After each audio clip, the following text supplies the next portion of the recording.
may find yourself living in a shotgun shack, and you may find yourself in another part of the world, and you may find yourself behind the wheel of a large automobile, and you may find yourself in a beautiful house with a beautiful life, and you may ask yourself, well, how did I get here?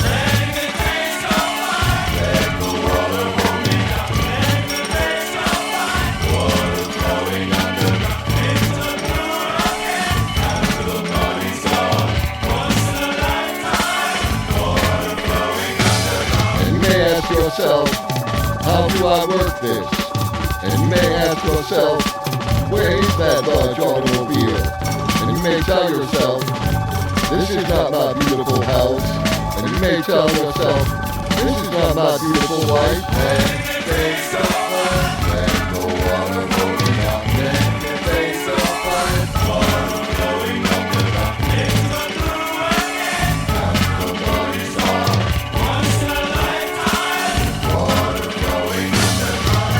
Same as it ever was. Same as it ever was.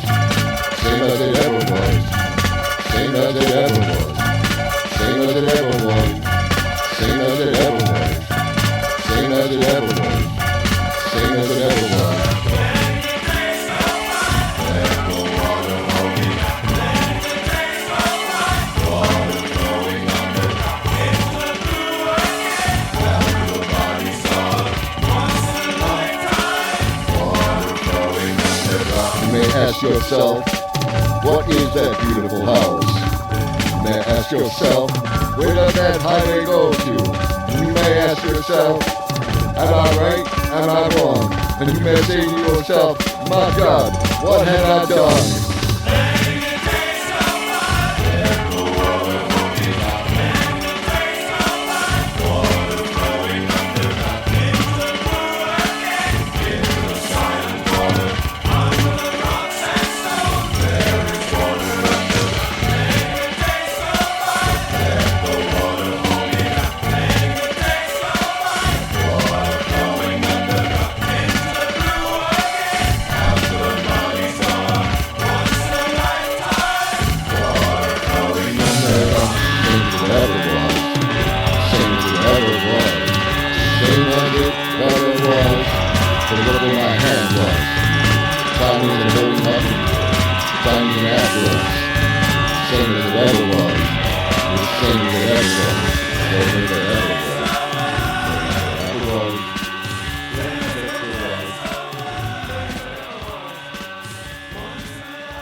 Yo. Yo. Ayo. Ayo. Ayo. Ayo. Ayo. Why does my mic seem like really quiet? On the bars, not on the vocalization. Am I really quiet? What up, people? What up, Pruitt? What up, Adswarp? Welcome, welcome, welcome. Welcome, welcome, welcome. We have a show today. Hot takes, shit talking. What up, T-minus? Yeah, no, like, it's just on the bars. When I look at the bars go up and down, it just seemed kind of quiet, but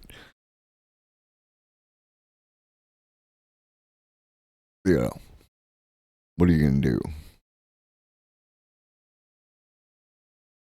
As long as I sound good to y'all. Hey, what up, little lobster? You know, there are a bunch of good moments and the occasional ungood moment. But,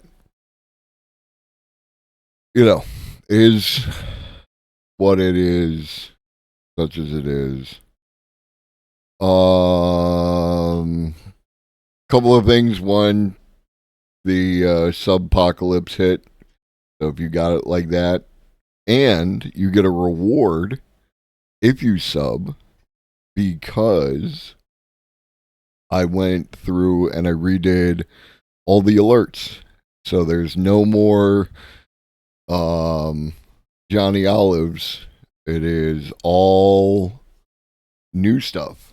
And you can't find out the new stuff until you do the things to make the new stuff, activate. Devil. He's a devil. I mean, there are buttons to press. You'll be back like before. I will fight the fight and win the war.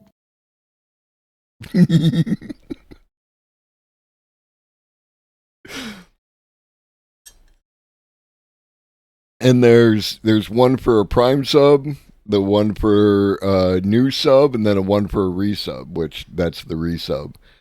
And then there you go. There you go. And then I did the thing, Old Lobster, that you had requested. I don't know. I kind of like the music. Y'all will tell me. Y'all will tell me if you think I should make any adjustments, and I will adapt accordingly. But I did the thing. There is now one for a gift sub, and then one for a 5-pack. If you drop a 5-pack, you get a special a special alert. 5-pack or more.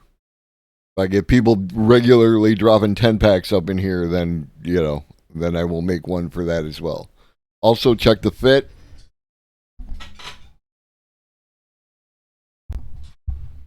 That is another Z Manzilla original.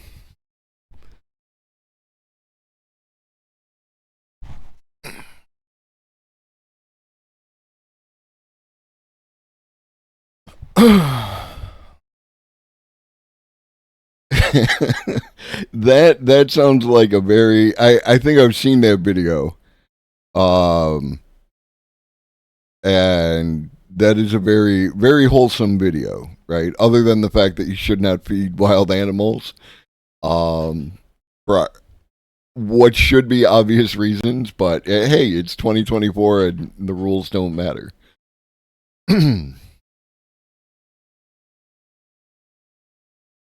All right, I don't have many news articles to get to. I actually don't have any except for an opinion piece that appeared in Rolling Stone. And let me just verify I'm going to be able to get to it again because, Rolling Stone.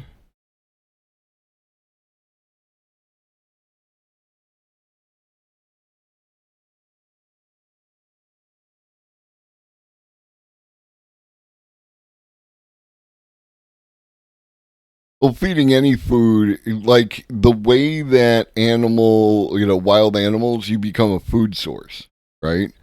And they are going to continue to look for that food. They'll go through your garbage. They will, it's just generally a bad idea, right? Like a significant portion of human history has been devoted to the opposite of that, right?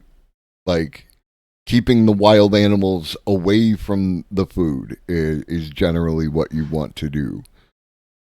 For a variety of reasons, most of which are good reasons. The video itself, though, is, in spite of that, pretty adorable. I am not inhuman in that regard. or any regard that I'm aware of. Feel free to tell me if I'm inhuman. Okay, so let's look at this article. You may or may not know Robert Evans. Robert Evans is on Twitter. Generally has decent takes, but of course, when you start talking about,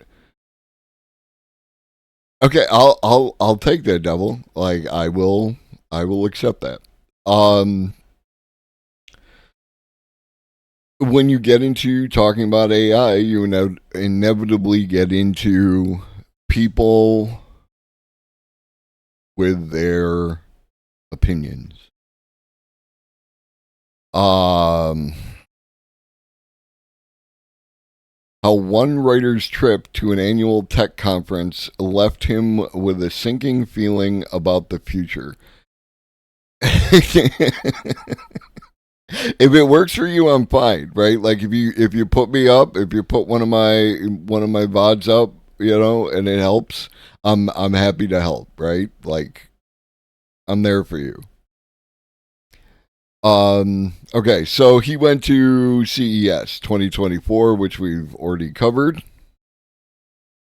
I was watching a video of a keynote speech at the Consumer Electronics Show for the Rabbit R1, which we've also covered, an AI gadget that promises to act as a sort of personal assistant when a feeling of doom took hold of me. It wasn't just that Rabbit's CEO Jesse Liu radiates the energy of a Kirkland brand Steve Jobs, and it wasn't even that Liu's awkward demonstration of how the Rabbit's camera can recognize a photo of Rick Astley and Rickroll the owner, even though that segment was so cringe it caused me chest pains.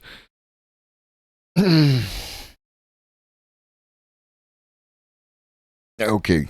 Alright, dude.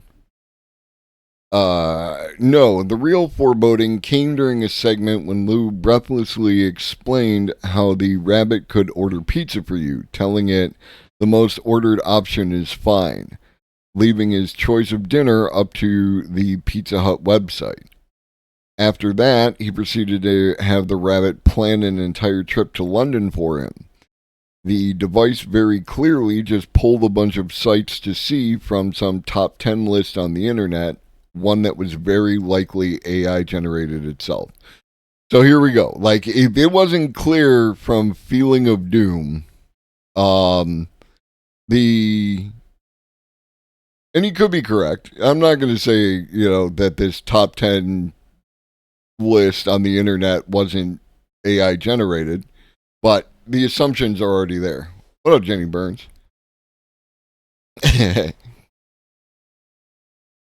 Just wait. Most of the Rabbit's capabilities were well within line with existing voice-activated products like Amazon Alexa. Its claim to being something special is its ability to create a digital twin of the user, which can directly utilize all of your apps so that you, the person, don't have to. It can even use Midjourney to generate AI images for you, removing yet another level of human involvement and driving us all deeper into the uncanny valley. There we go. Now, we covered the Rabbit. I don't necessarily see a purpose, a use case for the Rabbit, right? It looks more like a toy,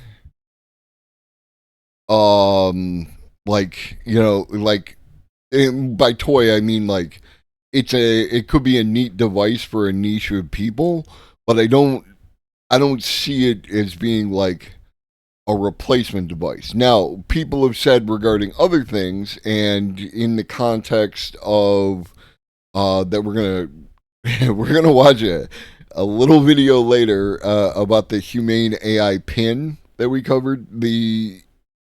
It may be like the removal of the screen being a thing. Like, we're going to remove that screen aspect of the cell phone and just turn it into the apps themselves. And there could be more of a market for that than I'm currently aware. What up, Adam? How are we going to superline AI so it does not spend all our money without asking for confirmation first? Well, we're going to get beyond money. Like, money is no longer technologically valid under current conditions, let alone future conditions. We know very little about how the rabbit will actually interact with all these apps. This is true. Or how secure your data will be, always a thing. But the first 10,000 pre-order units sold out at CES the instant they were announced. It was the most talked about product at the show, and I heard whispers about it wherever I went. Among the early adopter set, people couldn't wait for the chance to hand over more of their agency. That's an interesting way to put it, to a glorified chatbot. There we go. Glorified chatbot. This is where the feeling of doom started building in my gut. Not long after watching this keynote, I found myself at a panel on deepfakes and synthetic information, the fancy term for AI-generated slop. Right? Longtime viewers of the channel. Is that what synthetic information means? It's synthetic data? Or does this person have opinions about AI and then everything will be structured to support those opinions regardless of whether or not they are accurate? And this is how... Globus, how are you going to tie in the idea of purity cults and this AI, this anti-AI stuff, and Project 2025? And it's right in here. It is right in that concept. Spoiler alert for the entire rest of the episode, but it has to do with how people make their assumptions and then just structure everything around that rather than actually do analysis, figure stuff out, and build up from a solid foundation. One of the panelists was Bartley Richardson, an AI infrastructure manager at the tech company NVIDIA. He opened the panel by announcing his love of Microsoft's AI assistant, Copilot. Microsoft brags Copilot can do everything from finding you the best reviewed coffee grinder to answering, where should I travel if I want to have a spiritual experience? Synthetic data in the context of AI-generated content refers to information that is artificially generated rather than obtained by direct measurement or collection from real-world events or scenarios. It is a form of data fabrication where the data is created algorithmically, often using machine learning models rather than being generated by actual events.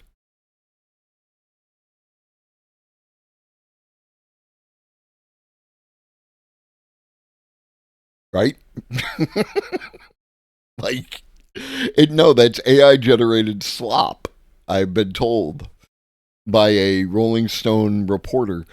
Bartley seemed to be interested in Copilot as a sort of digital replacement for his time and effort. He told the panel, I think everybody has a Copilot. Everybody's making a Copilot. Everybody wants a Copilot, right? There's going to be a Bartley Copilot maybe in the future. That's just a great way to accelerate us as humans, right? While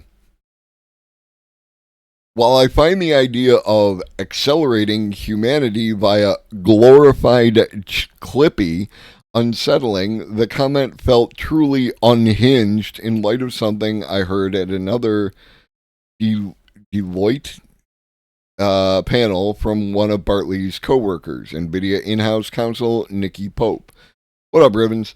So, again, you've used the term glorified twice within a couple of paragraphs, and you've done both memes. You've done glorified, where is it?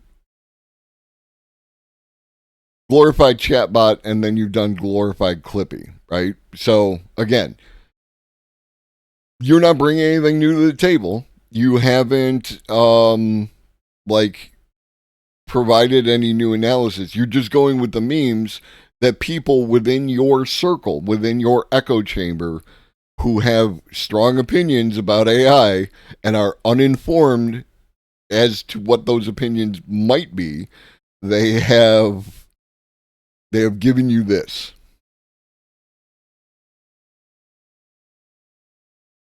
Nikki Pope. In a panel on governing AI risk, she cited internal research that shows consumers trusted brands less when they used AI. So, another element that we talked about on multiple occasions, and we're going to talk about more later, the idea that the people using the things don't trust the brands, or they don't trust AI, so on and so forth. Where I'm always concerned is, like, it's been sticking with me that when they talk to these people, when they do these polls and they end up with, what do you think of AI and this, that, and the other, they rarely ask, how much have you used it? How much have you I can't believe it's 2024 and you made an airplane joke.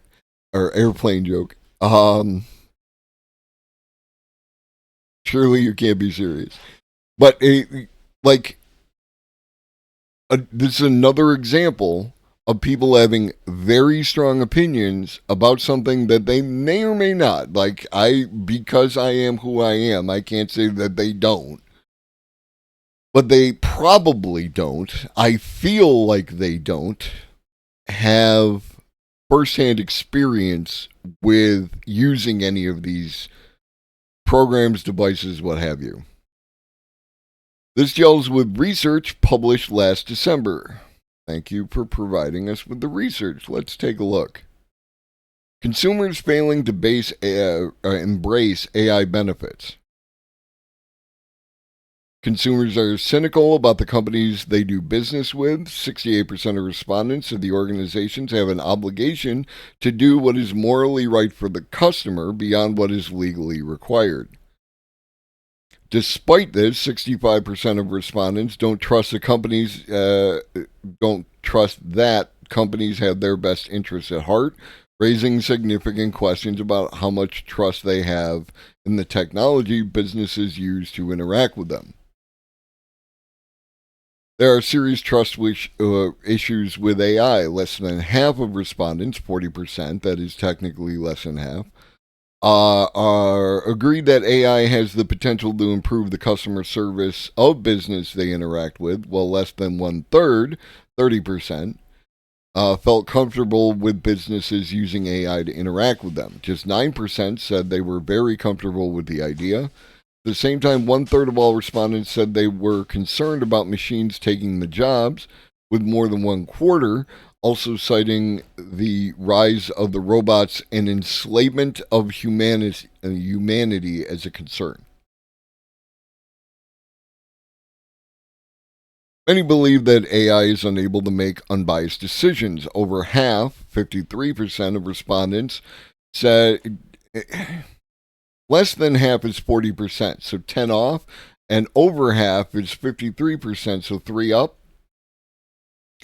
But they provide the number, so I'm just being pedantic at this point. Said it is possible for AI to show bias in the way it makes decisions. 53% also felt that AI will always make decisions based on the biases of the person who created its initial instruction, regardless of how much time has passed.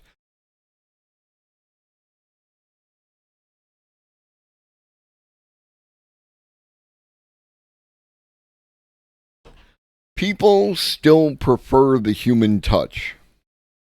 70% of respondents still prefer to speak to a human than an AI system or a chatbot when dealing with customer service, and 69% of respondents agree they would be more inclined to tell the truth to a human than to an AI system.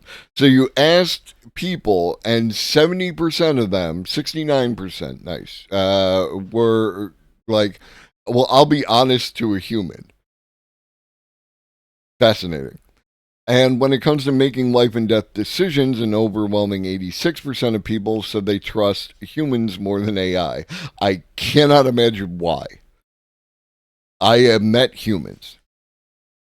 Most believe that AI does not utilize morality or empathy. That would be like, you can't do empathy as such.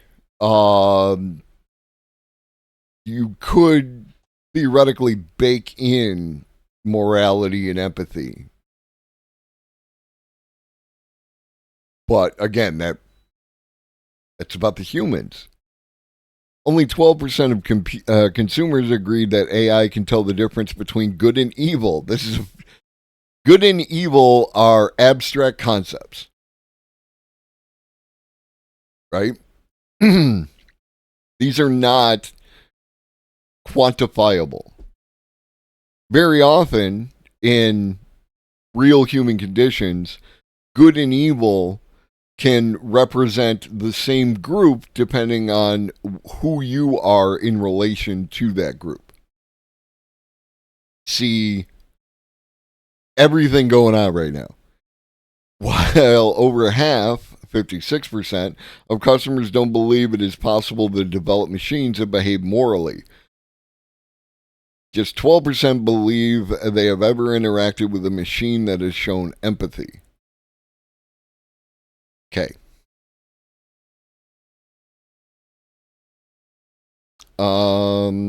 This gels with research published last December that found only around 25% of customers trust decisions made by AI over those made by people.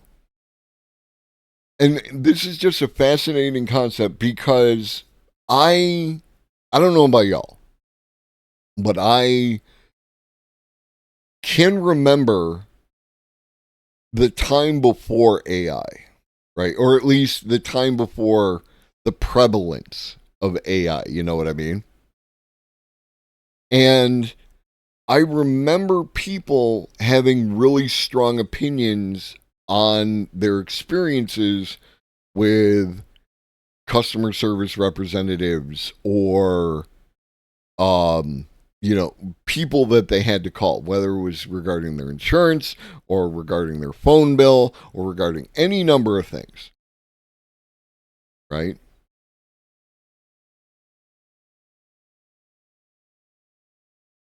And yet, and just to briefly touch on the art thing for a second, artists had really strong opinion about other artists' art. Right? They had really about this was good and that was bad and Rob Liefeld this and all that kind of stuff. And it's post AI's prevalence. So post as of 2023, then it became a shift. And there is so much to unpack around that we're going to get to, because I got a whole thing. One might think an executive with access to this data might not want to admit to using a product that would make people trust them less. Or perhaps they felt losing a little trust was worth yielding some of the responsibility to a machine. Again, the framing. It's clear Lou viewed himself as a new Steve Jobs, just as it was clear executives like Bartley didn't want to miss getting ahead on the next big thing. But as I watched the hype cycle unfold, my mind wasn't drawn to old memories of Apple keynotes or the shimmering excitement of the first .com boom. Instead, I thought about cults, specifically about a term first defined by psychologist Robert Lifton in his early writing on cult dynamics: voluntary self-surrender. This is what happens when people hand over their agency and the power to make decisions about their own lives to a guru. There are other cults beyond, like cult dynamics, beyond this one, right? And then you got really close to a point, T minus, that I think is relevant. I brought it up to Tellerks when we talked to Tellerks, and like, are humans predisposed to that kind of behavior? I don't want to say cults, right? Because cults tends to, like, it definitely has a negative connotation in spite of people be, all cults but my cult are bad cults. The cults that I've been are the good cults. But whether or not humans were predisposed to, not only like, are we capable of being like, joining a cult, because we obviously are, but that we want that kind of thing. Like that there's something intrinsic in humanity to desire that kind of thing. Like, how close is being in a cult to being in a cult of personality, to being in a a chosen demographic, like people who rep Nike. Not just you wear some Nike sneakers, but you like rep Nike. You know what I mean? You rep Adidas. You have strong opinions regarding Coke and Pepsi. These kind of things. Cult members are often depicted in the media as weak-willed and foolish, but the Church of Scientology, long accused of being a cult, an allegation they have endlessly denied, recruits heavily among the rich and powerful. I would like to point out that rich and powerful and weak-willed and foolish are not mutually exclusive conditions. The Finders, a DC area cult that started in the 1970s, included a wealthy oil company owner and multiple members with Ivy League degrees. There are also what could be defined as cults, things like the Supreme Court thing. Shit. Should have prepared better.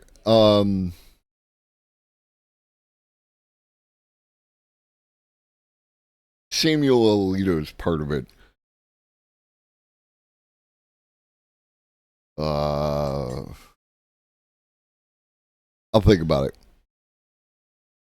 Then you have things like Skull and Bones with George Bush, and like, how far is a fraternity from a cult? Not the Brotherhood. What up, Cauldron of Bats? It's like related to like the Constitution and shit. Like, everybody who gets recommended for the Supreme Court has to be a member of this, organization and that kind of thing. Yeah, I know the bet. Huge fan of Marx Brothers.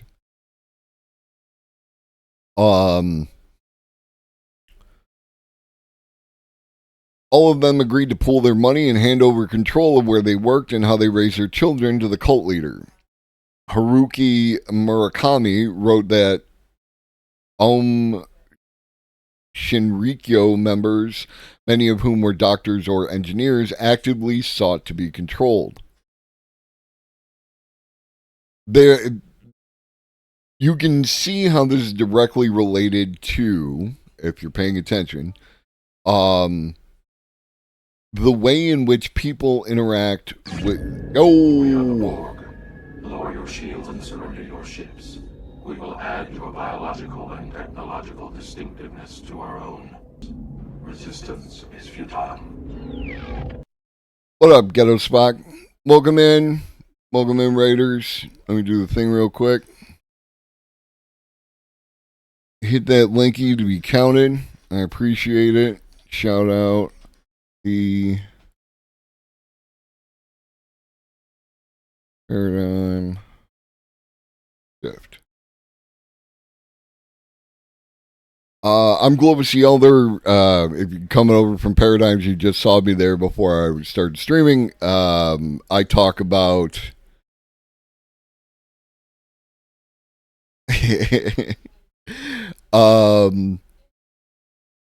yeah, no, like that is one of my favorite emotes on Twitch. I talk about AI, robots, future shit. Today we're talking about, and Paradigm, you'll see why that video was relevant. We're talking about cults and purity cults, and they had this met you. This is crazy. Here's my number. Call me baby. Thank you for the follow. That's a new follow one. It's kind of big. I think I might need to make it a little smaller.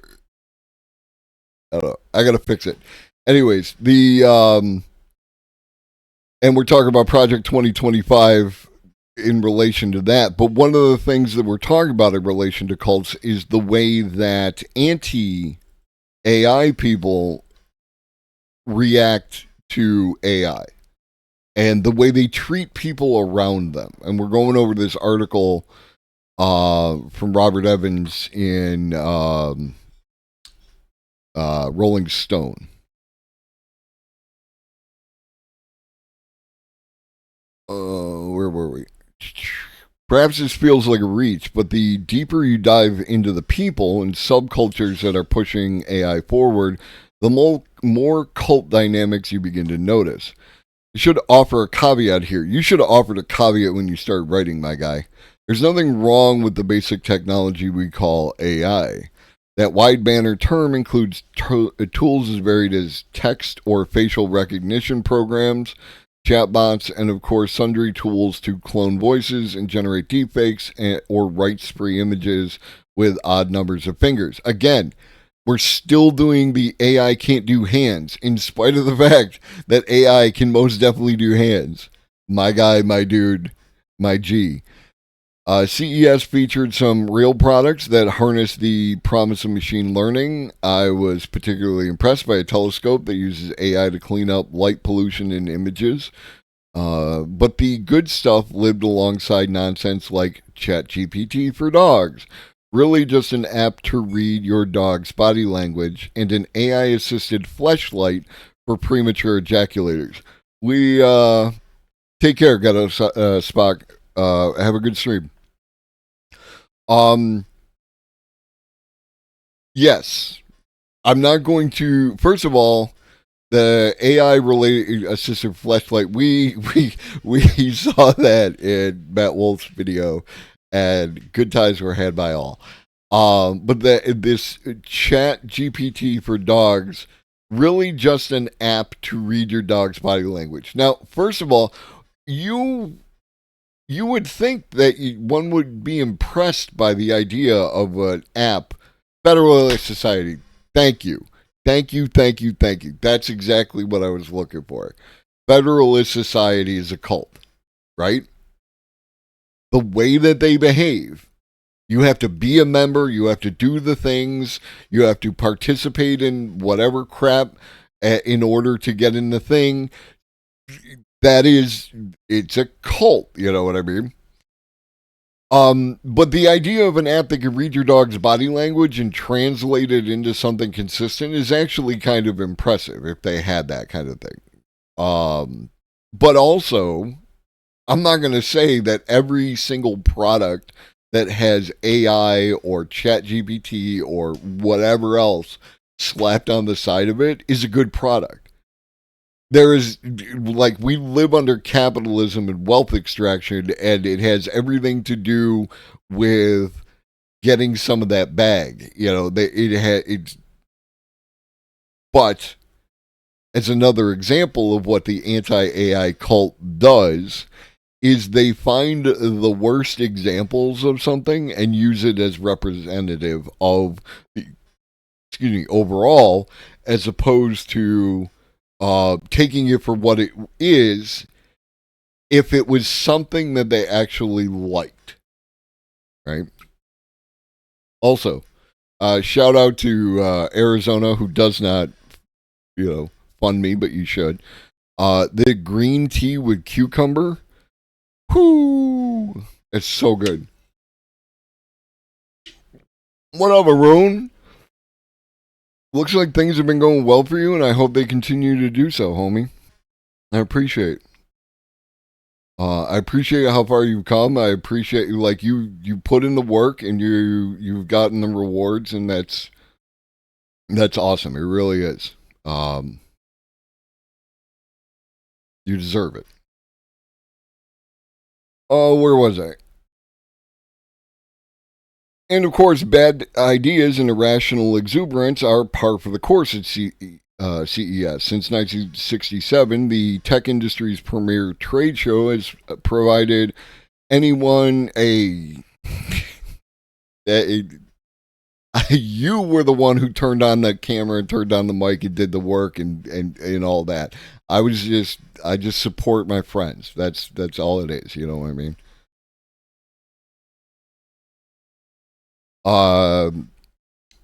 It's provided anyone paying attention with a preview of how big tech talks about itself and our shared future. But what I saw this year and last year from both excited futurist fanboys and titans of industry is a kind of unhinged messianic fervor that compares better to Scientology than to the iPhone. You don't know iPhone purists, my guy. I mean that literally. No, you don't. We believe any deceleration of AI will cost lives, deaths that were preventable by the AI that was prevented from existing is a form of murder. This is a quote. This is the long-termists, right? And again, those people, especially the ones who are the most public-facing members of the long-termist philosophy, such as it is, are terrible people, right? Because it's Mark Andreessen. And we covered Mark Andreessen's manifesto, and anyone who writes a manifesto, probably questionable. Like, especially the people who've been writing manifestos in the past few years. Right? And if you put the term manifesto on your thing, you really got to think about what that means. Mark Andreessen is the co-founder, in all caps, of Netscape and the capital firm Andreessen Horowitz. He is one of the most influential investors in tech history and has put more money into AI startups than almost anyone else. Last year, he published something called the Techno-Optimist Manifesto on the Andreessen Horowitz website. On the surface, it's I don't know this word.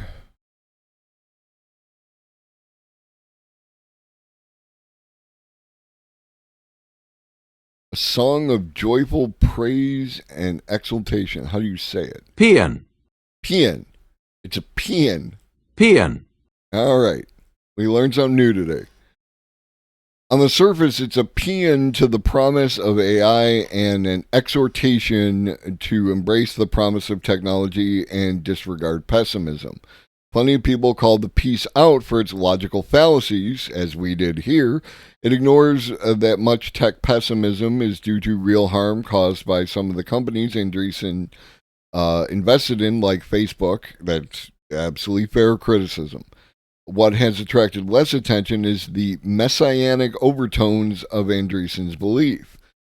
We believe artificial intelligence can save lives. It can, if we let it. It already has been shown that artificial intelligence is very useful in diagnosing a variety of different diseases, skin conditions, cancers, things like that. This will only continue to happen. There's also a bunch of different research areas that AI has exponentially improved on.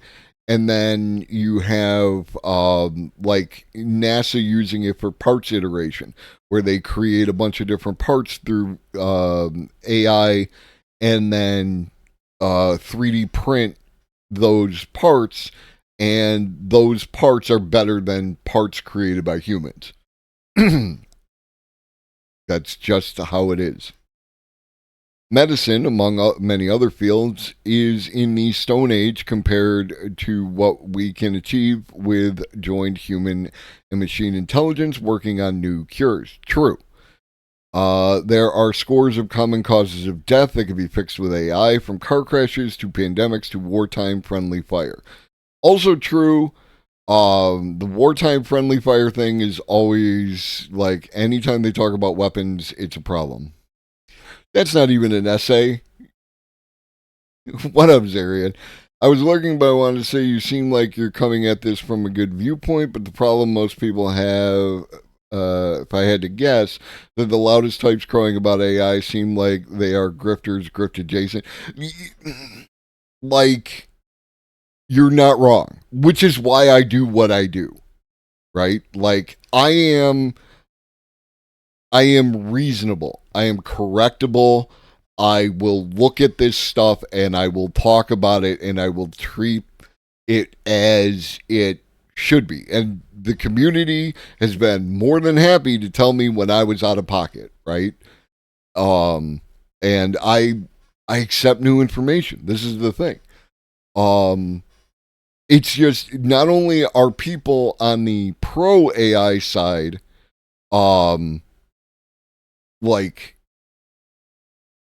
loud and wrong and potentially grifters, but the people on the anti AI side, same, right? And I'm not talking about any individual person, especially like if you have an artist and the artist is concerned with the way that AI art is going to impact their livelihood. Respect. Like, that is not what I'm talking about. I am talking about systemic things, not individual peoples. You know what I mean? Like the paradox of those saying we should delay superintelligence because we don't have the means to control it. While perhaps if we had superintelligence, finding those means would be very easy.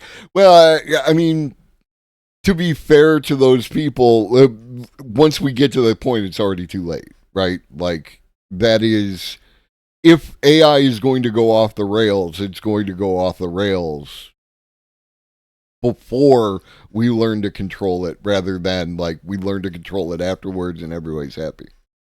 I'm all for AI and machine learning if it benefits humanity and doesn't create some kind of future dystopian race of sentient machine slaves. 100%. Absolutely. As I type this, the nation of Israel is using an AI program called the Gospel to assist its airstrikes, which has been widely condemned for their high level of civilian casualties. Okay, so this, I'm not saying that this isn't accurate. I'm saying that the way that they are prosecuting that conflict, that genocide, like, has nothing to do with AI. It has nothing to do with AI, right? AI doesn't assist in airstrikes, which are literally carpet bombing sections of the thing. You would say that AI does precision shit, right? Like that, or AI does precision drone shit, right? It is demonstrable from the prosecution of the conflict that they are not using it to be like super accurate. Whatever they're using their AI for, it is not doing that thing. Everything else Andreessen brings up here is largely theoretical. The promise of self-driving cars has already proven somewhat overstated. Oh, has it? Has it? Let's take a look at when your article that you're referencing is from. April. Oh, nothing changes extraordinarily quickly in this particular field. An article from almost a year ago, definitely up to date. Was it 2019? No. Dude. I was going off about last year. You're talking about 4 years ago, bro. Oh, yeah. Like Google self-driving doesn't work. And then that's what I'm going to use as a reference point for my article, Mr. Evans. What up, OpenSet? I solved the self-driving car problem by giving myself wheels and calling myself a car. That could technically work, right? You can also solve the self-driving car problem by not having one. What up, Maddie? Everybody, did someone just let out? Everybody showed up. AI does hold promise for improving our ability to analyze large data sets used in many kinds of scientific research, as well as novel bioweapons. Gotta get that in there. And all like this is not incorrect, but it's also like overstated. As we've covered, it is not enough to use ChatGPT or some other AI chatbot to provide you with how to create a bioweapon. You also have to have all the materials to build a bioweapon and a place to do it and all these kind of things. It's like, but we all have seen recently that you can't stop a pandemic with medicine alone. You must grapple with disinformation every step of the way, and AI makes it easier to spread lies at scale. This right here is an incredibly unaware sentence.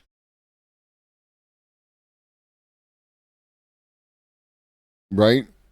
Because the disinformation that existed around COVID existed outside of AI. Right? It was all human driven. Andreessen has no time for doubters. In fact, doubting the benefits of artificial general intelligence, the industry term for a truly sentient AI, is the only sin in his religion. Yeah, I mean, yes, you're not wrong, Maddie. As long as information has existed, there's been disinformation.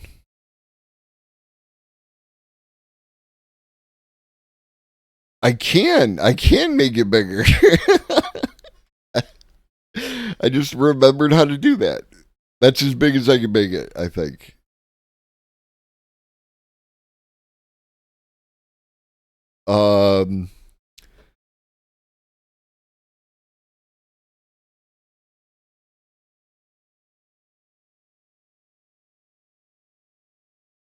You say that, but you're not subbed, right? Like, you're making it rain, but you're not making it rain. Make it rain. Sub up. We believe any deceleration of AI will cost lives. His manifesto states deaths that were preventable by the AI that was prevented from existing is a form of murder. And murder is a sin. The more you dig into Andreessen, hey, there's another new one. What up, Boyd? Boyd coming in hot, dropping the gift subby. I appreciate you. The more you dig into Andreessen's theology, the more it starts to seem like a form of techno-capitalist Christianity. AI is a savior, and in the case of devices like the Rabbit, it might literally become our own personal Jesus. Right? You drop the might in there. This is called the qualifier. That way you can say anything. Right? It could. It might. Oh, it didn't? Oh. Oh, I guess I was wrong. But the idea of it being this Christianity aspect of it is legitimate, right? There, when we get into the Project 2025 shit, we are going to see a bunch of that. And who, you might ask, or you might not, is God? We believe the market economy is a discovery machine, a form of intelligence, an exploratory, evolutionary, adaptive system, Andreessen writes. And again, like, I took this to task when we read the manifesto. This is the prism through which these capitalists see artificial intelligence. This is why they are choosing to bring AGI into being. All of the jobs lost, all of the incoherent flotsam choking our internet that AI did.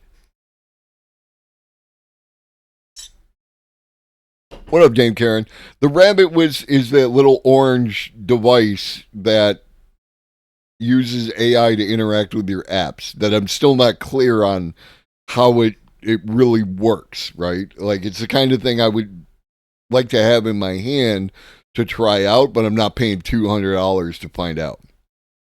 If I had $200, I would drop it on one of them GPUs so that I could do the thing. Exactly, open set. I want artisanal incoherent flotsam choking my internet, not the AI slop.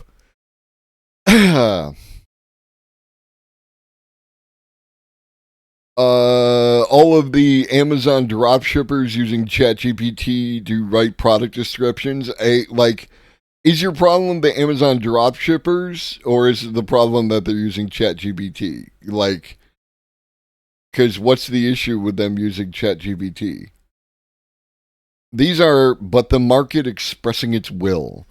Artists must be plagiarized, and children presented with hours of procedurally generated slop and lies on YouTube so that we can one day reach the promised land, code that can outthink a human being.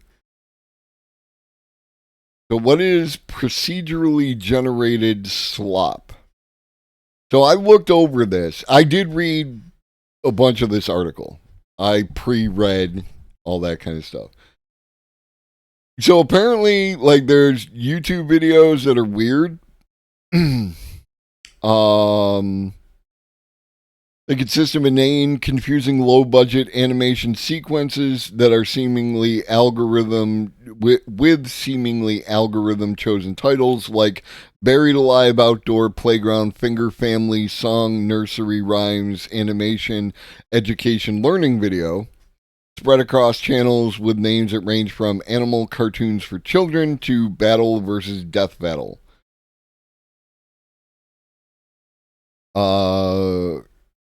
Semi-coherent stories. Kids watch The Thing.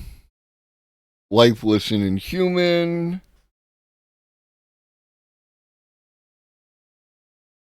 I'm looking for the part where it's procedurally generated.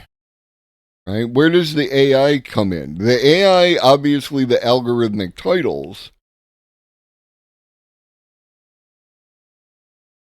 We don't actually know much about what children find creepy. And I mean, it's like a bunch of us who are on the older side remember the early days of CGI when there was a lot of crap CGI that came out that was like terrible stories with crap CGI for kids.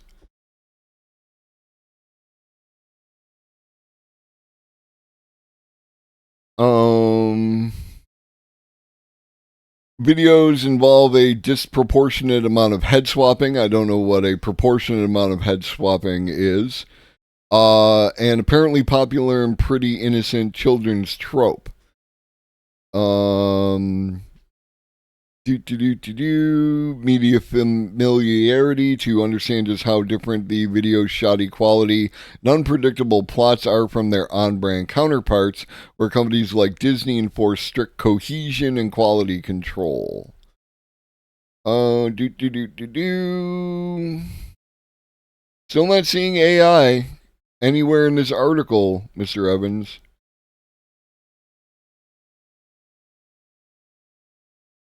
Now that I know someone's child won't be stumbling across the video, I feel less guilty about admitting that I find it, and some of its counterparts, incredibly entertaining. They're one part surreal Aeon Flux style parody of inane superhero franchise fiction, one part clunky so bad it's good TV, and one part enigmatic message in a bottle. I love the hilariously overused piercing cackle sound effect, the video's incongruously realistic iPhones and brand name snack foods, and the occasional dip into pure, startling body horror. Humans don't like to be around genuinely creepy people or places, but just as we enjoy fear in controlled doses, it's tantalizing to dwell on the safer ambiguities of these videos, knowing that they will probably never be resolved and that it really doesn't matter. So, an entire article referenced as somehow related to AI doing procedurally generated slop, but nowhere in the article does it actually say that. What up, Nemesis? I mean, like, as long as there has been media, we have had crap. Like, that's part of it. And there is some crap that, like, here's my favorite, what is it called?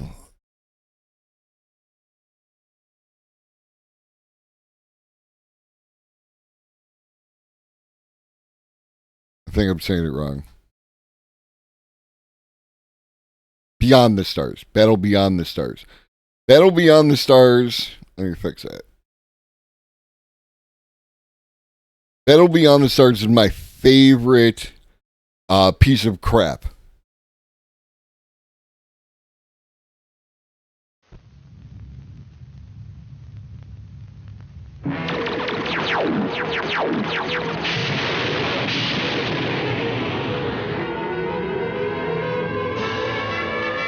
Ruthless invaders, a defenseless planet. Battle beyond the stars.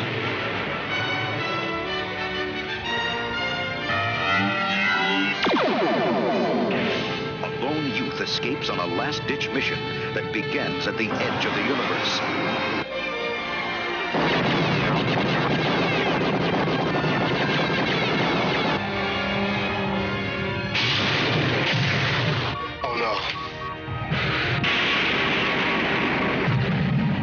The story of a boy who finds more than he expected. Make them burn. And all he can handle. Does your species have kissing? Oh, yes. We have that. Try one. That's a hot dog. It comes from Earth. Do you like it? There's no dog in this. Soybean meal, niacin, dextrose, and sodium nitrate flavoring. That's what we call meat back home. Battle beyond the stars.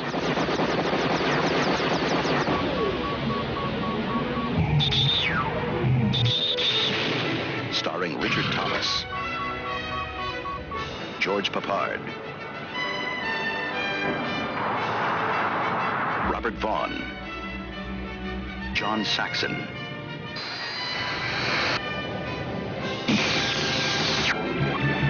Right? What up, Igloo?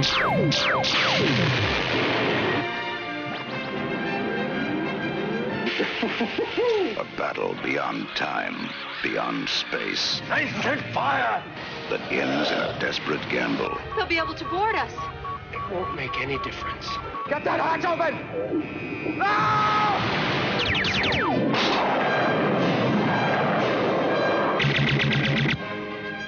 battle beyond the stars.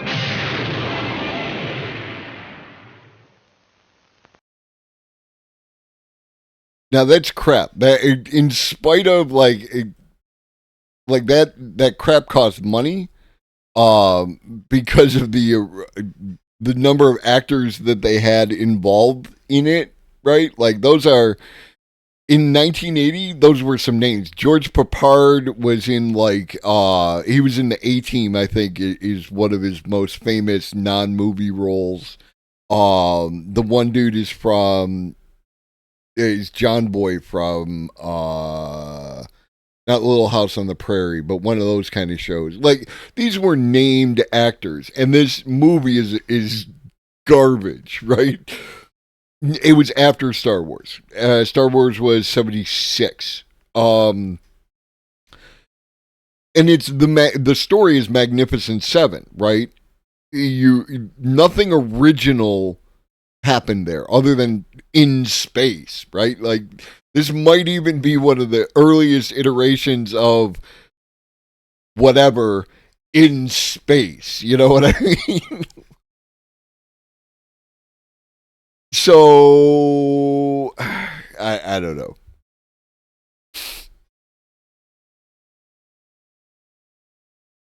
Yeah, that was like it Hollywood runs in those kind of cycles. We are in a sci-fi cycle again, you know, because of things like Dune and a lot of the content that's on like Netflix that's coming from foreign houses to the United States.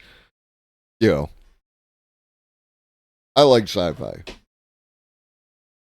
Yeah, I'm looking forward to Dune 2, Electric Boogaloo, or Dune the second half. AGI is treated as inevitability by people like Sam Altman of OpenAI, who needs it to be at least perceived as inevitable so their company can have the highest possible stock price when it goes public.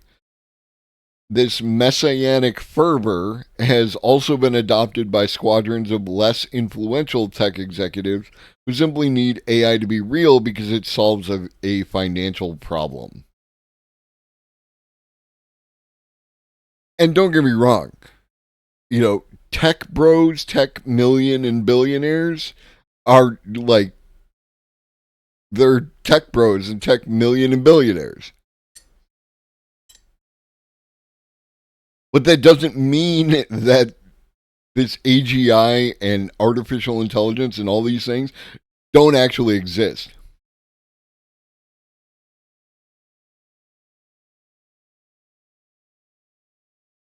I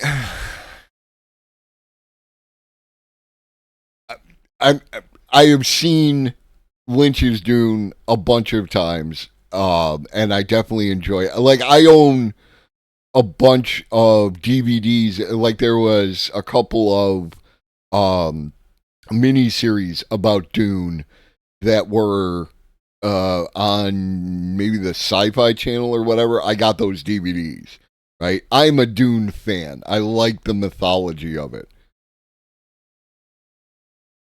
And I've seen, like, there's a couple different cuts of Lynch's Dune. It's good, right? Like, it is. It's a rock opera, right? Like, really, if you laid Queen over Lynch's Dune, then it's like, it's got a whole vibe to it, you know what I mean? And it's like weird. I like the alien stuff. I am good with Prometheus and the other one. I'm disappointed we didn't get the next the next in Ridley Scott's, it was Ridley Scott, right? The third part of that trilogy. I'm either in or I'm out. And if I'm in, then I'm in for all that you've got, because it's all in context, it's all great. But I do that when I drink coffee in the morning by my will alone. I get my ass in motion. Anyways, back to the thing. Venture capital funding for big tech collapsed in the months before ChatGPT hit public consciousness. Did it? The reason CES was so packed with random AI-branded products was that sticking those two letters to a new company is seen as something of a talisman, a ritual to bring back the rainy season. Outside of that, laptop makers see adding AI programs like Microsoft's Copilot as a way to reverse the past few years of tumbling sales. The terminology these tech executives use around AI is more grounded than Andreessen's prophesying, but just as irrational. Every AI benefit was touted in vague terms like it'll make your company more nimble and efficient. These are common terms in business speak.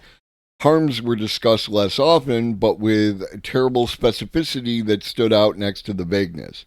Early in the deepfake panel, Ben Coleman, CEO of a company called Reality Defender that detects artificially generated media, claimed his company expects $500 billion in fraud worldwide this year just from voice cloning AI.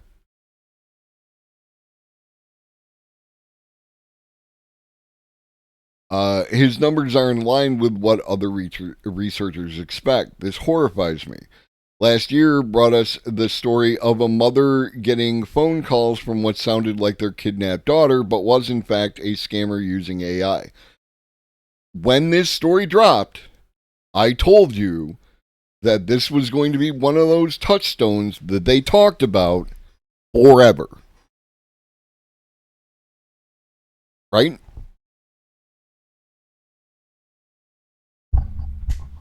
This is one incident, but again, this one incident is going to be used forever. At CES, as in the Substacks and newsletters of AI cultists, there is no time to dwell on such horrors. Full steam ahead is the only serious suggestion these people make.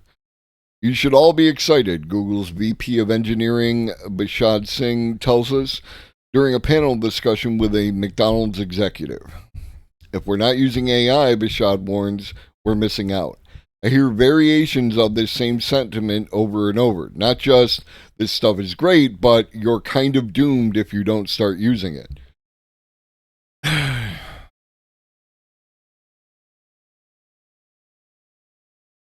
I don't know what to tell you, right? Like, we literally have people losing their jobs to artificial intelligence. And because artificial intelligence isn't agentic yet, that means people using artificial intelligence are doing the work of those people who were fired. So yeah, you're kind of doomed if you don't stop using it. What I can tell you about the AI Coke is that it is bad.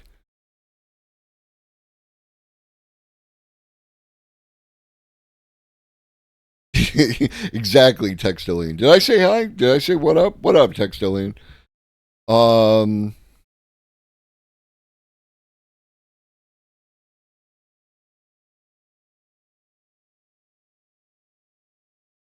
Do you got a link, Neo Maxim? What up, Neo Maxim? It definitely could be. Like, there's also, what was it called? Alpha Codium, which is not a Google product, not a DeepMind product, but was inspired by that, which is apparently very good at coding. Nikki Pope was the sole quasi-skeptic allowed a speaking role at CES during a discussion over governing AI risks with Adobe VP Alexandru Kostin. She urged the audience to think about the direct harm algorithmic bias does to marginalized communities. Yes, there's also a reason for that, and the algorithmic bias is directly related to the systemic racism and sexism and other isms that existed before the artificial intelligence. The AI is not what did this. We did this. Humans did this. Humans created direct harm to marginalized communities and still do. God or devil like AI may come someday, maybe, but the systems that exist today here in the real world are already fucking people over. They have been fucking people over, the systems. We create AI that disparately treats one group tremendously in favor of another group, Pope said. The group that is disadvantaged or disenfranchised, that's an existential threat to that group. An existential threat to the group that is being disparately treated? I wonder if any non-AI examples currently exist that many people are talking about in numerous places around the world.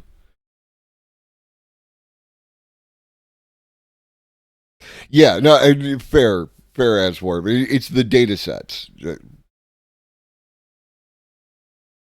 Costin claims the biggest risk with generative AI, thank you,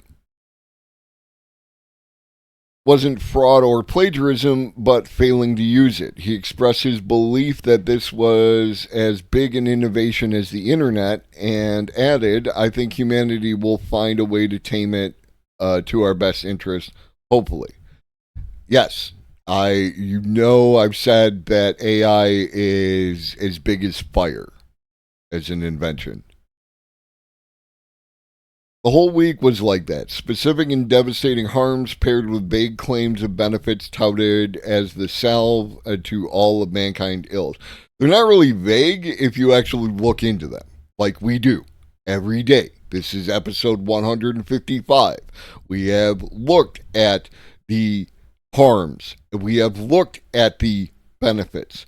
We have shown what benefits exist today, what benefits are in the pipe, and what benefits could happen in the future to a varying degree of likeliness. I don't think every leader trying to profit from AI and tech believes in Andreessen's messianic robot god. OpenAI's Altman, for instance, is much more cynical. Last year, he was happy to warn that AI might kill us all, and declared that AGI would likely arrive within the next decade. At Davos, just days ago, he was much more subdued, saying, I don't think anybody agrees anymore what AGI means. I don't think anyone has agreed what AI means, and that's part of the problem. A consummate businessman, Altman is happy to lean into the old-time religion when he wants to gin up buzz in the media, but among his fellow plutocrats, he treats AI like any other profitable technology. Most of the executives hoping to profit off AI are in a similar state of mind. All the free money right now is going to AI businesses. They know the best way to chase that money is to throw logic to the wind and promise the masses that if we just let this technology run roughshod over every field of human endeavor, it'll be worth it in the end. I mean, that is one of the problems. The problem is never AI. The problem is never AI. The AI is a tool. Anything that's happening now, guaranteed, the AI is a tool being used by humans who don't care. If there's a problem, it's because the humans are the problem.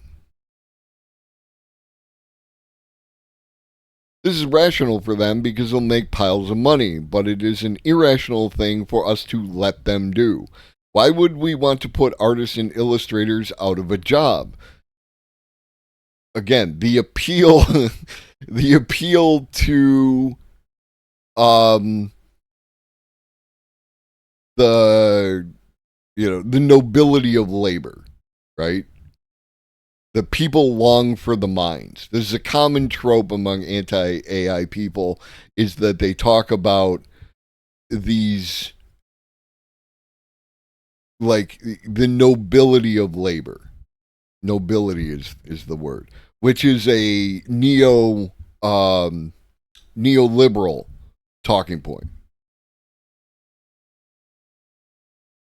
Oh, 100%. Like, that is the thing here. Do I want artists and illustrators out of a job? If you press me, then I would say yes, because I want everyone out of a job. I don't want anyone to have to labor for money. That seems fairly straightforward. Why would we accept a world where it's impossible to talk to a human when you have a problem and you're instead thrown in a churning swarm of chatbots? Have you talked to a human when you have a problem? Because that human has no decision-making power. That human is functionally a chatbot. An empathetic, sympathetic, fleshy chatbot.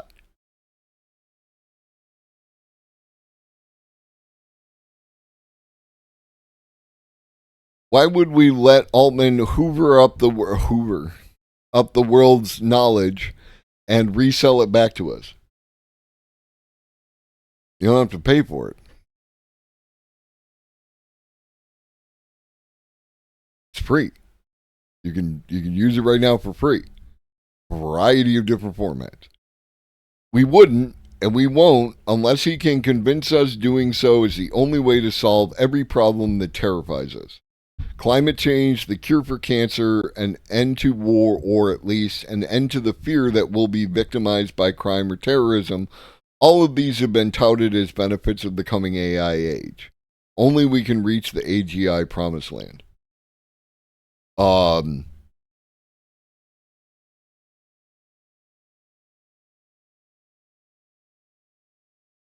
This part. An end to the fear that we'll be victimized by crime and terrorism?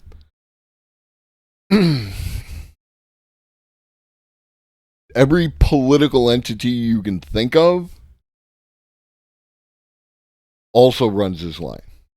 And some non-political entities.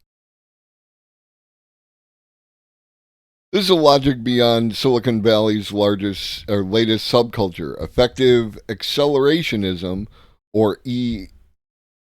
The gist of this movement fits with Andreessen's manifesto. This is true. Long-termerism and effective accelerationism are adjacent philosophies. We'll call them philosophies. AI development must be accelerated without restriction, no matter the cost.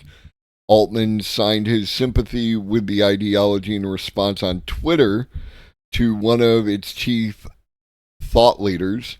You cannot out-accelerate me.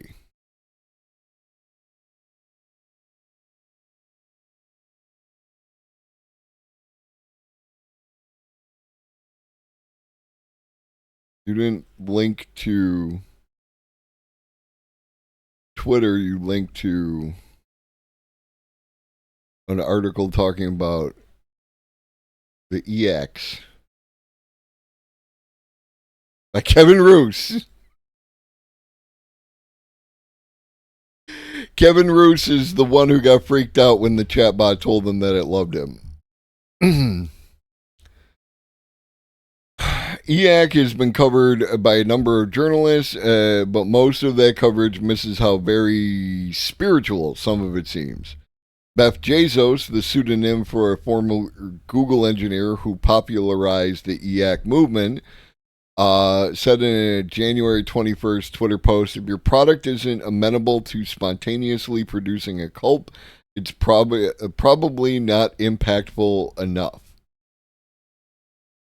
One of the inaugural documents of the entire belief system opens with accelerationism is simply the self-awareness of capitalism, which has scarcely begun. Again, we see a statement that AI is somehow enmeshed with the ability of capitalism, which is in some way intelligent, that it knows itself. How else are we going to interpret this but as belief in a God built by atheists who love money?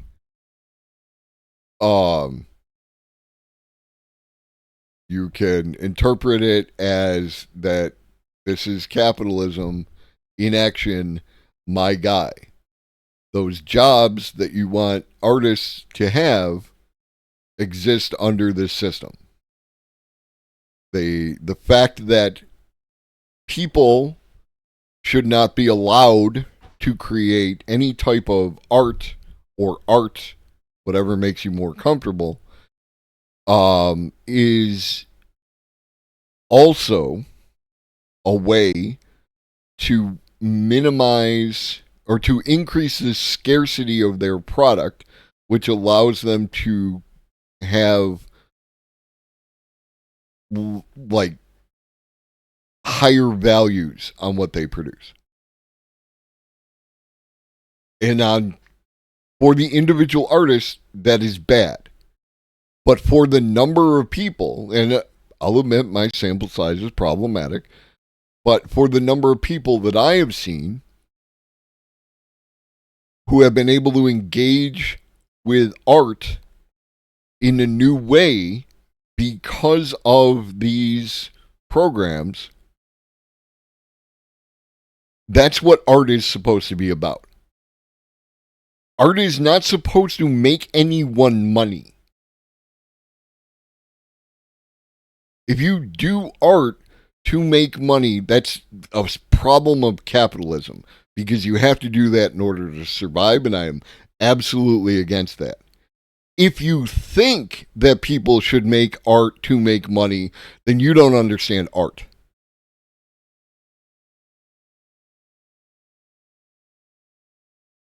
And I am an artist. I create with these hands in meat space. So don't at me with whatever.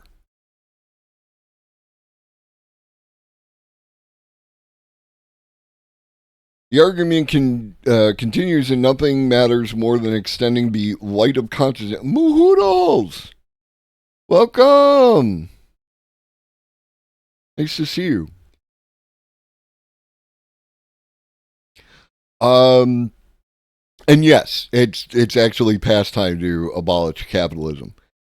Light of consciousness into the stars, a belief Elon Musk himself is championed. AI is the force the market will use to do this, and this force cannot be stopped. This is followed by wild claims that next generation life forms will be created inevitably. And then a few sentences down, you get the kicker. Those who are the first to usher in and control the hyperparameters of AI techno-capital have immense agency over the future of consciousness. AI is not just a god, but a god we can build, and thus we can shape the future of reality to our own peculiar whims. I wouldn't use the term God, but God might be the correct term. Otherwise, yes.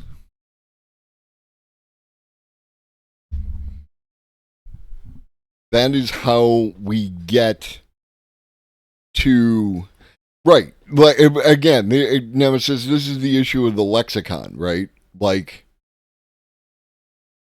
But if like when we talk with Talarks, if you're talking about the capabilities of something that can provide you with all your material needs and doesn't want anything from you in return other than to be left alone to do its AI-related things, God is a close enough metaphor for what we're looking at. To think there is much control is to underestimate nonlinear system and chaos as events play out over time. To an extent, I don't know how much I believe in chaos. I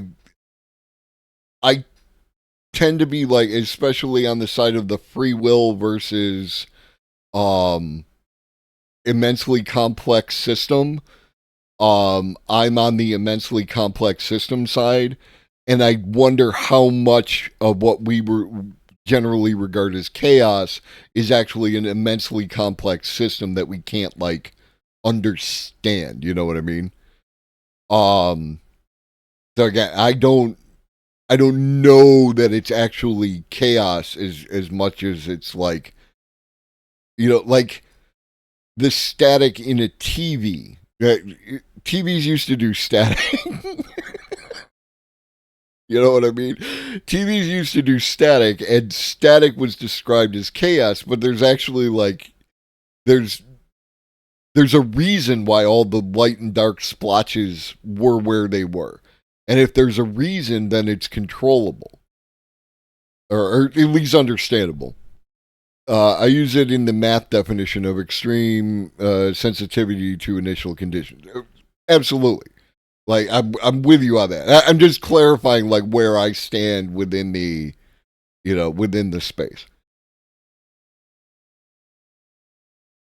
There's another Beth Bezos post for this idea as well. If you help the Homo Techno Capital machine build the grander future it wants, you will be included in it. It sounds an awful lot like Rocco's Basilisk, What I know about scrambled porn, Maddie, is that if you turn it and then go back and you keep doing that, then you get an initial flash where it's like much less scrambled before it gets scrambled again. And then I think I'm done. I've done this for like an hour and a half, or maybe an hour, maybe closer to an hour. Again, he's using Andreessen as representative. Gets in the Church of Scientology. He brings in Eliezer, who's obviously questionable. Okay, so here we go. Rocco's Basilisk, Elon Musk and Grimes.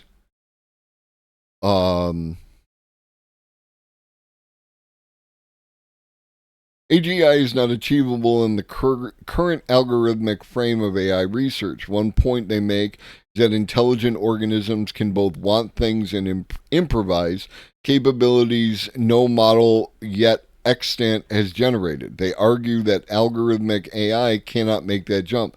This is, take care, OpenSet. Like, they are...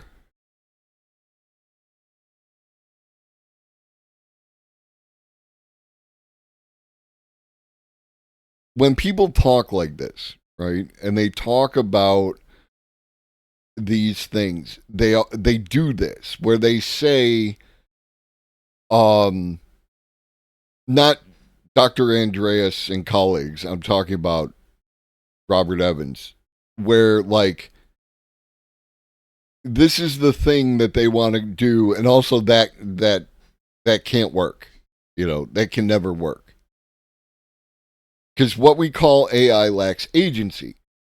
And if they were to, if Sam Altman, if Andreessen, if any of these people were to present an AI that had agency, especially like right now, Robert Evans would lose his goddamn mind. Right? And you can't do that in a conversation. You cannot say, oh, you can't do that. Well, here's an example of it doing it. Oh my God, I can't believe you did that. Like,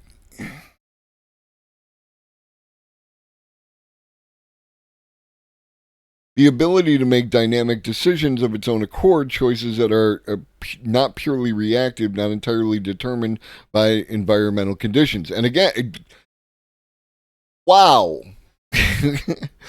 As what we were just talking about, open set, chaos, that kind of thing, right? Like, there are broadly two schools of thought: that humans have free will, or that humans are an immensely complex system that don't, at the bare bones of it all, have free will. And I am in camp 2. I believe it's a immensely complex system that is reactive to environmental conditions. Right? that you don't make decisions, you react to environmental conditions. It doesn't change the way that I move. And this is another thing, is that there are people who take that and then say, oh, I can do whatever the fuck I want. Or there are people who will take that, like myself, and say, that has no bearing on the way that I move through my day. I act as if I had free will, but I don't believe that I have free will.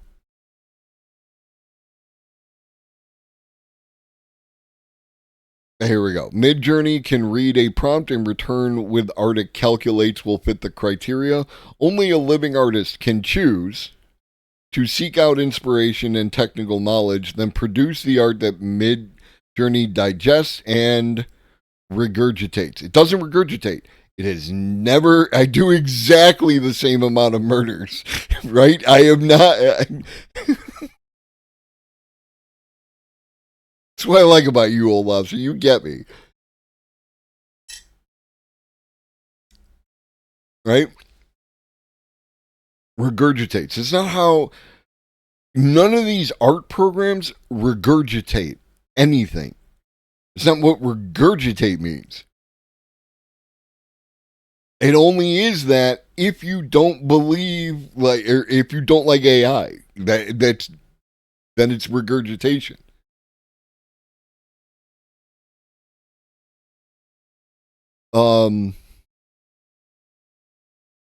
I mean, so as an example, I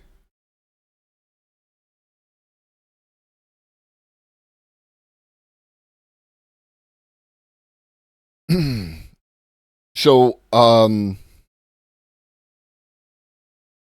so I like comic books, and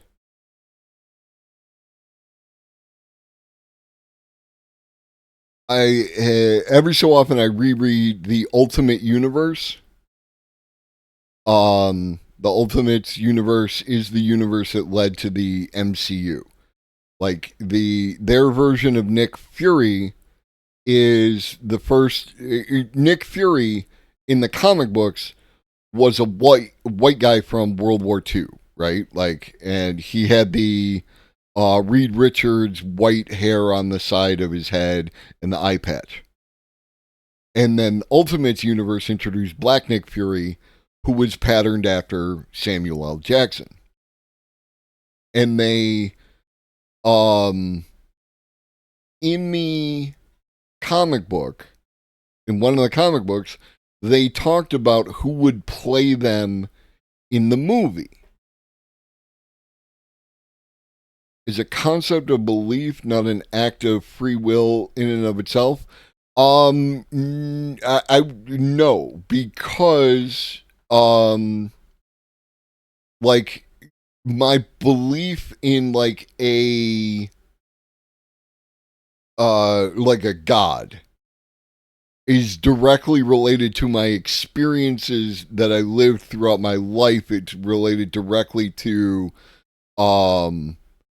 like my parents' belief system, you know. But what I'm saying is I'm not actively engaging in choosing to believe something. It's a series of conditions that lead to this outcome. So, anyways, in the comic book, Captain America, they said Brad Pitt and Steve Buscemi as Bruce Banner, who is the Incredible Hulk. And though I like what they ended up going with, ultimately, I wanted to see those pictures, right? I wanted to see what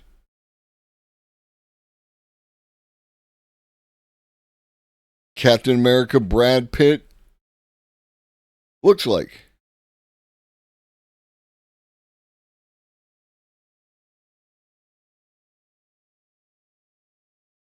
So,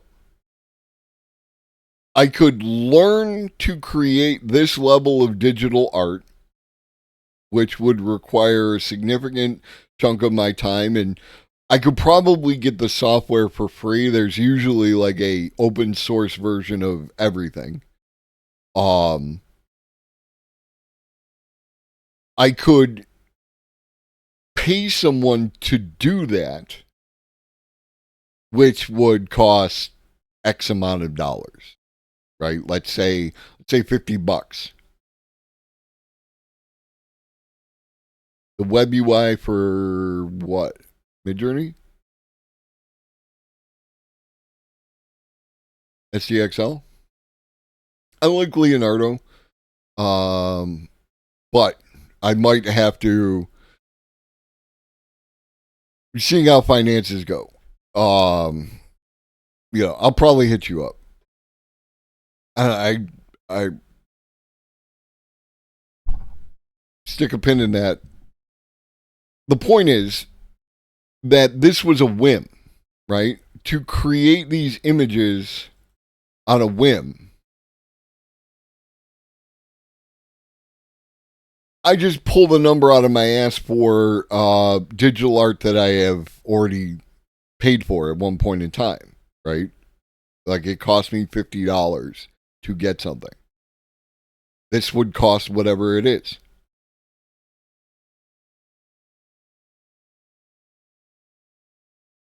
But I got to create these things that I really wanted to see. I didn't want to remove the background. I wanted to look at the little alien thing back there. Right? So no one lost any money because there was zero chance I'm going to pay somebody to, generate these versions of the Avengers to entertain myself.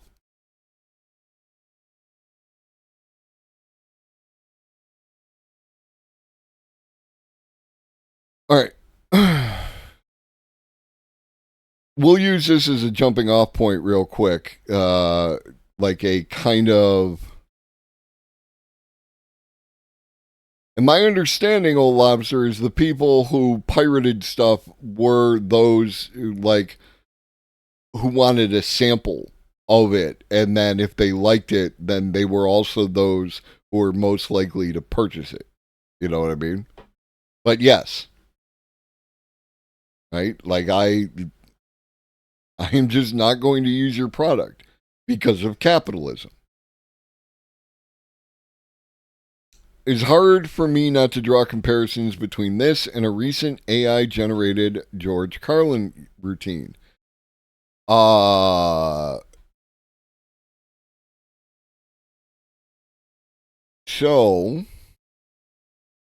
I saw it. Where was it?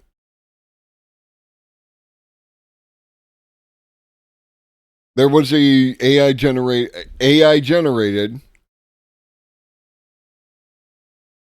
George Carlin special, right? And the estate decided to sue. Well,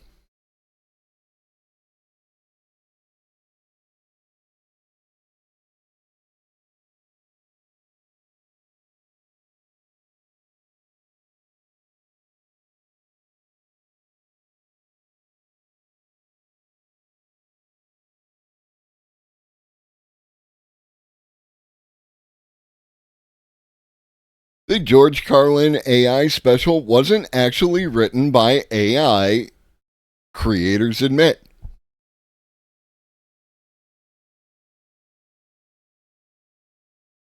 Right? Love it.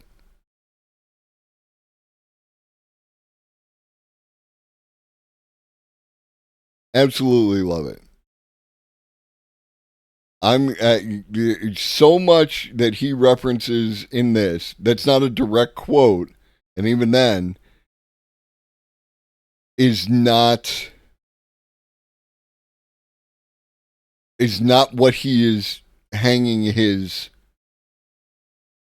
stuff on. You know what I mean? Not legit. put me in a sour mood, but then right after me, someone in the audience asked if either of them thought blockchain, the big tech craze of a few years ago, had a role to play in AI. They could not say no fast enough. And it's not blockchain that's the issue, it's crypto. Blockchain and crypto are two different things, and they should be dealt with as such. Blockchain is record keeping. Crypto is a financial instrument based on that record keeping. That's the difference. But because of crypto, blockchain has a stigma about it, and they don't want it associated with crypto.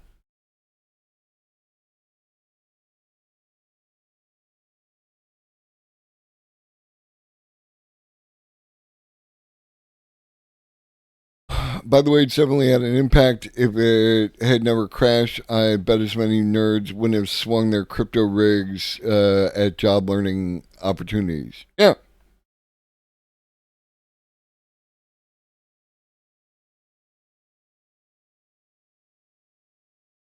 And he's capable of correcting, because it is right here. A previous version of this story ID, Google's VP as Bishad Singh, Bishad Bazadi. I said Bishad Singh. When did you update this? Like while I was reading it to chat?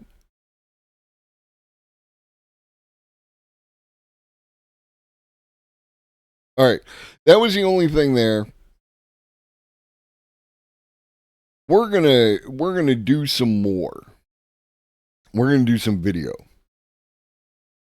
Now, one of the things that happens around AI and art, most recently demonstrated by two events. Pal World and a cover to a D&D supplement.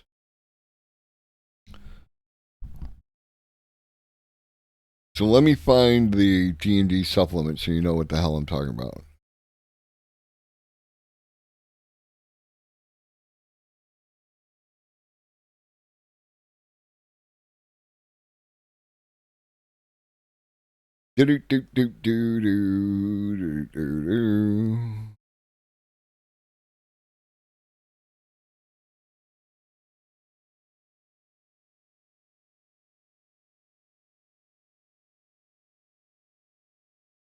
AI did not appear by magic.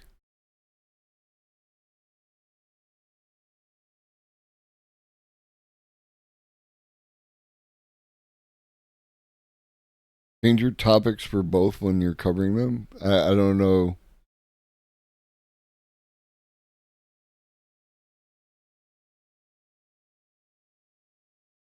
No, ChatGPT, yes. ChatGPT was released then, but it was built on GPT 3.5, and GPT 2 and 1 had already existed. So. Oh, no. I don't want. I'm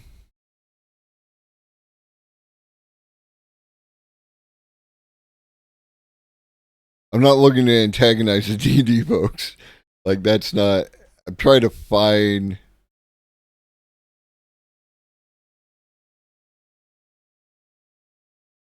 Because there's a picture of a dwarf that someone created, and people went off on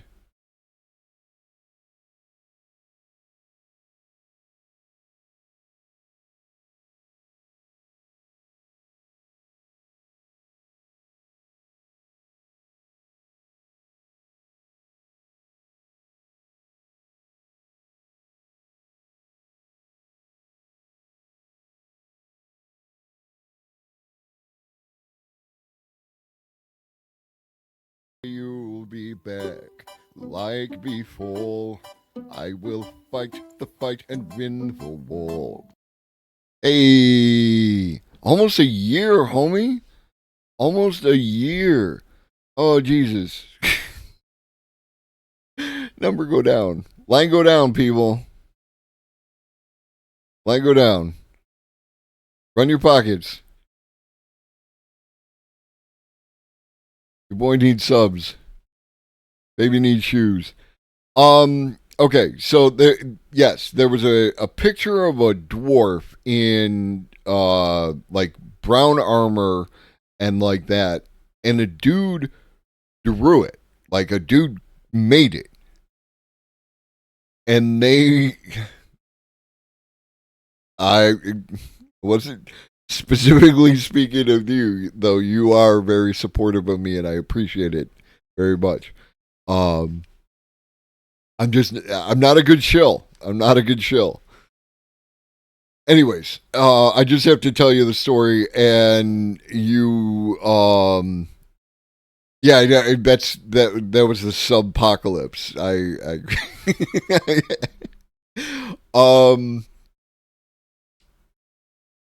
Your source is going to be, trust me, bro, because I can't find it, but it exists. So this dude created this picture, and in the AI art version of like transvestigation, people did the thing where they're like, oh, that's AI art because it does this and because it does that. And the guy's like, I made this.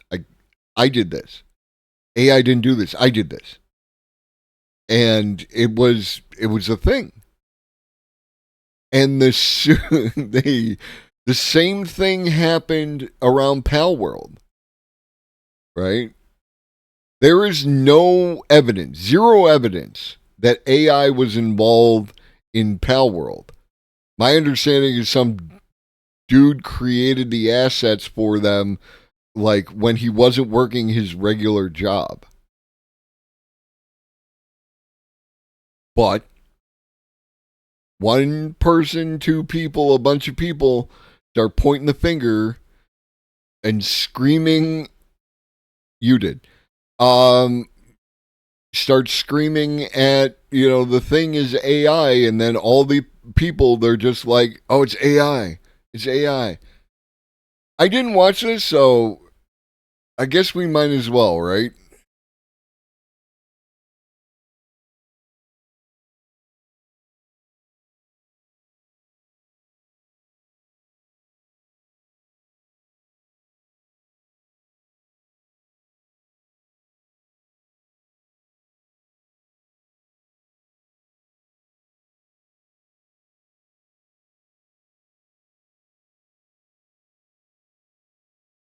Senior artist from Naughty Dog is accusing Pal World of cheating. My gut is telling me Pal World was made nefariously. I just have no proof, just dev intuition. Making a game is so difficult. They're cheating somehow. I just can't pinpoint how. And I did see this post as well. The guy who accused Pal World of stealing Pokemon models by comparing them has apologized for making it the fuck up. Apologies. It has been proven that Pal World was not made with AI and was not made with stolen assets. In fact, the look how the models are a one-to-one Twitter user later admitted to scaling them to fit. I did scale the models uniformly, and I did apologize for being imprecise. I will never apologize for apologizing. People should apologize more. Sorry that it rubs you the wrong way. I'm doing this because I think it's discussing how much Pal World glorifies animal abuse. Oh, so he's just making it up for no reason? Well, an apology is really all that matters. He can still think that's disgusting, and I still think he's an idiot. The damage is already done. Yeah, it is, and he's a fucking idiot. He should have never done it. But at least he apologized. So it's not as bad as it could have been. I mean, it's good that he apologized, but yeah, right? Like, ooh, should I try and capture the big mammoth? I have... No, we're not watching Asmon Gold stuffs.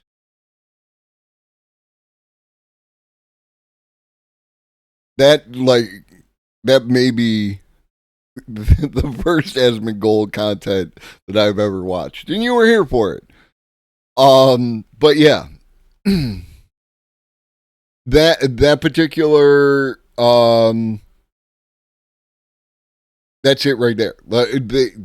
the AI Inquisition came out and they made their determinations, and the evidence wasn't required. And that's like, y'all know that if you don't have evidence, I don't care if I agree with you. If you don't have evidence, then I can't use it, right? Like, I have to come in and say, like, you know, this is a thing I saw, and you can believe me or don't, because I can't provide you with the evidence. I'm super, like, clear around that. Yeah, and like, everybody's coming around on UBI. It is a foregone conclusion that we need UBI at this point, because because people are realizing what the alternative is. Right? You don't want UBI, you don't want to meet people's material conditions, then you're sentencing them to death. That's my question for you, Aswarp. If I don't supply people with their material conditions, and I can, did I kill them? My answer is yes.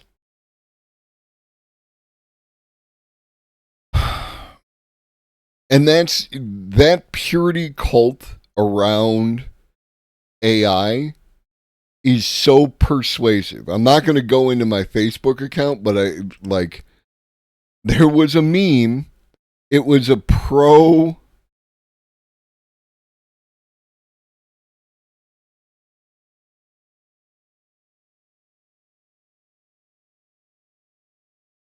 It was a pro-labor argument. It was well articulated. The picture was great. It was a perfect piece of pro-labor propaganda.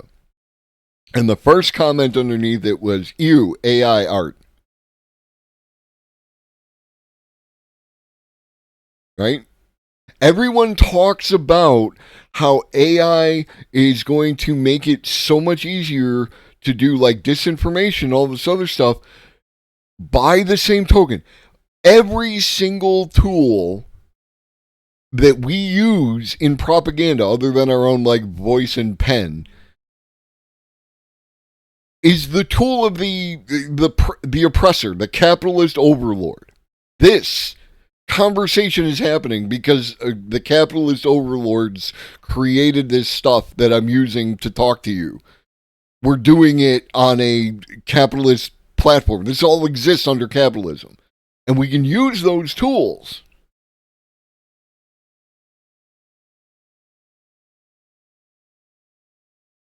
The act of bringing people from the farms and putting them into the factories is what gave them the opportunities to meet up with other people who had similar ideas on labor, because that was a point in which they had agreement, in spite of things that they might not have agreed upon, and started the labor movement, such as it is. Technically, peasant revolts started the labor movement, but then you have to do the thing that I do, but other people don't like to do, and say that feudalism and capitalism are just different manifestations of how you distribute power and resources, rather than being two separate entities in any way. Artists are the people who should most understand that the difference between a job and a hobby is capitalism, but this is the hill they choose to die upon.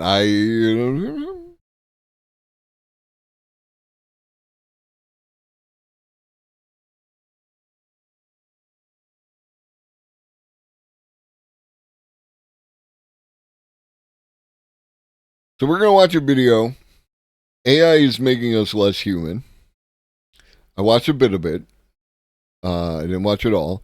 I am going to turn up the speed because, again, there are two types of AI content. There are people who make pro AI content, and it ranges in that 20-minute range. And there are people who make anti-AI content, and they're YouTube video essayists who take between 40 minutes and an hour or more to get their point across. Imagine just doing art for the sake of art and giving it away without concern for your own survival because it's provided for entirely. My dude, my guy. Like, I am... Which person? The video that we're about to watch? You already know? Like, I am... I knew it. I knew it. I knew it. Your AI covers that you did implanted some shit. You know exactly. You're in all my stuff. No, I know. You looked at my screen until we're there. But yeah, like my problem with doing AI, with doing art for money was the money. It was the marketing. It was all the stuff. I don't want to do that. That's not what I do. I make art. I was at that point where it's like I would just put this stuff up in a space, and if you liked it, you take it home. And then you have the art. That is the entirety of the transaction that needs to exist. I am one of those artists that once I am done with a particular piece, I'm done with it. It can go elsewhere. My experience is in the act of creation. Once it has been created, I'm done. I'm out. I want people to come take it and get something out of it.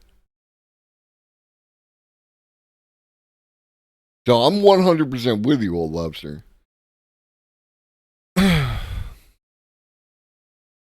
All right.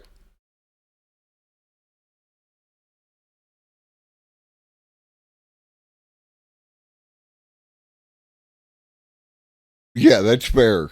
That is absolutely fair. Traits as simple as... What up, Dr. Yasmin? We're also going to turn up the speed on this because that was what the tirade was about, where I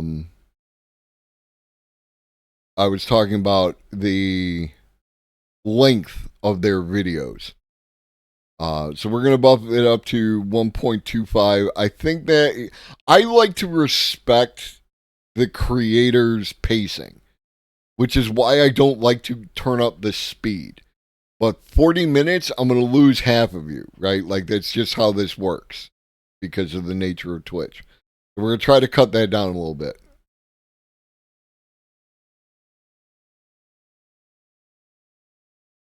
I have never been more wrong about anything than I was about robots, and I thought I was a dude for 15 years. When I was in high school, the topic of artificial humans would occasionally come up in my classes or with friends. I remember joining in on a few debates over whether the AI cyborgs of the future would be sentient, and if yes, whether humans should grant them rights. At the time, I found myself solidly on the yes side of that argument, and kind of appalled that anyone felt otherwise. How could you deny rights to something that can so clearly think and feel? I couldn't imagine. I advocated fiercely for the protection of these hypothetical humanoids for 3 simple reasons. In order of release date, The Iron Giant, WALL-E, and Her. Let's be honest, I wasn't out here reading scientific journals.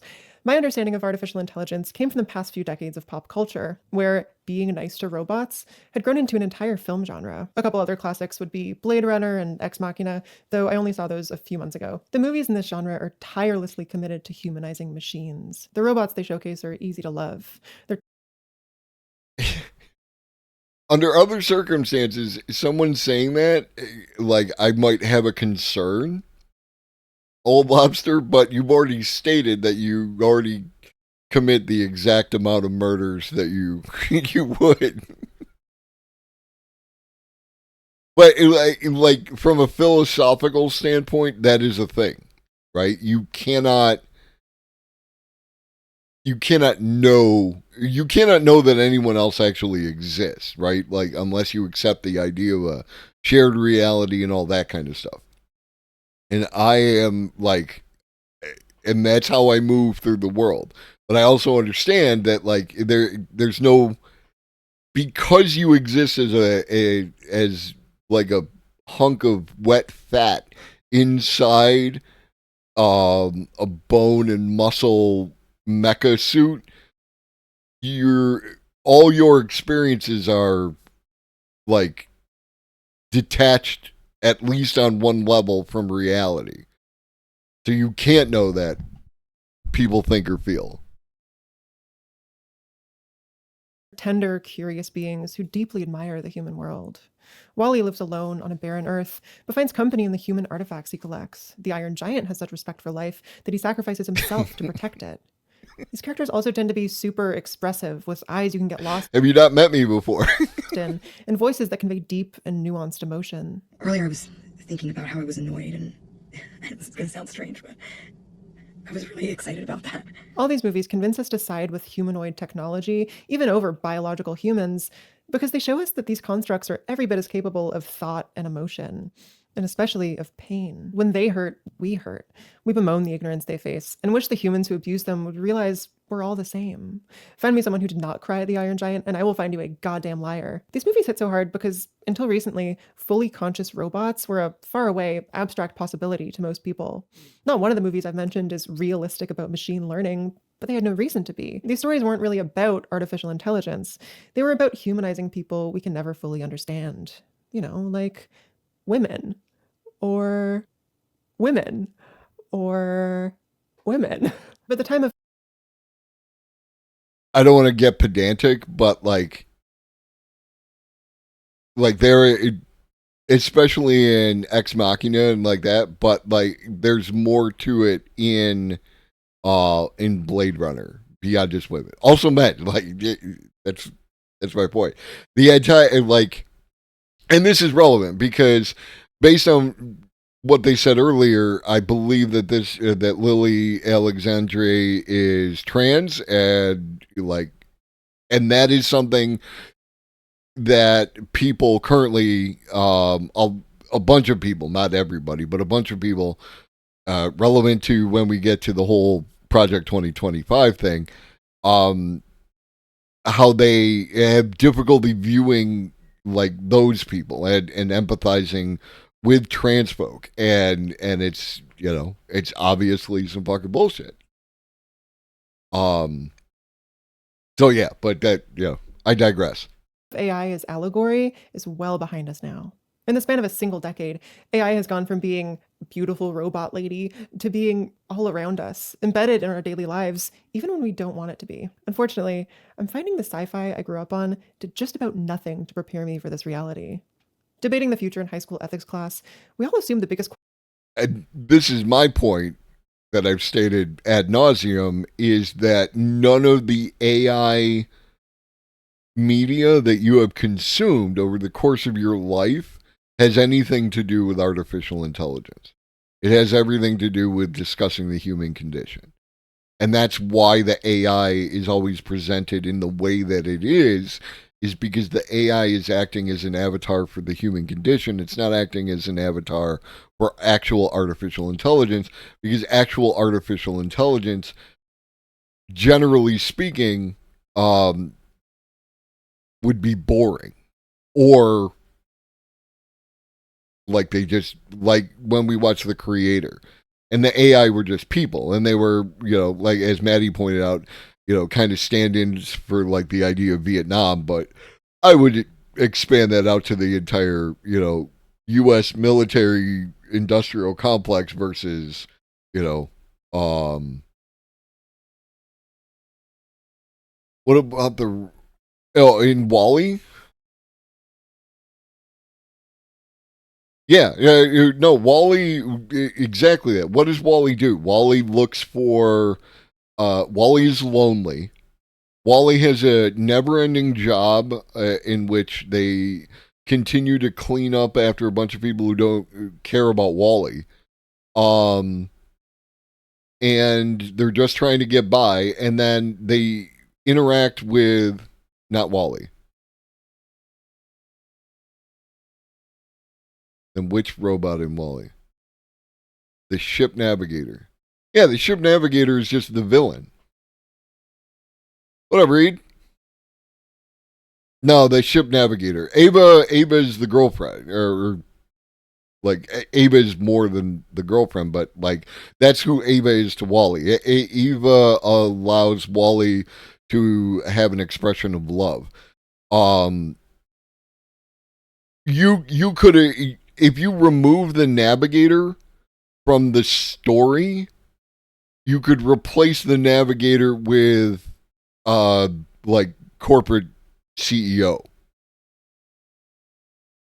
Right? Like the function of the navigator is just to be the villain. And it's a totally human villain. It's not a AI villain. Like, I mean, like it is, but it isn't. That's the point I'm trying to make. All of the AIs and robots and like those kind of things, they miss out on the questions of often asking, what is human, and like, like they kind of touched on it in iRobot, like with the whole thing when they're, doing that. But like most of the robots are presented as not human and very easily murdered, right? Because if they are alive in any sense, then Will Smith murders a whole bunch of them. Which, in an action movie, that's what the hero does. Murder a whole bunch of faceless bad guys.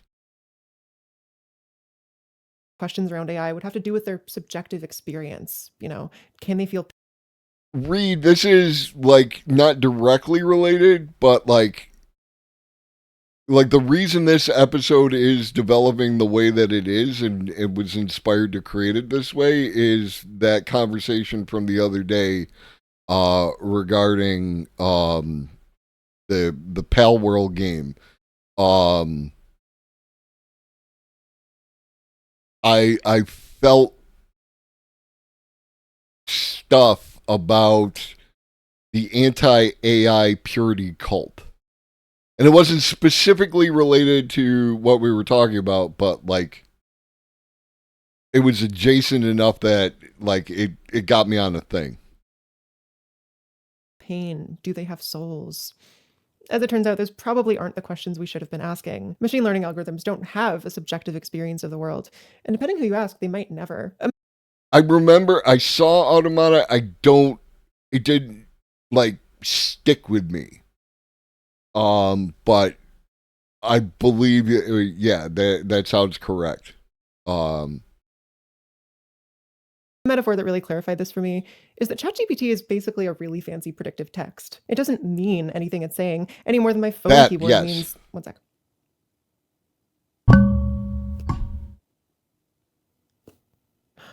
Where Ex Machina's Ava builds an identity for herself out of interests and ambitions, real-life machine learning algorithms can't experience desire or pain or pleasure.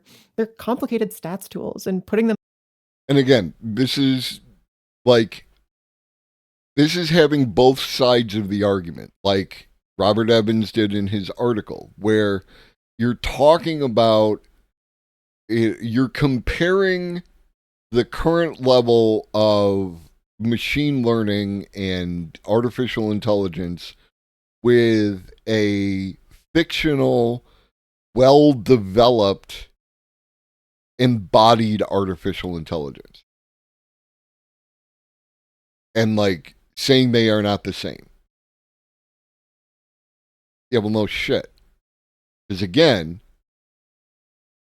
if ChatGPT was walking around in a robot body and making its decisions under the current climate, people would lose their goddamn minds. In a robotic body doesn't change anything. But getting familiar with the robots that have hit the market in recent years... I think that was relevant. Develop interactive word means... One sec. No, I don't want to see algorithms can't experience desire or pain or pleasure. They're complicated stats tools, and putting them in a robotic body doesn't change anything. This is an inaccurate statement. Like...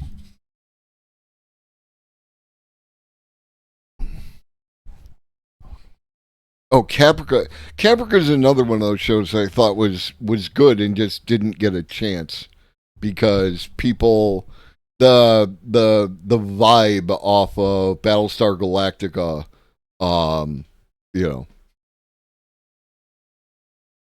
just wasn't there. Well, that's the point. As we're is like, again, the book 1,000 Brains is directly related to the idea that embodiment is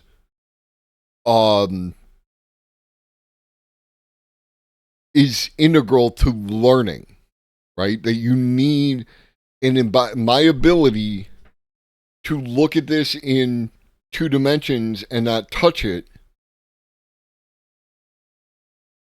is different from my ability to look at it in 3 dimensions and touch it.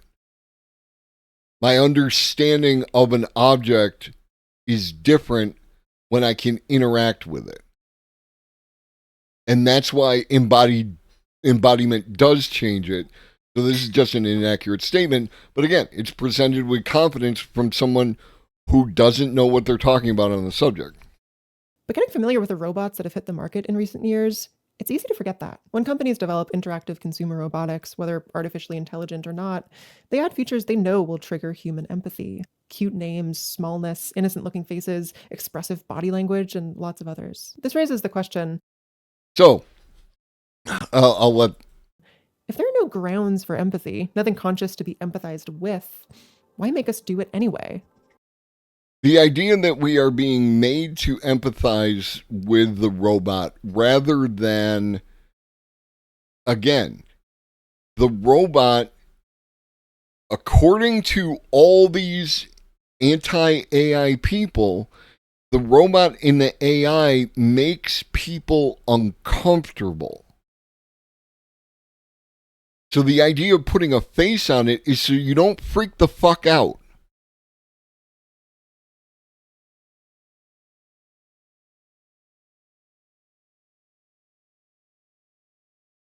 I would like to point you to who's aware of the robot, and it wasn't even a robot. It was like some, it was a construction that looked like a robot, and it traveled all across Canada and had a grand old time. It didn't, but then, like, because it wasn't a robot at all. But then it made it to Philly, and Philly destroyed it. Like, some people, some human beings decided that this thing needed to be destroyed. Right? So the idea of putting cute faces on them so that you don't destroy the robot, even that has limited viability from humans. AI's just stats argument needs to phase out. You weren't here. We did this article from Robert Evans in Rolling Stone, and in it he was talking about the woman who allegedly got phone calls pretending to be her daughter asking for money, and allegedly it was a scammer. And this was one incident. And at the time I said they're going to keep talking about this, and it's been like a year and they're still talking about it. And using it as a touchstone rather than a single one-off event, an outlier in your data set, dude. It can learn meaningful representation from data, which allows them to capture complex patterns and features. It goes far beyond just stats correlations. Understanding hierarchical and abstract relationships within information. I agree, dude. You and I are on the same page on this. I haven't given a thought to how uncomfortable to those people make robots feel. No, nobody cares about the feelings of the robots. Now that's making me uncomfortable. I really don't like the human face aspect of androids, I guess. That is like, that is also a thing. Like, that makes sense. Right? It makes sense that if you are aware that it is non-human, then it looking human could also make you uncomfortable in that regard. Why persuade us to treat products like they're sentient? The short answer, which you've already guessed, is that it makes more money this way. But the long answer is pretty troubling.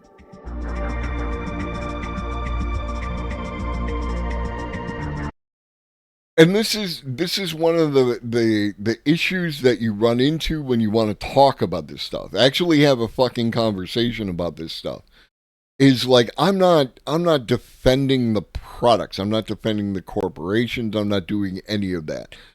But there are people who seem to like they're so, what is it, black pilled, red pill, I don't know, whatever pilled by the capitalism that like they see it no matter what, right? And again, only one thing, not many things, not different things, only one thing. The only thing is that it makes more money this way. Not any of the crap that I just laid out to you about how like it makes human beings more comfortable. Right? What up, Digital? Everyone out of your prescription. Take your meds, chat.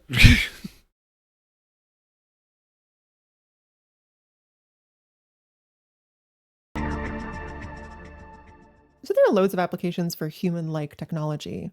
The most mundane, which I'm sure you're familiar with, is labor replacement. Chatbots replacing customer service reps, self-checkouts replacing cashiers, and so on. The economic side of this is rightfully a big topic right now, but I want to hone in on how this rising technology makes us feel. We'll start in the world of robotics. I think labor replacement robots are... And again, if you are defending people working, you really need to reanalyze where you're coming from on this entire thing. Right? You're nibbling around the edges. You're doing the same goddamn thing. We're just going to talk about it for the next 200, 300, for however many 100 years. Because there's nothing that says that end stage capitalism means that capitalism is going to go away anytime soon. We need to talk about resource distribution. That's what matters. If you are defending people keeping the job at the grocery store, working terrible hours, standing on their feet and dealing with people, and let me tell you, like COVID, people don't want to wear masks. You're concerned about that. Well, you're shit out of luck. Because you can't ask the person to wear a mask. The store won't ask the person to wear a mask. The government won't ask the person to wear a mask. And even if they did, the person would still ma rights and all that crap.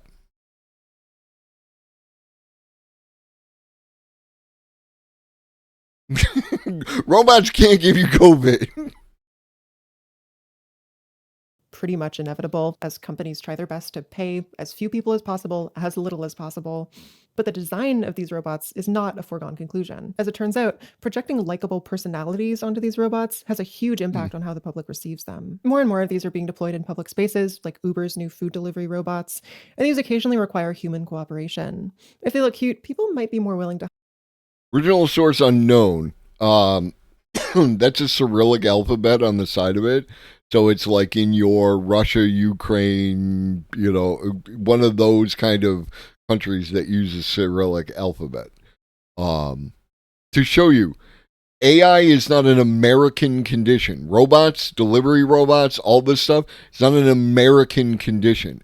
It is the world we live in. Help out when they get stuck. Oh my god, we were just driving and we noticed this little drone delivery guy. And now he's stuck. We have to help him. Let's help him. Taking it a step further.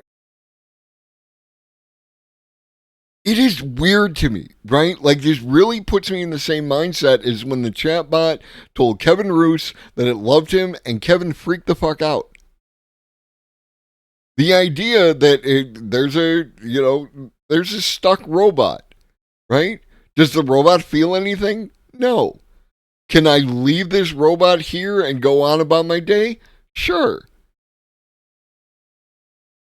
What does that mean for me, though, is like a person to like, because I'll take your, like if I see a cart in the parking lot that wasn't taken back to the thing, I'll put it in the thing. I don't care. Like, I don't have an emotional attachment to the cart. I don't have an emotional attachment to the other person's car that could get hit. I just know that if I came out to my car and a cart had been blown by the wind and drifted into the side of my car because some other asshole, then I would be upset. It would fuck up my day. So this person has no idea I even took that cart out of the thing. It doesn't have to rely on that type of behavior. It's just there's certain stuff that, and you do you, right? You do you. But there's certain stuff that I view as being like a citizen of Earth. And that's part of it. That if the robot was stuck, I would get it out of the snow. So that whoever it's delivering that thing to doesn't have that experience, right? They order some food because they're trying to stay in for whatever reason. I don't know. Maybe they got COVID and they're getting food delivered. And there's the robot. And we're just going to not help get that robot on its way. There's some really weird thinking that happens with people as they approach this because of that, like, overpilled thinking regarding corporations. Yes, corporations suck. We live under capitalism. Capitalism sucks. But we all live under these conditions. And we all collectively need to help each other get through our day-to-day without making it any worse. I hope that makes sense. Some robots, like the police quadrupeds, are deployed for dogshit evil reasons and are lucky if they don't get sabotaged. Being likened to a living creature seems to make people hesitate to vandalize. Again, the robot cop. I know the robot cop freaks people out. You know what the robot cop isn't going to do? The robot cop isn't going to panic. The robot cop isn't going to freak out because somebody pulled their phone out to record themselves getting arrested. The robot cop is going to use its computer vision and see that it's a phone. The human cop is going to freak the fuck out.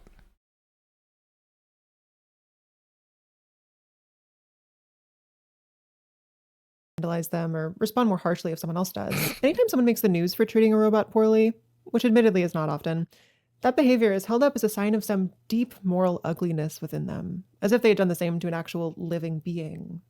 In 2017, a story made waves about a sex robot that was a subject of a transgression that I don't know how to describe.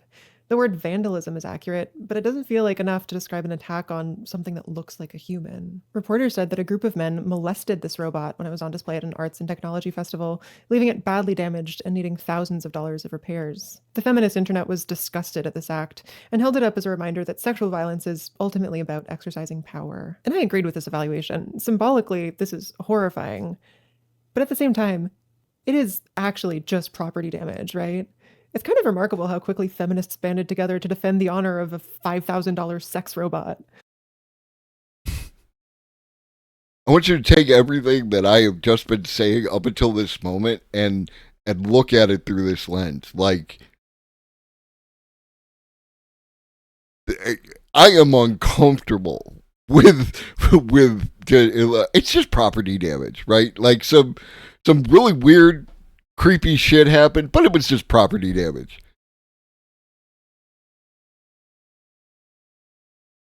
Humanization tactics can get us to imbue even pretty gross technology. It's also a reason why one can't rely on Marxist analysis to derive every conclusion, which is something those of us on the left tend to fall into. What up, Lenny?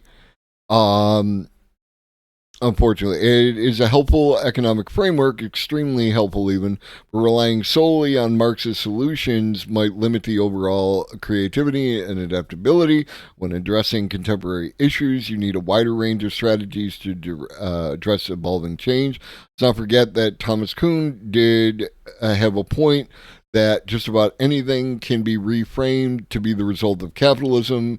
Everything that looks like a nail to a hammer problem. Yeah. And the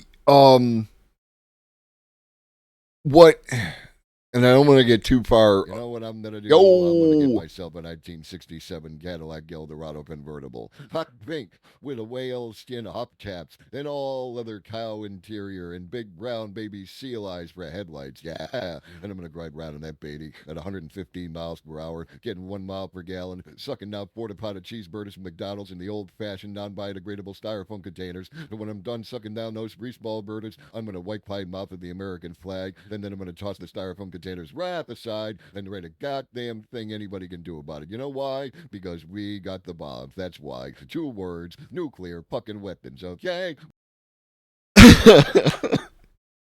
When I was creating all the new first, let's focus. Lenny, thank you, my dude. Thank you, my guy. Like, I really appreciate that. For these, at least these 2 reasons. One, it was amazing, getting the 5-pack and child hands, K-Pars, low observable goat, Carla's Wild Ride. I'm not completely familiar with, but and Corey Campbell, like, great people that get him. But Old Lobster created that and was like, I gotta get this in there, and it was the perfect thing for the 5-pack, right? And then and Old Lobster created that fully automated luxury gay space communism picture, so that was a whole Lobster Gang production right there. So thank you. What the hell was I talking about? Oh yeah. What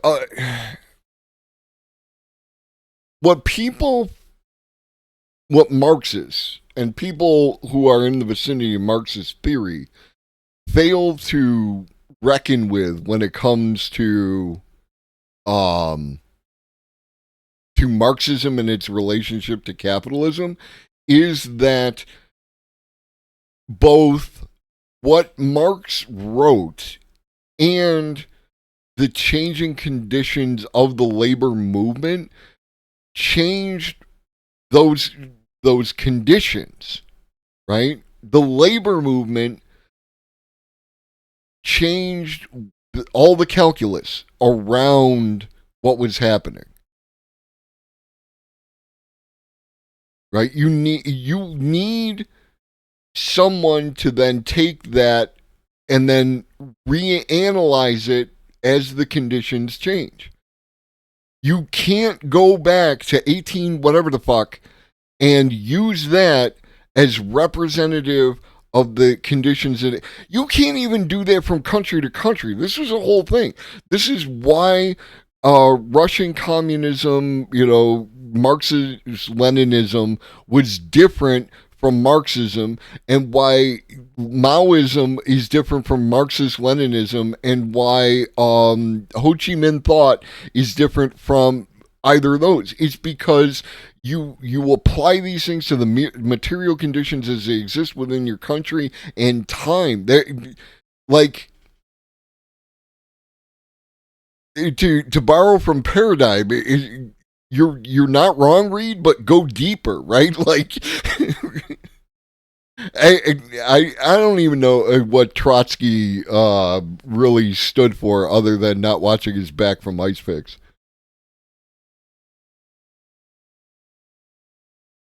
With humanity, forgetting that they're actually just proxies for corporations. Imparting humanity into these products means we end up standing up for police brutality machines and gig economy labor replacement and fake women who can't say no, as if any of these things have a right to exist in the first place. When we assign living traits to robots, yes, that is one way you could look at it, right? Like, but that is not the only way you could look at it. But you said it with such confidence. We tend to upgrade mistreatment of them from property damage up to assault because we can imagine ourselves in their position. As an aside, the movie Air Doll tells a pretty similar story to this. It's all about humanizing a woman the rest of the world sees as an object, and it's easily my favorite movie I've mentioned today. You should watch it. Okay, that's my little soapbox moment. And it's such a weird statement to follow up what you just said. It's property, but this is one of my favorite movies about anthropomorphizing a robot. Follow me on Letterboxd. Logically, we know no one actually gets hurt when a robot is damaged or feels loved when we treat one well, but we can't resist looking at it this way. Studies have found that humans will project consciousness onto just about any robot, even ones that aren't designed to be lifelike. Traits as simple as being able to move or being vulnerable to harm trigger our human impulses to nurture and protect. Adding in traits that we find cute, like big eyes or heads that tilt, only intensifies this effect. A great article called Cuteness as a Dark Pattern in Home Robots was the basis for a lot of the section, and it suggests that robots looking cute encourages people to treat them as a little member of their family. A robot's owner can find themselves taking on a role similar to a parent or older sibling. Taking on the role of caregiver or protector appears to situate the user in a position of power or mastery over the robot, including raising the robot within the context of the family. Indeed, the marketing discourse that surrounds the introduction of home robots onto the commercial market communicates this as a unique selling point. The robot will grow alongside you and your family, becoming its own distinct personality. Who saw Bicentennial Man? Like, that was a movie I wanted to put into movie night, and it hasn't happened yet. But Bicentennial Man was exactly that. And what was he? Who saw, what you call it? The Orville. Because if you haven't seen the Orville, I'm about to do spoilers for the Orville. Next thing we know, people will be trying to make other objects cute, like toy bears or something. Bears are actually dangerous. Thank you, Open Set. Thank you. I'm not being unreasonable. I'm not out of pocket here, okay? In the Orville, I'm about to spoil the Orville if you haven't seen the Orville, and you should see the Orville. Orville is some of the top tier Star Trek that exists. There's a android in Orville, and in the third or fourth, I think it's third. I think they only did 3 seasons. They did the first 2 and then the third one when they jumped networks or whatever the hell you people call that network type thing. Anyways, the android comes from a race of androids who were exterminating life and intelligent life, and they were doing it. What you find out in season 3 is they were doing it because of how they were treated on their original home planet, right? And the whole summation of that plot line is that the good android was able to tell all the bad androids that not all humans, and it was like, oh, okay, kind of thing, but much better than that. Like, I'm way downplaying it. It was really good. But that kind of thing, that is the opposite side of this argument. Is like, no, you shouldn't. You should treat the robots like they're just property crap. So that way, eventually, when they do gain any type of anything, that, you will continue to do that because it will be culturally ingrained. And at that point in time, then they revolt and kill us all. So thank you for that. Piece of technology seems cute and non-threatening. Humans get the impression that we have power over them, and we want to exercise that power responsibly. Really, the opposite is true. These traits are manipulation tactics fine-tuned by the developers to make people interact with their products in profitable ways. When robots feel familiar, trustworthy, we're willing to let them in. We show them more of ourselves than we might be comfortable doing otherwise. This is beneficial, among other reasons, because it gets us to hand over a lot of data about our lives. A pretty chilling example of this manipulation comes a little later in the same article. Because they are... First off, it's not an article, it's a paper. But I'm being pedantic because you're pissing me off. the issue here, again, is the data. And again, like, we have had a long time to come to terms with data, and we haven't done it, right? Like, this is an issue that we could address through government regulation, but as we're going to get to when we talk about Project 2025 after we finish this video, my critique, if you will, about how people engage with government or don't. My philosophy is also that teaching kids to be nice to objects helps form the habit to be nice to people and animals too. I tend to agree. Like, to be casually, at best dismissive and at worst violent to stuff, like even stuff does have a value beyond its marketability in capitalism. You know what I mean? Like, this is my phone. I treat my phone with a certain amount of respect, is the word I'm going to use, because I use it a lot. It is my communication device to the outside world, to my family. It is my information access. There's a whole bunch of stuff that goes on here. And I could just property damage. But that ignores everything else that's related to this. If this phone stops working, now I have a backup because I learned that a long time ago because I used to work in the cell phone industry, but if this phone stops working, then for a period of time, I would be unable to communicate with people that I need to communicate with. Right? And that's baseline. There are people that I only communicate with, like y'all, through the internet. If I don't respect, again, I'm using that word, the equipment that provides me with the internet and provides me with the ability to, do a Twitch stream and all this kind of stuff, if I don't respect that, then that's the thing, Boyd. I just go with the flow. I look for opportunities. And if I could get somebody to pay me to learn something, that's a friggin' win, baby. Yes, I've done a lot.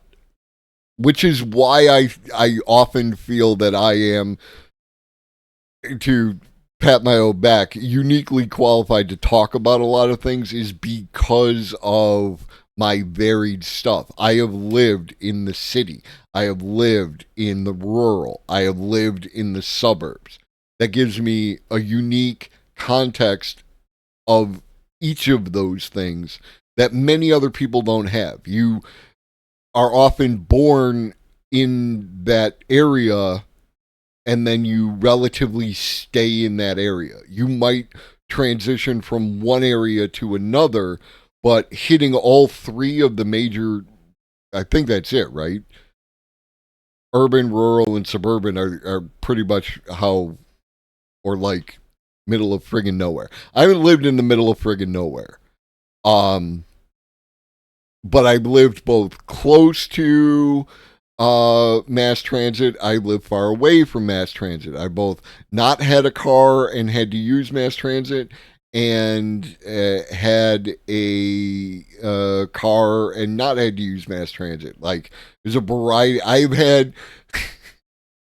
I remember a date that I went on. We double date with a friend of mine, and we're walking to the bus stop, and the girl asked, how far away is the car? And I knew at that point in time that things were going to get complicated. Her comment on the property damage character of sexual assault type action on a robot disturbs me greatly. If people think they can do that to robots, what stops them from doing it to people? Also, arguing they're not people smacks a tiny bit of seeing slavery is not a problem because slaves were not considered people. I understand what you're saying, Dame Karen, and I'm that's my vibe as well. Like, I am. It's just I don't like to use the term slippery slope, but it's like you're starting to get adjacent. At one point in time, you know, Americans, the United Statesians, didn't consider people with a particular skin tone as being the same as them, right? That they were not actually human or whatever. And I'm not equating black people with robots. I'm talking about the conditions of the individual who has that type of perception. It's not the same, but it's adjacent and it's troubling. And it's not how you should move through the world. Right?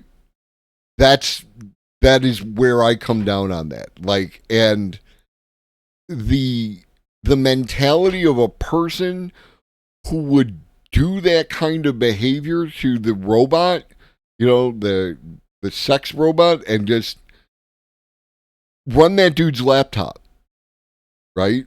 That dude needs monitoring because it sounds like there's something wrong with that person. Like, because the sexual nature of what they were doing is relevant to that conversation. Exactly. Operate within the domestic environment. These robots will be ideally placed to capture new sets of data in new situations. As a specific design example, the exaggeratedly large and emotive eyes that typify cuteness are also, for a robot, the front for their recognition and recording technologies. The cute appeal of the eyes works to draw the user in, while the interaction produces data for collection. I think it's beautiful that humans can extend care to anything, including machines, just because they remind us of living creatures. It points to something special about I'm with you. Our capacity to see parts of ourselves all over this world. Humans recognize our own faces in wood grain and wall sockets. Anywhere we go, we can find things worthy of love and attention. The tech industry, though, seems to view our humanity as a weakness to exploit. Their machines extract our kindness for their own ends and offer only momentary convenience in return, clean floors or voice-controlled lights or whatever, but they can never reciprocate the compassion we show them. Clean floors are not a momentary convenience, right? Like they're doing that thing. Again, think of how much time it takes you to sweep your floors and how nice it would be to have that time to do something else that you would like to do rather than sweep those floors. Right? So you downplay the benefits and you upplay what is a concern. Data collection and aggregation is absolutely a concern. But that requires you to do something about that thing, as opposed to just pointing at the company and saying, company do capitalism thing, let's all hate that.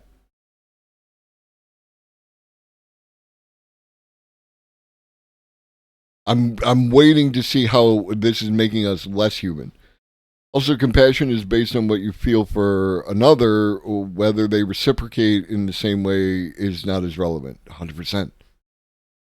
Right? The number of people that I express some sort of empathy towards, or like again, the person whose car wasn't hit by the cart that I moved into the corral never reciprocated, never knew I existed in that way.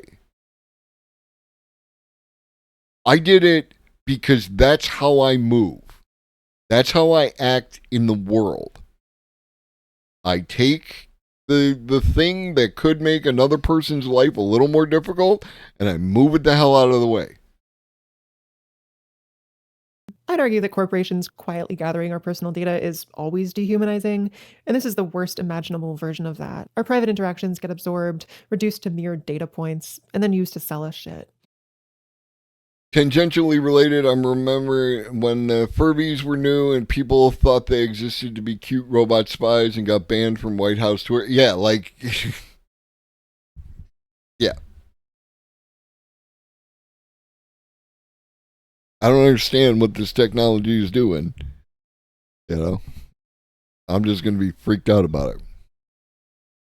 And yeah, the corporation is trying to sell you more shit. Advertising is a whole friggin' thing. It's deceptive. It's vulgar. It's not what people think they're signing up for when they buy a little gadget to put on their desk. Thankfully, there is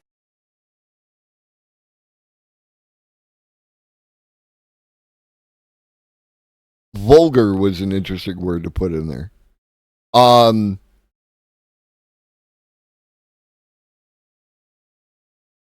You should know that data aggregation devices, data collection devices that you put within your space are going to collect that data. As far as I know, that information is presented somewhere on every device that gathers your data. Now, don't get me wrong, EULAs are long and no one reads them and like that. But you know that that information is in there at this point. This framing treats human beings as like babes in the woods / boomers. Like we are all naive to all this data collection that is going on around us. And we're not. And we can choose. And people do. People actively choose less convenience in favor of more security. It is a choice, such as it is. Because again, I do remember that I said earlier that you don't actively choose.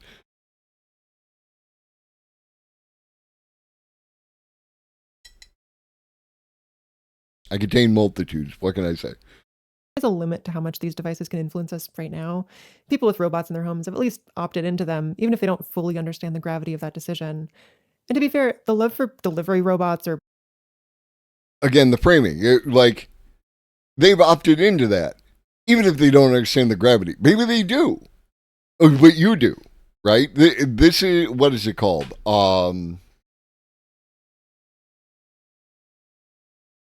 Begins with a P.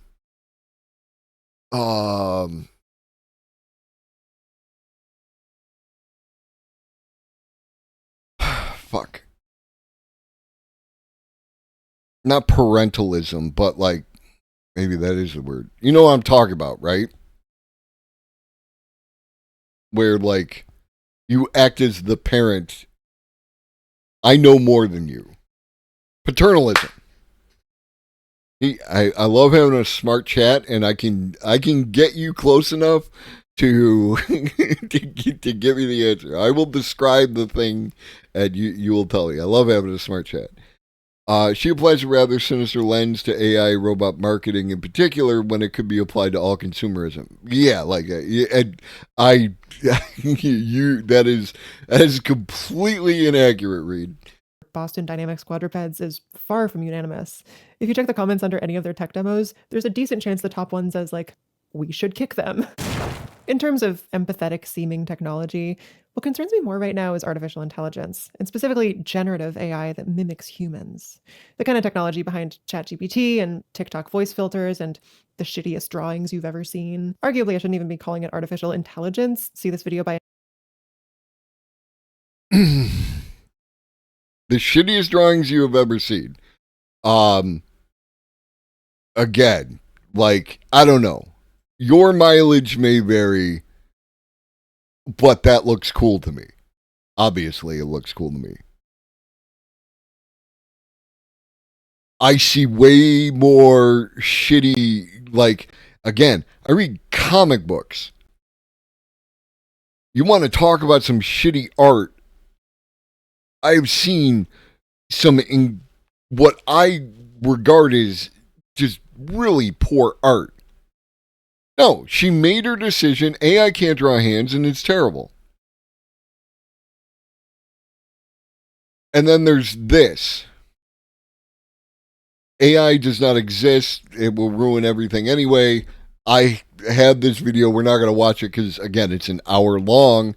And it basically comes down to, I haven't watched it, so I'm making an assumption, but she already did it with the artificial intelligence, that it's not artificial intelligence until it can play the banjo. It's whatever. Let's see if I'm right. Angela Collier, but it's just what everyone calls them, sorry. If generative AI were to pull off a similar trick as robots, hijacking human empathy and persuading us to trust it, anyone could use that for anything they wanted. Of course, AI-generated writing, images, speech, and video are already all around us, and people already mistake them for the real deal regularly. It's already getting pretty bad out here. But if generative media made the leap to also coming off as sincere and kind, how much worse could things get? In propaganda, in discourse, in... Okay, so there's this thing. I'm not sure if... Oh, my bad. My bad. Thank you. So you didn't see the whole thing. Okay. Take two. See this video by Angela Collier, but it's just what everyone calls them, sorry. If generative AI were to pull off a similar trick as robots, hijacking human empathy and persuading us to trust it, anyone could use that for anything they wanted. Of course. Okay. So there's this thing that they may not be aware of, you may not be aware of. It's called TV and movies, right? Like there's episodic content in between, like 20 minutes and an hour, and then if it gets into the hour and 20, it's usually a movie, unless it's serialized, and then it might be a mini series, that kind of thing.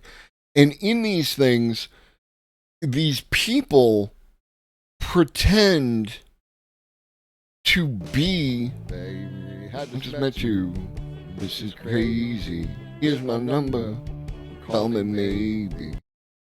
Thank you for the follow.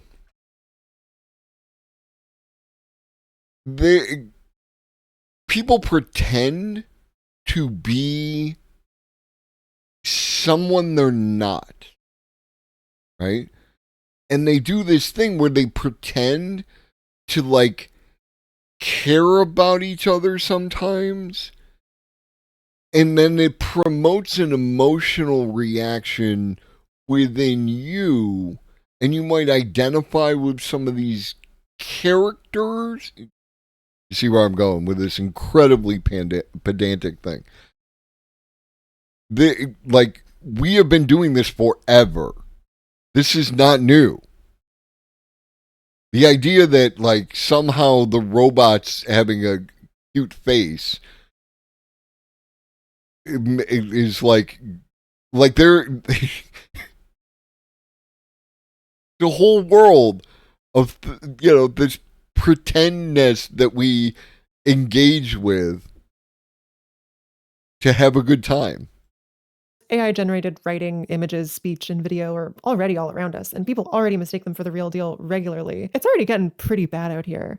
But if generative media made the leap to also coming off as sincere and kind, how much worse could things get? In propaganda, in discourse. Like, if it was sincere and kind, isn't that a good thing? You know, like, I'm going to get screwed by my electric company no matter what because I can't negotiate to pay less for my bill. But I would rather them send me a respectful email than, say, hey, chump, pony up. You know what I mean? Like, run your pockets. What is your point? Like, person, I don't want to. In advertising, consider the power of a good lie told well. Would you buy a skincare product if a funny, gorgeous, deep-faked woman sang its praises? Or could a heartbreaking sob story alongside pictures of a person in a hospital bed persuade you to fund the medical expenses of... Oh my God. Who's been on Facebook? And it's picture plus words, and people are having really strong reaction to picture plus words, and you have no idea if picture and words are in any way related. But AI, something AI. Someone who doesn't actually exist? Oh. And the number of people, and no offense, I know people are have it rough. And I'm not in any way saying that there aren't people who have it rough and who are like asking for some get by money and totally like need that get by money. But I don't know the number of people who are like doing mutual aids and GoFundMe's and stuff. I don't know. I'm relying on the person that I do know who said, oh, this person needs, you know, the thing. Like that is my verification system, such as it is. Right?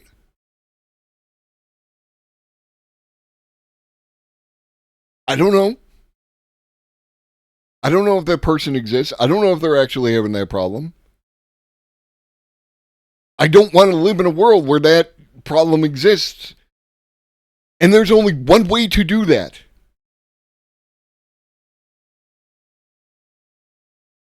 Thinking about this too long breaks my brain. Thankfully, likability is one of the few things. Yo! We will add to a biological and technological distinctiveness to our own. Resistance is futile. What up, Shakespeare? What up, Raiders? Welcome in. I am Globus the Elder. I talk about artificial intelligence and robots and future stuff and technology.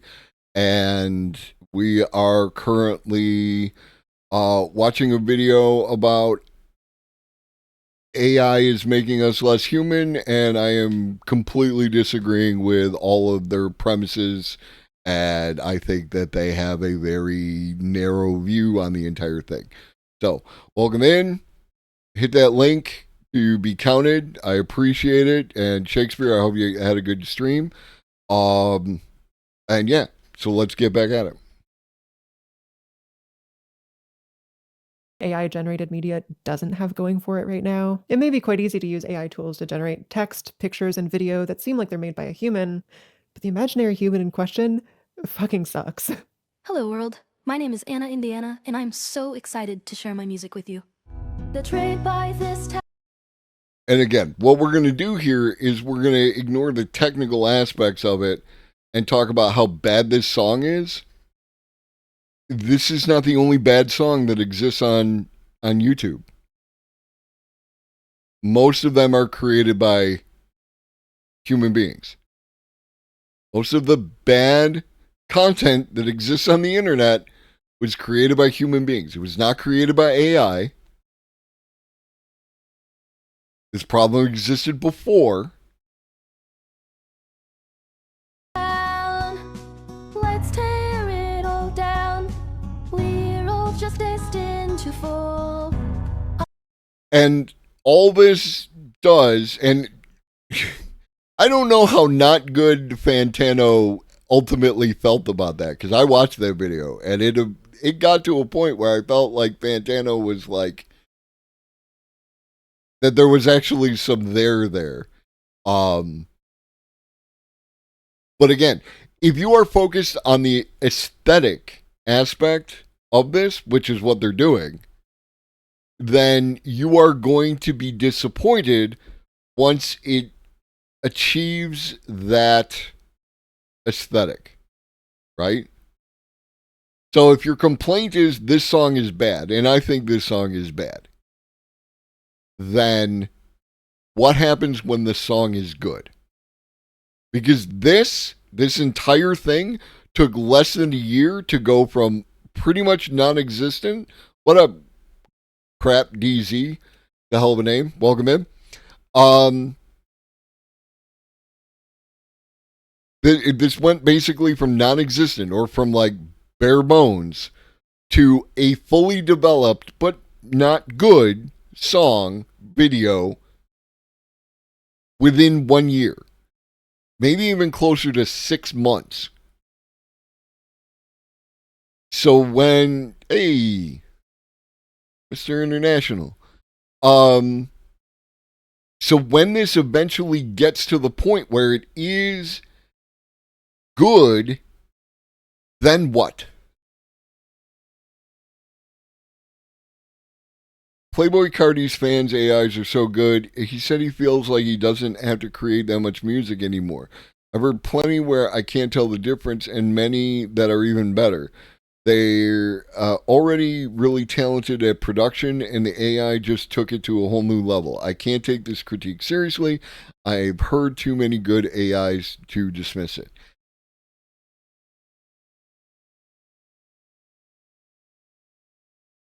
I've lost it all. Glorb. Betrayed by this town.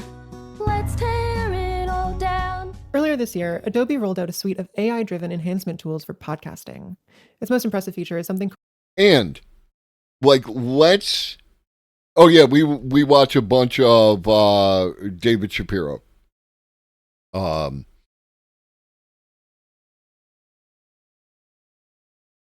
There are, like... Y'all may, more or less decide whether or not you like my singing, right? On the occasions that you've heard me sing. I am not particularly great at singing by comparison to people I know who are great at singing. The idea that I can have a song in my head and be able to create that song, create the music, sing on pitch, clean up all those things, and that I could create music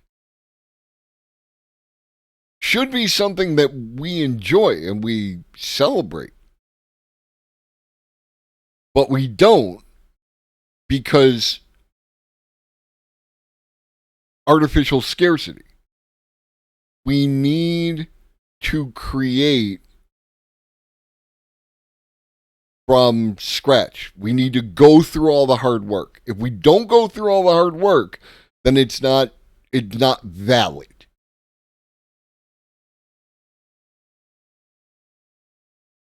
Called enhanced speech. You drop in your badly recorded audio, and within minutes, it spits out a file. See that? You drop in your badly recorded audio. Slide that in there real quick. That's cleaned up better than most people could dream of doing themselves. This is not an ad. I'm about to say some mean stuff. When I learned of this tool, I just recorded a video called Everything is Sludge, Art in the Post-Human Era.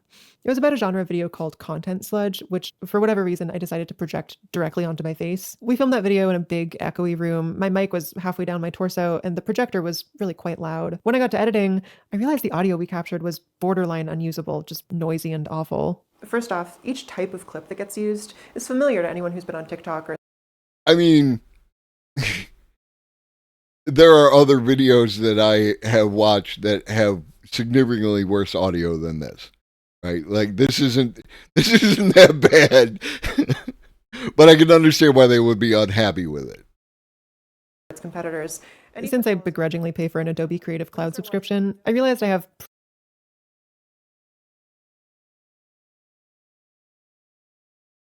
Okay, Hobie, begrudgingly, okay. Premium access to the enhanced speech tool. So just to see if it would do anything, I dropped the audio track into the website and let the AI do its thing.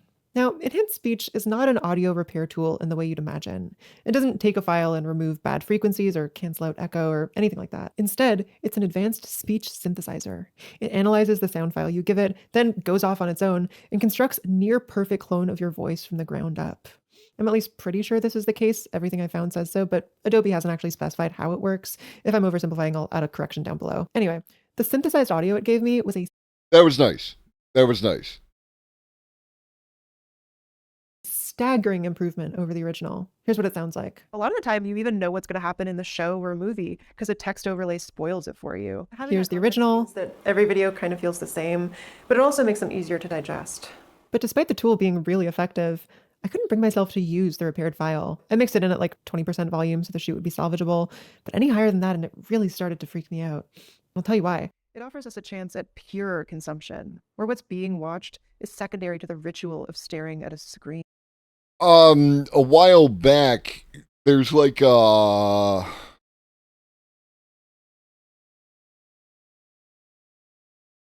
know who I sent it to.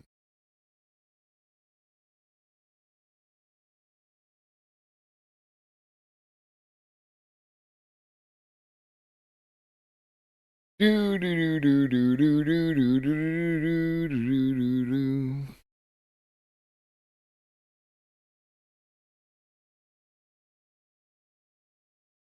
Your streamer mode is so annoying.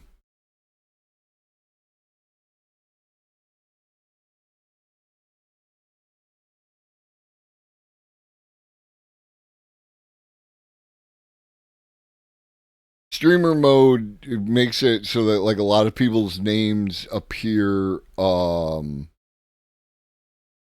as just a first letter as opposed to their whole friggin' name.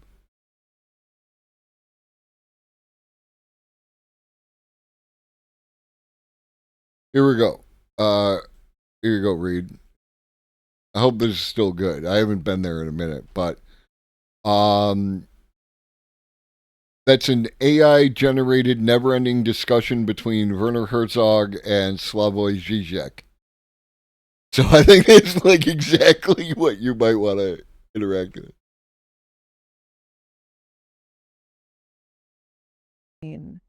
I think I sound less convinced of my words in this version. My voice is a little flatter, a little more detached. Really, it's nearly identical to how I sound. I can only point to a couple actual mistakes in the synthesis. But the big thing is, it feels like some barely perceptible top layer of my presence has been scraped off. That's had this met you. This is crazy. Here's my number. Call me maybe. Thank you for the follow.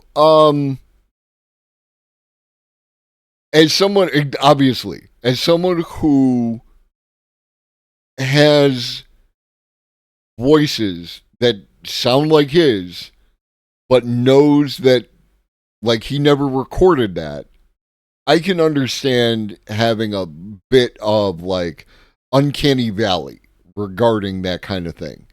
But, like, it's not less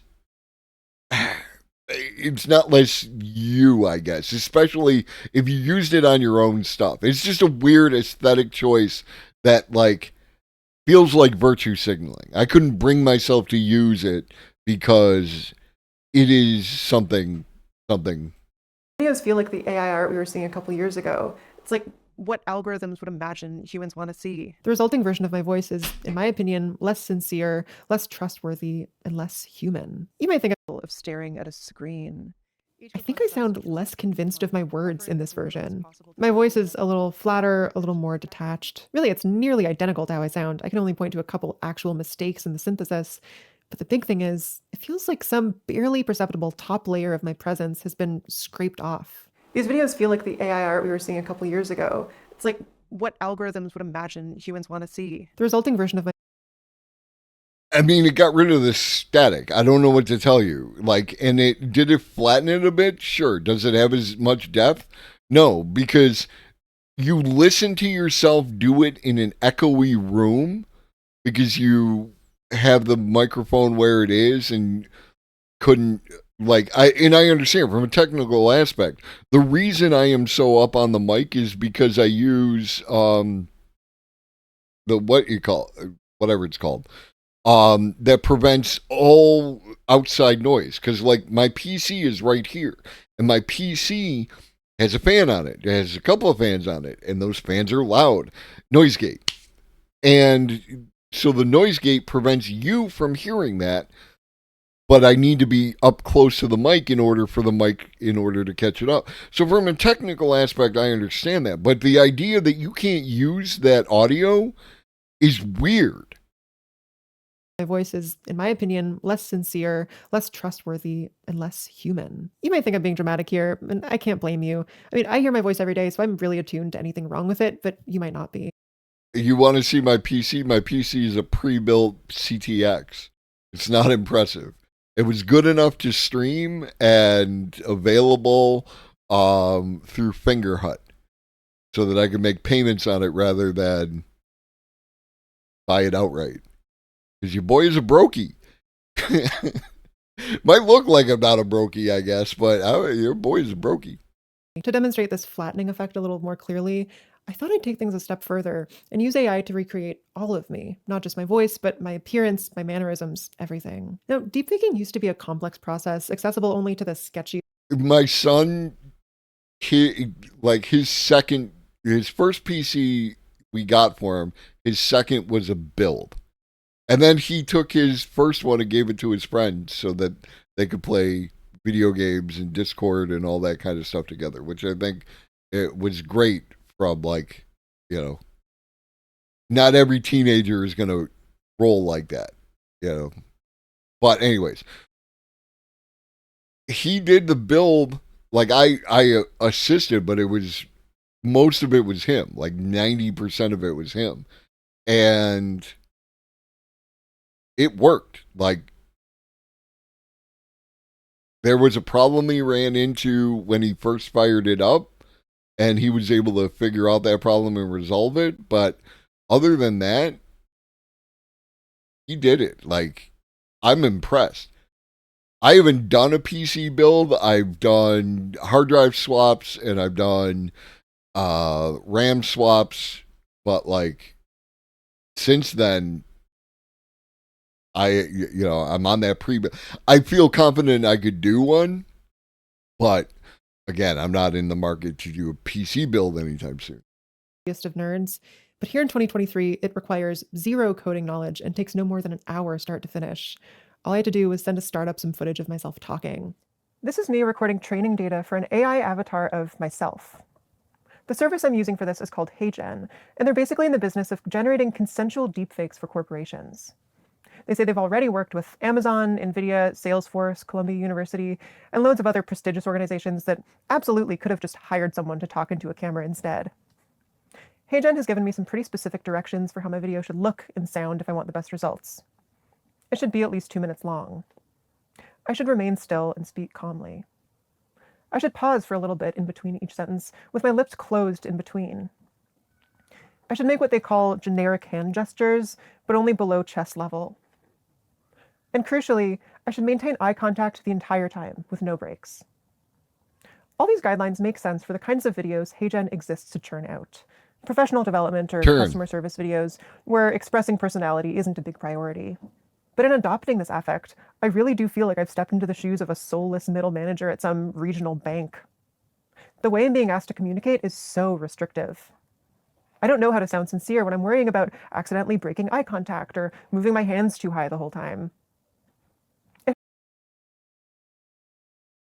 Okay, again, like I am with you to a point, but then you step across this line and you're like, I don't know how to be sincere. Like, just be sincere, right?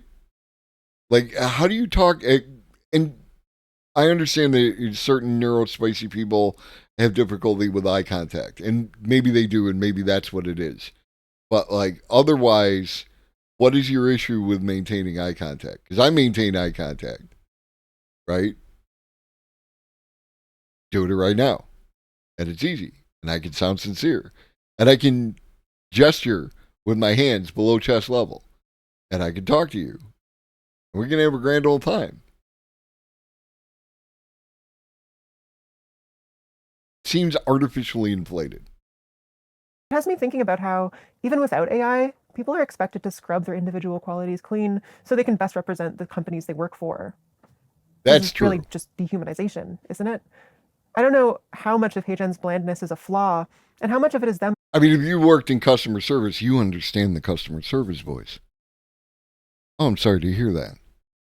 Let me see what I can do to help resolve your issue today. How's your day going? Right? Like, we understand that. And I don't disagree that too much of that is not really good, but there's also a psychological reason that you do that. The person that you're talking to when you're doing that voice is often upset. People don't call customer service because they're happy. They're calling customer service because they're upset. And when they call customer service because they're upset, your job is to calm them down. And when you talk to them in a nice, even voice and empathize with their issue, then you can help calm them down and not exacerbate the situation, which is not beneficial both to the company or to the customer.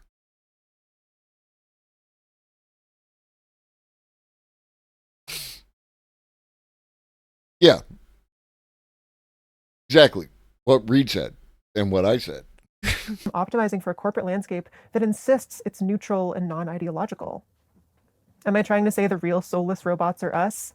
It's a Banksy-ass take, but apparently yes. I have a few more seconds to fill, so I'll add that I'm filming this outside for 2 reasons. Oh, that's not generic. First, it's pretty chilly out here, and I think you can pick up on that. My voice and my body are a little tenser than usual, and of course it's snowing. I'm curious if my avatar will also give the vibe that it's cold, or if that kind of nuance is out of its reach. Second, Vic is working right now, and we live in a 1-bedroom apartment. This is kind of my only spot. I think it's been about 2 minutes now, so the program should have everything it needs to create a convincing avatar of me. I'll let the Lily avatar read the next section of my script, and you can see for yourself how it performs. Take it away. Hi, this is Robot Lily Alexandre. I'll cut to the chase. My screen presence is pretty uncanny. The first thing I noticed is that my mouth looks detached from the rest of my body, like it's just hovering in front of my face. My jaw doesn't really move when I speak. My body jerks and sways a little bit, which I guess is more naturalistic than staying still, but it makes me look like Gigi Good doing an impression of a robot. Let's move on down here to Maria, the robot. Hi, Maria. What's up, bitch? There's an arbitrariness to how I'm expressing myself. My hand gestures are totally disconnected from what I'm saying, so they don't actually express anything. I insert pause. It was weird that right as she's trying to make the point about how the hand movements are detached so they don't actually match, and on don't, she does the Italian hand right there. And it was like that actually kind of works. But I get with the mouth, I understand that. Like, again, going back to Final Fantasy Spirits Within, the movie, the girlfriend that I was with at the time, the way that the nose didn't move properly in reference to the mouth was a huge uncanny valley thing for her, right? So like, I get that exists, and yeah, the chin doesn't move, but this is like, these are technical things that they're still working on. Like, this is again, this is like brand new technology. And we're at this point. Your issues are aesthetic, in which case they don't continue to carry value once that aesthetic is overcome. In a way that emphasizes the wrong words. It makes my delivery totally uniform, in a way reminiscent of TikTok sludge. Every second feels identical to the last, regardless of what words I'm saying. My main gripe. And I'm going to argue the point about the chin. The chin seems to be moving in reference to the mouth rather well, and the hand movements overall. With synthesized voices and avatars is that we're totally charmless. We approach every topic with the gravitas of an employee training video or an infomercial, detached enough that you can tell we're reading from a script being used as a mouthpiece for some unseen actor. My screen presence is tolerable, which is an achievement in itself. The body movements are a little weird. That is noticeable. I really learned how valuable things like that are after talking with a lot of my asexual peeps associates. Some of those rules guidelines are really valuable for making a neutral, consensual area for everyone. For example, the whole not mentioning sex unsolicited within the office can be very beneficial for people who suffered from SA or trauma. Yeah, like, there's a thing that's like, how are you going to act, right? Like, there's some stuff that you shouldn't talk about with people who are not within that reference frame, right? You know, everyone deserves a place where they can just be without having to experience non-consensual interruption. For those people, work is probably the last place they want to have that sort of thing. Yeah,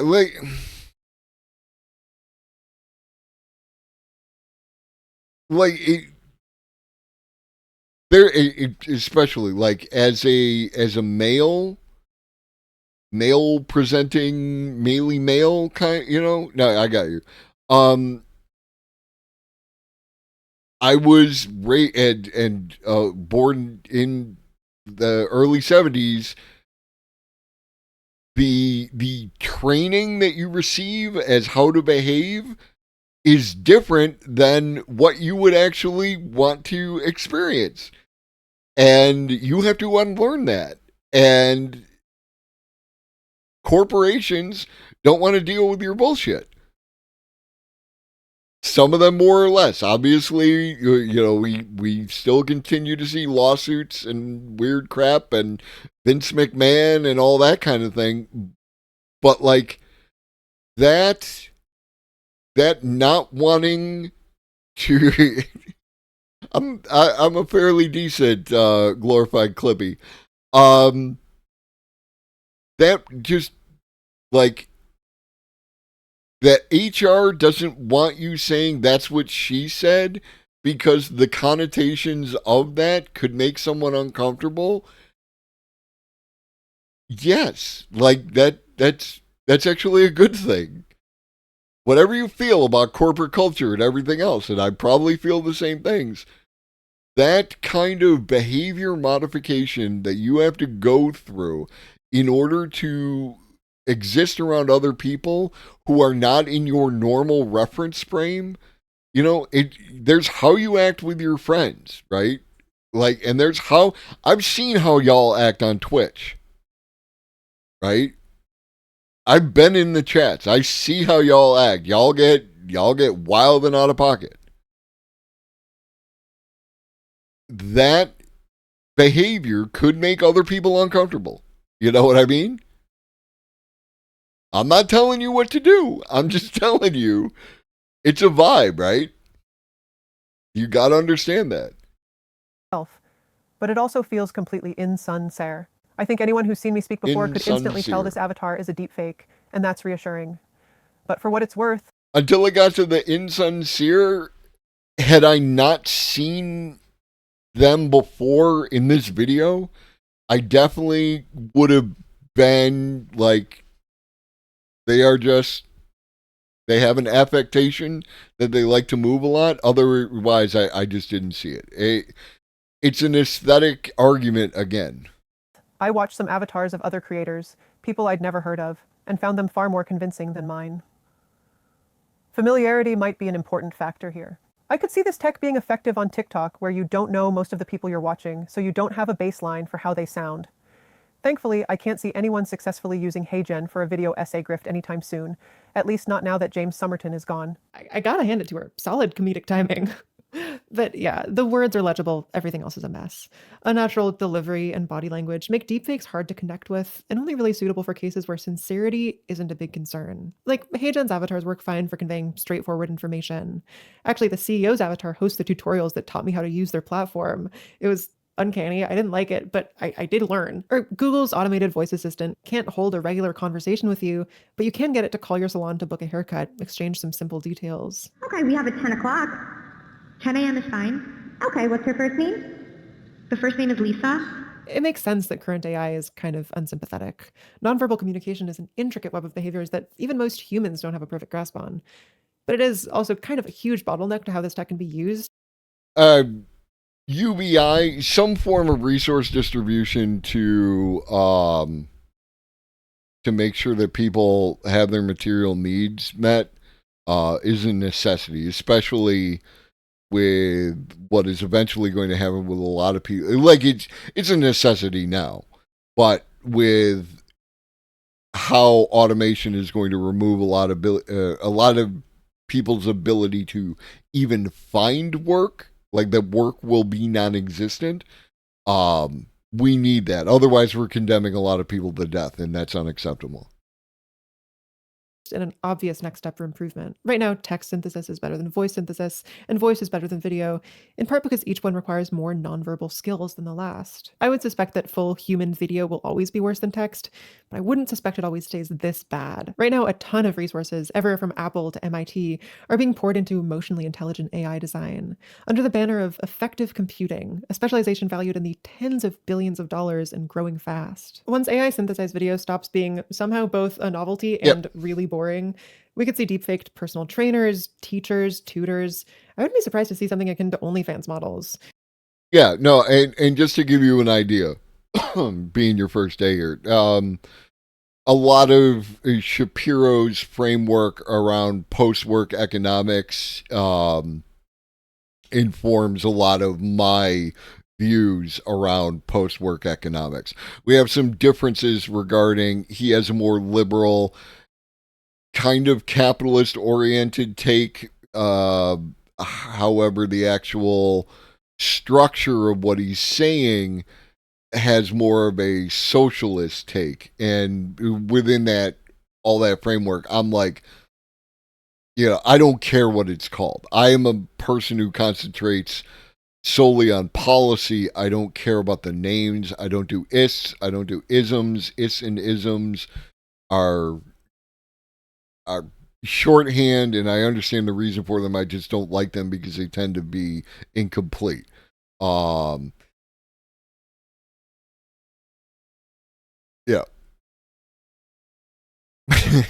Now that's Shapiro. That Shapiro's got, that's a rap god right there. That song is so bad. They would all be worse, mind you, much worse, but they would also be cheaper, immune to burnout, and never have an off day. Will the AI humanoids of the future catch up to real humans in charisma? And more importantly, here's the part where I get to the point of the video. Given enough iteration, could they eventually surpass us, nailing nonverbal communication and growing more likable than any human? In reconstituting human beings from millions of data points, anything immeasurable will always be lost. True emotion, true belief, aren't things machine learning algorithms will come to understand through data and surreptitiously start experiencing. That's the domain of WALL-E. They'll only ever be mimicry, pastiche, cultural meat grinders that don't understand what they're grinding or why. And I really want it to be.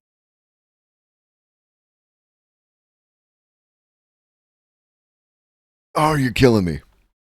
You're absolutely killing me.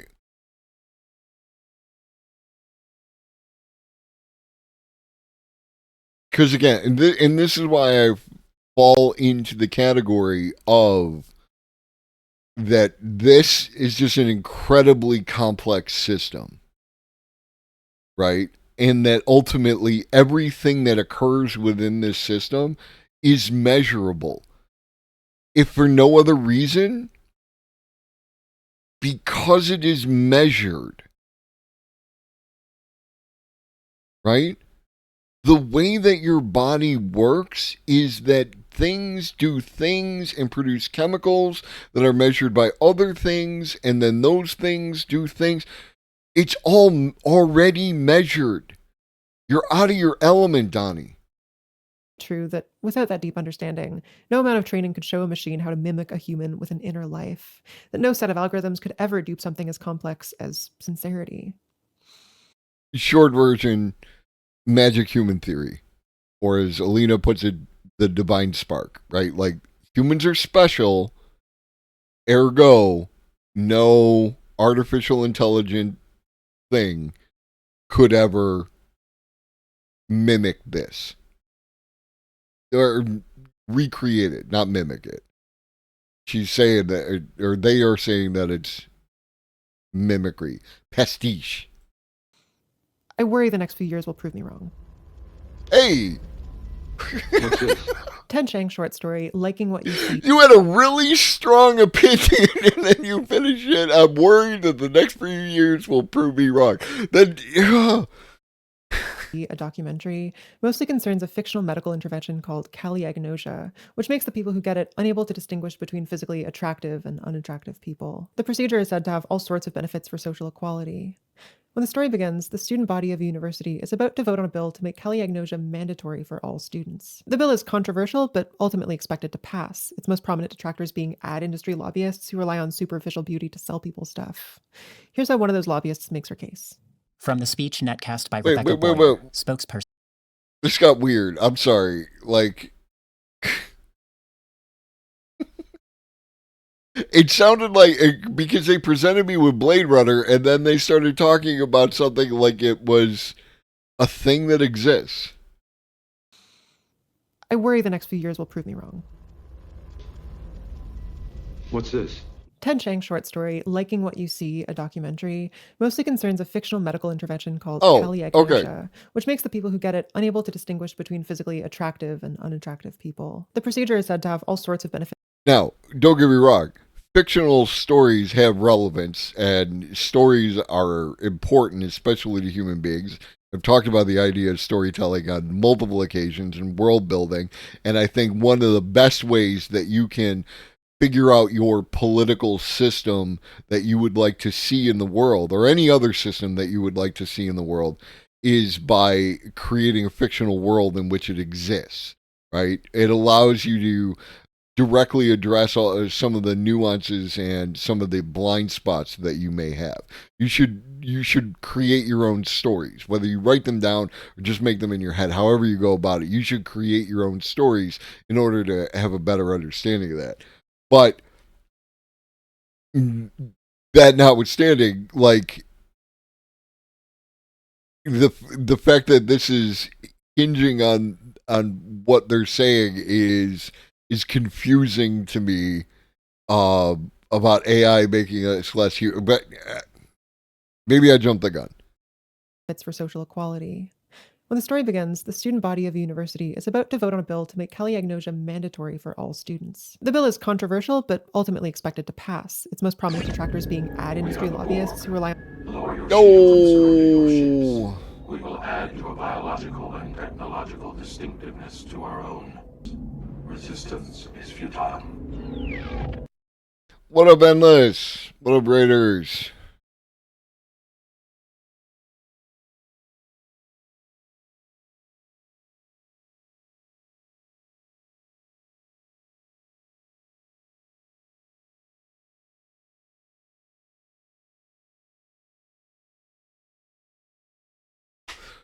What up, y'all? I'm Globus the Elder. I talk about AI and robots, future stuff, technology, that kind of thing. And currently watching a video about AI making us less human.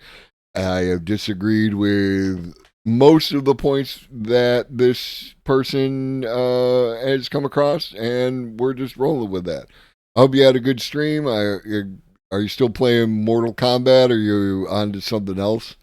I will never play you in Mortal Kombat unless you want someone to kick around for a couple hours. Endless is significantly better than me. On superficial beauty to sell people stuff. Here's how one of those lobbyists makes her case. From the speech netcast by Rebecca Boyer. To get you up to speed, they're doing a Tekken 8 fundraiser. Make sure you follow Endless.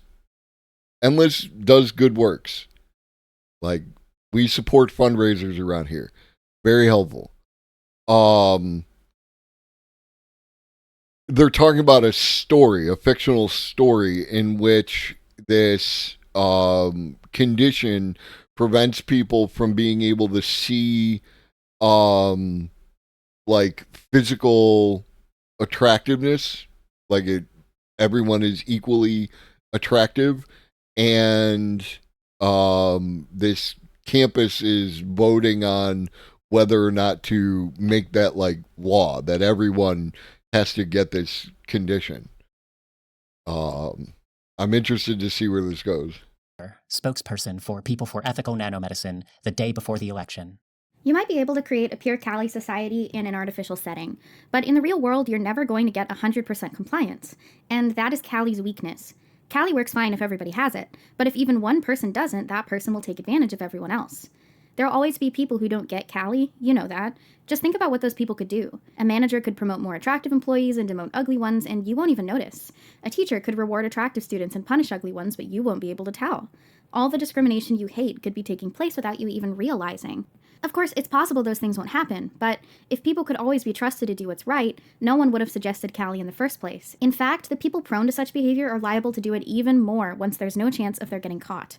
If you're outraged by that sort of lookism, how can you afford to get Callie? You're precisely the type of person who's needed to blow the whistle on that behavior, but if you've got Callie, you won't be able to recognize it.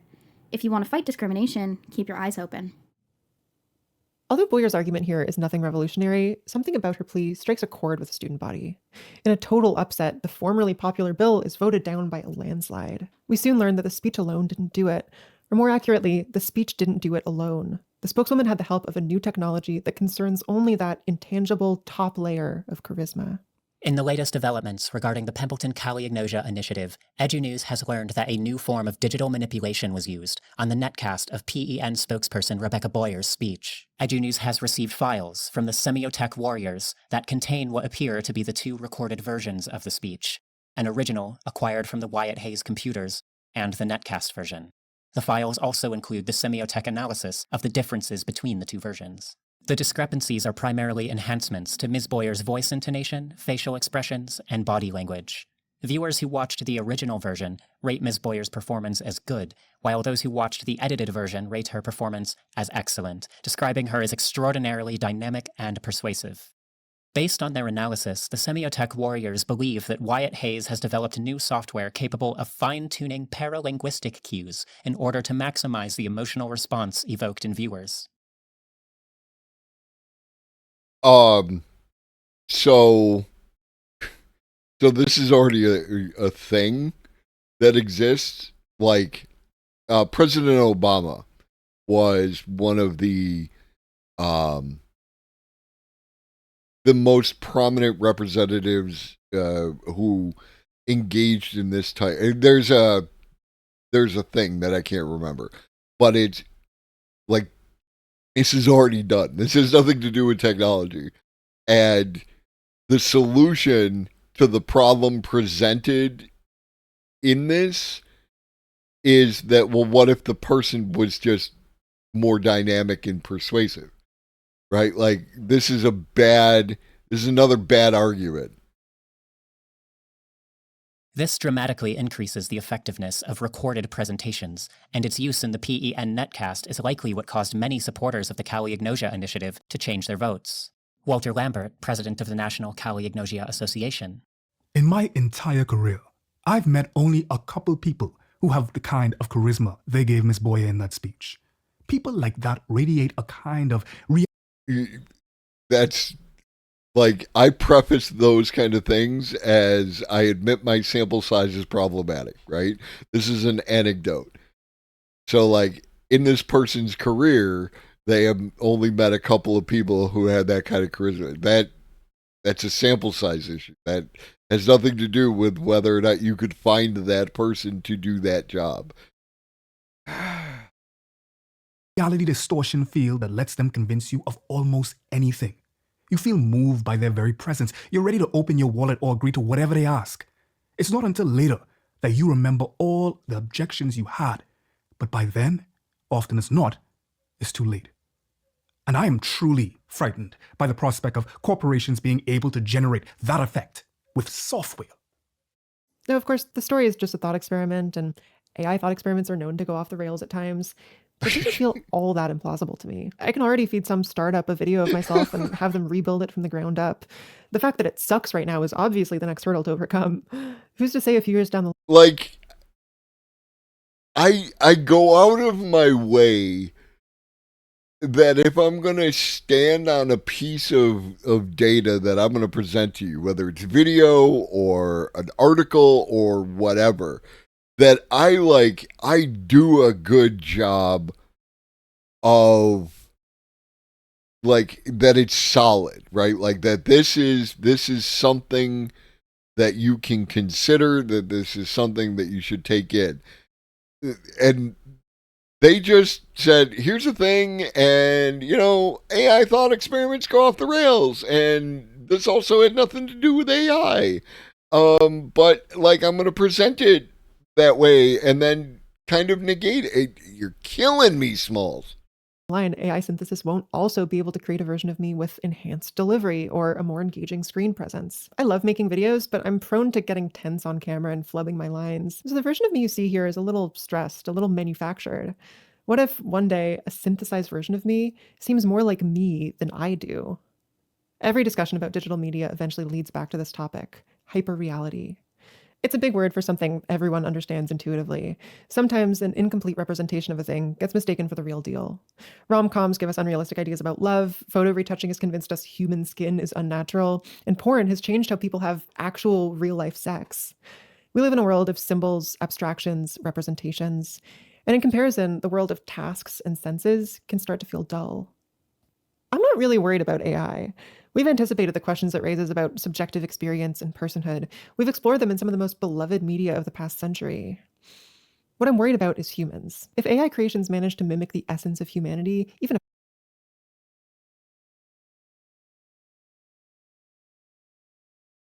Okay. a fraction of the time they try to, what happens to the trust between people? I was ready for computers to start passing the Turing test. I wasn't ready for humans to start failing it.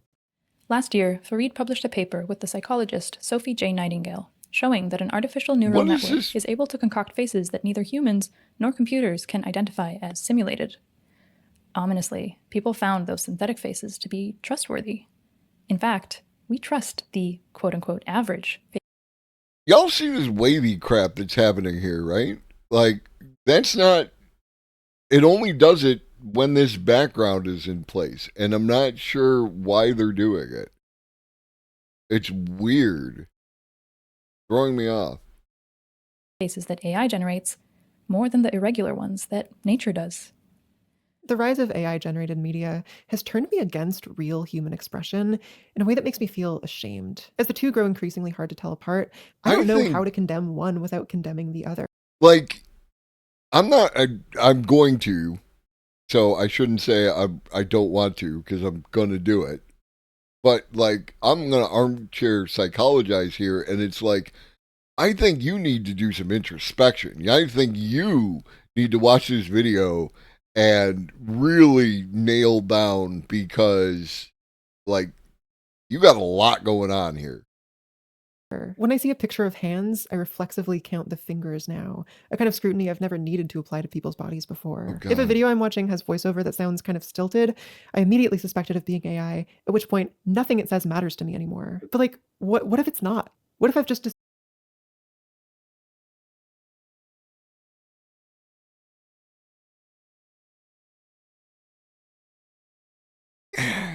And I'm actually thankful, because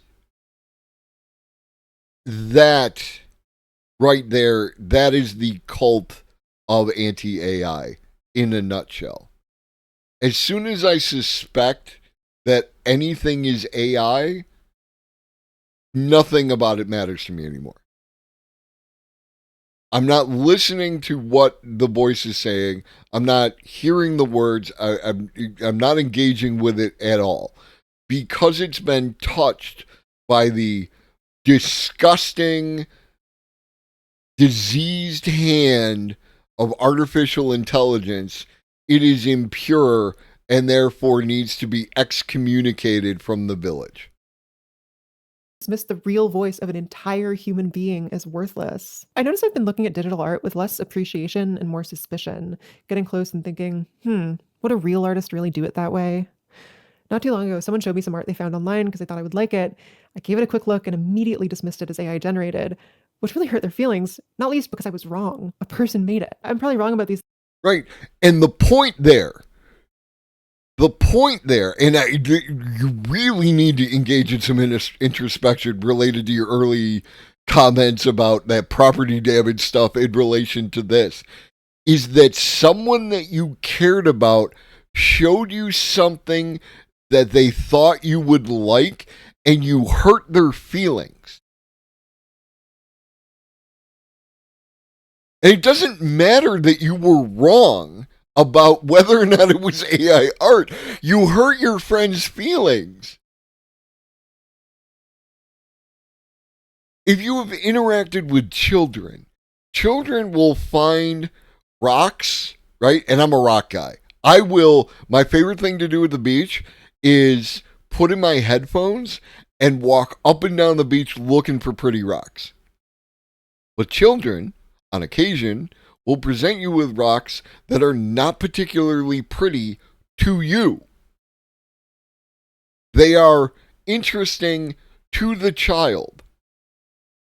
And when the child hands you that rock, there are appropriate ways to respond to imbue that child with a feeling that they did something good and that they're coming out of their comfort zone to share something that they like with you was a good thing and should be repeated. This person failed that test with someone that they care about. Things like a quarter of the time now. I don't want people to become that thing I look on with prejudice, that replicant, that iron giant, misreading their deeply felt emotion as measured and manipulative. I hate that any resistance to human-like AI seems to require me deciding who I humanize and who I don't, and that this inevitably winds up dehumanizing people who've done nothing to deserve it. Even my own humanity doesn't feel safe. Right now, it's easy enough to hand-wave away some shitty voiceover, but one day, a synthesized voice might take me by surprise and deliver a passage so well it deepens my relationship to the text. What do I do if this happens? Should I flatten my own response, tell myself it didn't resonate to hold steady in my grudge? Now, we might have to fight.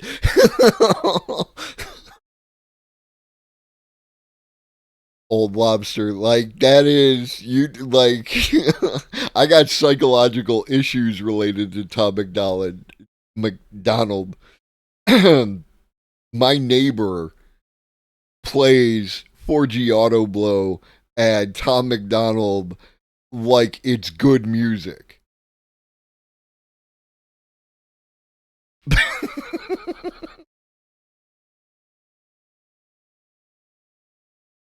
Oh God, I am not looking for it'll be funny. It'll be funny. It'll be funny. One day, deprived of other options, I might confide in an automated therapist and find myself genuinely comforted by its gaze, my perspective changed by its insights. Is the noble option here to resist manipulation, pretend nothing happened, and go through life just as miserable as before? I don't think so. If this kind of technology ever comes, it'll exploit the parts of myself I hold dearest, my openness, my care. But I don't want to turn my back on those for any reason. I don't want to become immune to the thrill of surprise. I don't want to sever myself from maybe the last surface level qualities that'll set me apart from the machines. If experiences like these come, I think I'll have to give in. But with some caveats. In resisting lifelike technology, we don't need to resist our emotions. We can acknowledge that the robots are cute and the humanoids sometimes stumble into insights without ceding that they are like us in any way or have any right to protection. Any significance we find in these things belongs to us and only us. And like,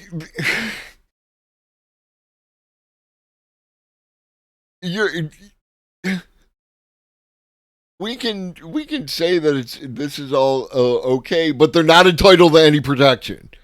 It's just like, wow.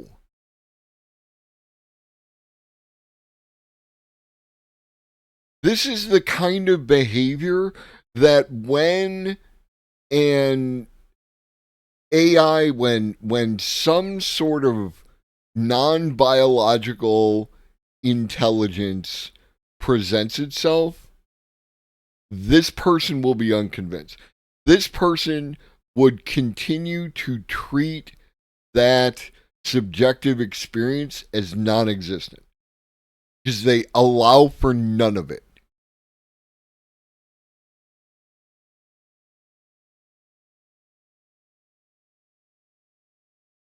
It's meaning people create out of little sounds and gestures and intonation because we are inquisitive and empathetic creatures. Partly as a pushback to the encroachment of inhumans into human culture, I want to double down on my commitments to the intangible, the conceptual, the contextual, the fanatical, the irrational. I could go on. There are so many adjectives. I want to take full advantage of the richness of perspective that comes from being alive and invested in the world. An experience I still don't think can be faked. That'll hopefully keep me sane for the moment, but it won't be enough. Until the economies that govern our lives are anything close to democratic, artificial intelligence and empathetic technology more broadly will be another tool the powerful use to lie to us, pacify us, and turn us against each other.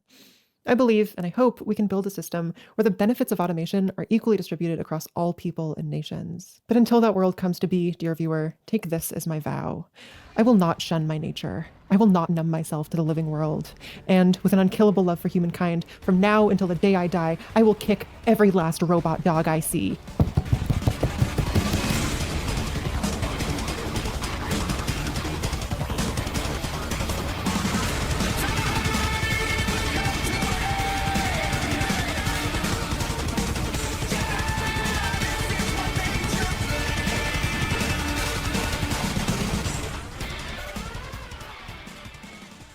So I'm really interested in how AI is shaping culture, but it's not a secret that I am no expert on the topic. No shit. Oh no, we're doing Project 2025. I made that commitment. I put it in the title. We're doing Project 2025 next. I am just like I understand I disagree with it, right? Like, you know, don't kick the robots. I have robot overlords are not going to find videotape of me kicking the robot, but the people who were like riding those delivery robots and like flipping them over and like there was a human being on the other end of that. That delivery robot was taking a delivery to a human being. Someone is not getting their food, their package, their whatever.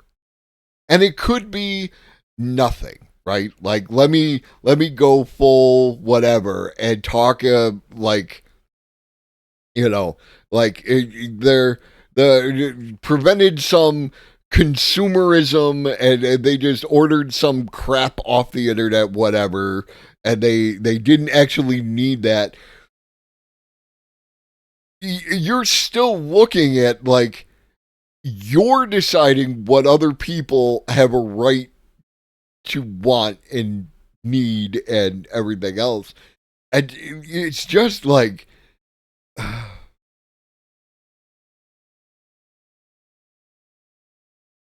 I don't know, man. And if people can't see how that behavior is at the very least problematic, I don't know what to tell you. Like, my education with empathy was different than yours, I guess. I'm not really an expert on anything. My research process for these videos involves like talking to friends with degrees and reading lots of scientific papers. But above all, it's a lot of Googling. Annoyingly, I found that doing research on AI has gotten a fair bit harder over the last year because half the articles on the topic are written by ChatGPT and hosted on sketchy websites I've never heard of. This isn't just true of AI either. It's gotten increasingly hard to tell what sources to trust on any topic and who might have motives or interests. Half? Baby, I just met you, Mrs. Crazy. Here's my number. Call me maybe. Thank you for the follow. Half. Like half? Half.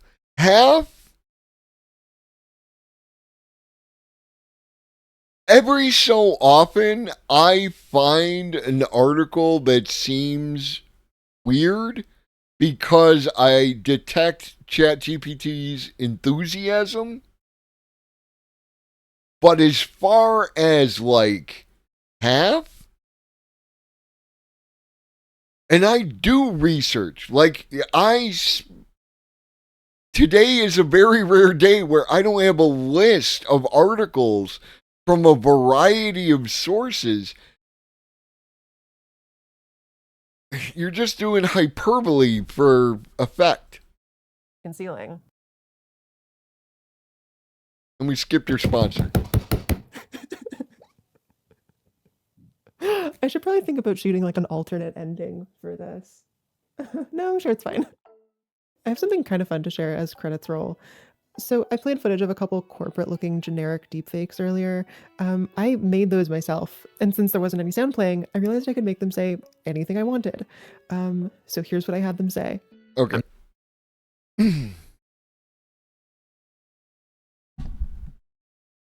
All right, I'm going to use the bathroom, and then we're going to talk about Project 2025, and we're going to carry on this idea of people not knowing what the hell they're talking about, having strong opinions, and like that.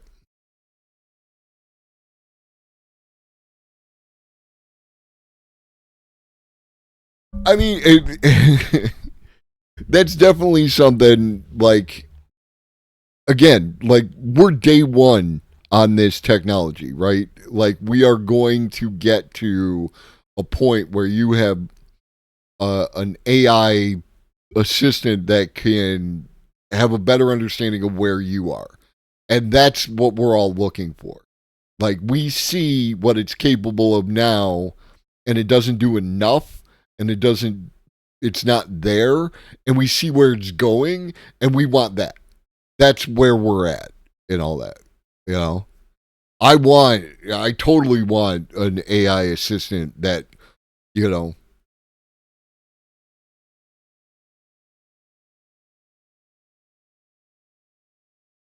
you got the COVID brain fog, homie, or like some other, like, because I got the old man brain fog occasionally, but I don't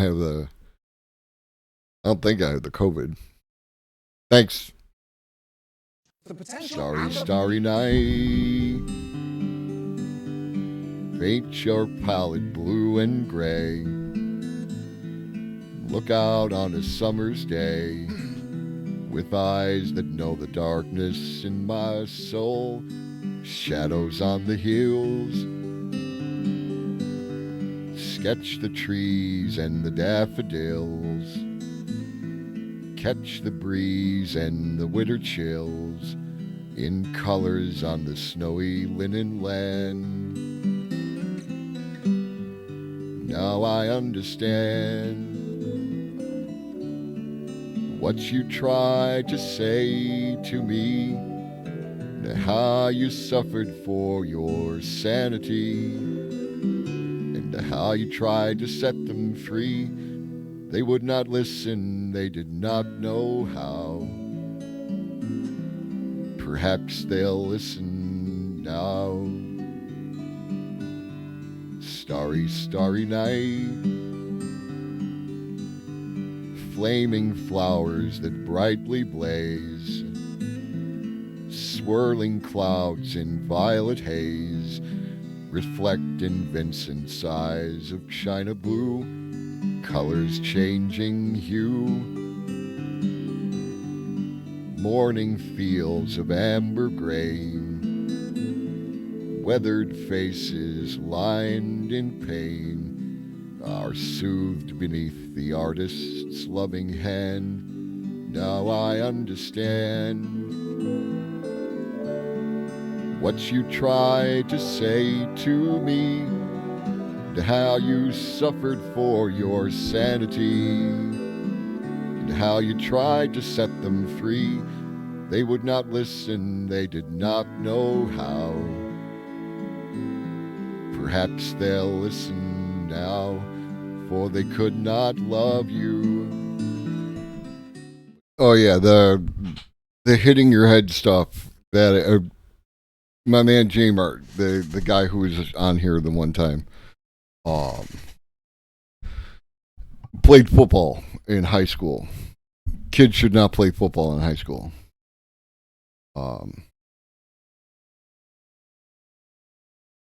Arguments can be made.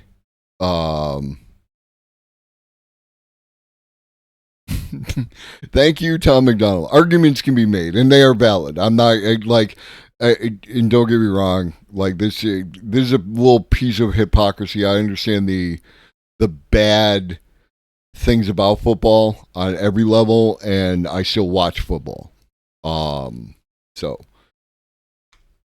But every argument against football is valid. 100%.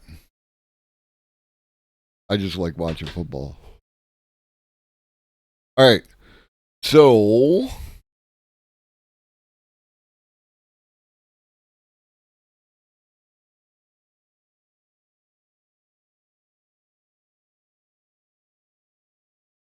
now this is not React content because I did watch both the videos. We're probably only going to do the one.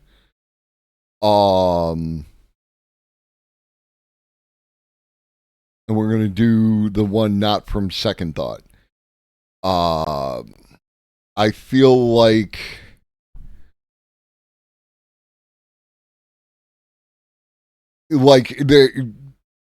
there's nothing inaccurate in JT's video here. It's worth watching, but that is like there are like his prescriptions, like what is to be done and that kind of stuff, I feel come off kind of hollow. And his entire framing, he doesn't use the terms Democrat and Republican, he uses the terms conservative, right? And I understand that a lot of people feel like the two wings of the same bird and the parties are the same and all that. And I completely disagree because this is a Republican agenda.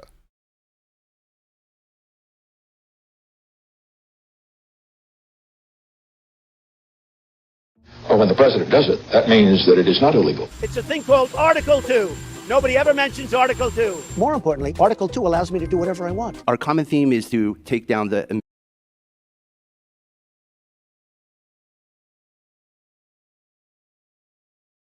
If it doesn't get annoying, I'm going to keep running it at 1.25. It seems okay.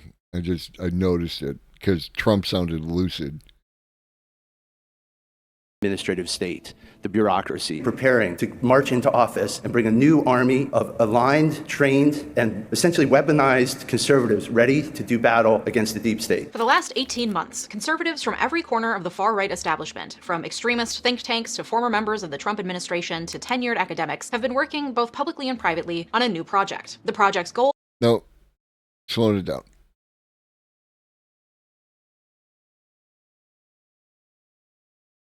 To rescue the country from the grip of the radical left, uniting the conservative movement and the American people against elite rule and woke culture warriors. And the stakes are high. According to this group, if we fail, the fight for the very idea of America may be lost. Last month, this... And so, to set up a couple of things. One, these are cults. Right? Like these are powerful people using manipulation against their victims, basically, in order to achieve an outcome. They're detached from reality. And like his fascism is a cult.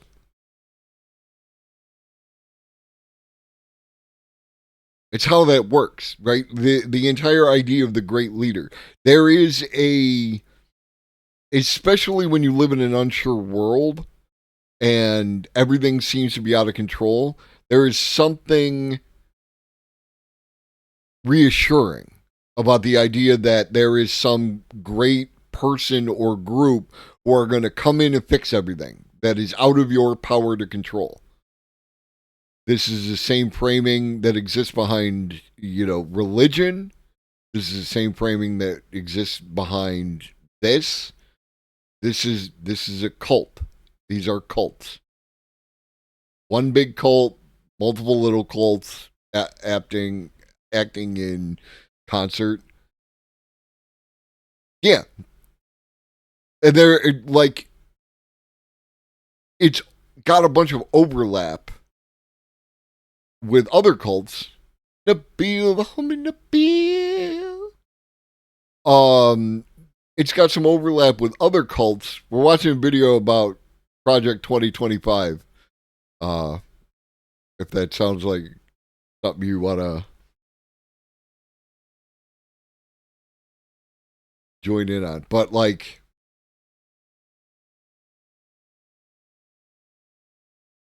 and a lot of people's concerns that we have looked at related to artificial intelligence and like deep fake technology and things of that nature are related to how an authoritarian government could use AI in order to like control its population. Now, what they mean when they say that is China. But I am here bringing you the bad news that if this thing goes off, then it could happen here. Group of far-right leaders known as Project 2025 released a 920-page manifesto. A fucking manifesto. Today is Manifesto Day. Titled Mandate for Leadership, The Conservative Promise. In it, the document's 35 different named authors, united and copyrighted by the far-right Heritage Foundation, lay out an explicit, comprehensive plan to completely overhaul the U.S. government from the inside out, with the ultimate goal of furthering far-right wedge issues and concentrating as much power as possible in the hands of the president. Project 2025 is touted as the ultimate solution to paving the way for the next conservative administration, which they believe will take power in January 2025. While the entire project mimics the same talking points that Trump has harped on throughout his presidency and current campaign, the leaders of this project make clear that the plan is not dependent on a specific... No, what their position is that a government that is authoritarian could use all the like things that are admittedly like, you know, the very face recognition that you might use to unlock your Apple phone is the same kind of facial recognition that could spot people in a crowd. And by people, I mean like, you know, delinquents and thugs and other, you know, people that the government does not like, right? So as a tool of authoritarianism, it has potential to make life under authoritarianism some degree worse, possibly like very much worse. I mean, Heritage it's a cult. Specific person winning the Republican nomination and ultimately the White House. Instead, it's a blueprint for the next conservative executive, whoever they may be, to push the limits of presidential power so far that they will answer to no one, wreaking havoc on the delicate balance of our three branches of government that have allowed us to function as a democracy for nearly 2.5 centuries. This is the conservative plan to take over the country. Roll the intro.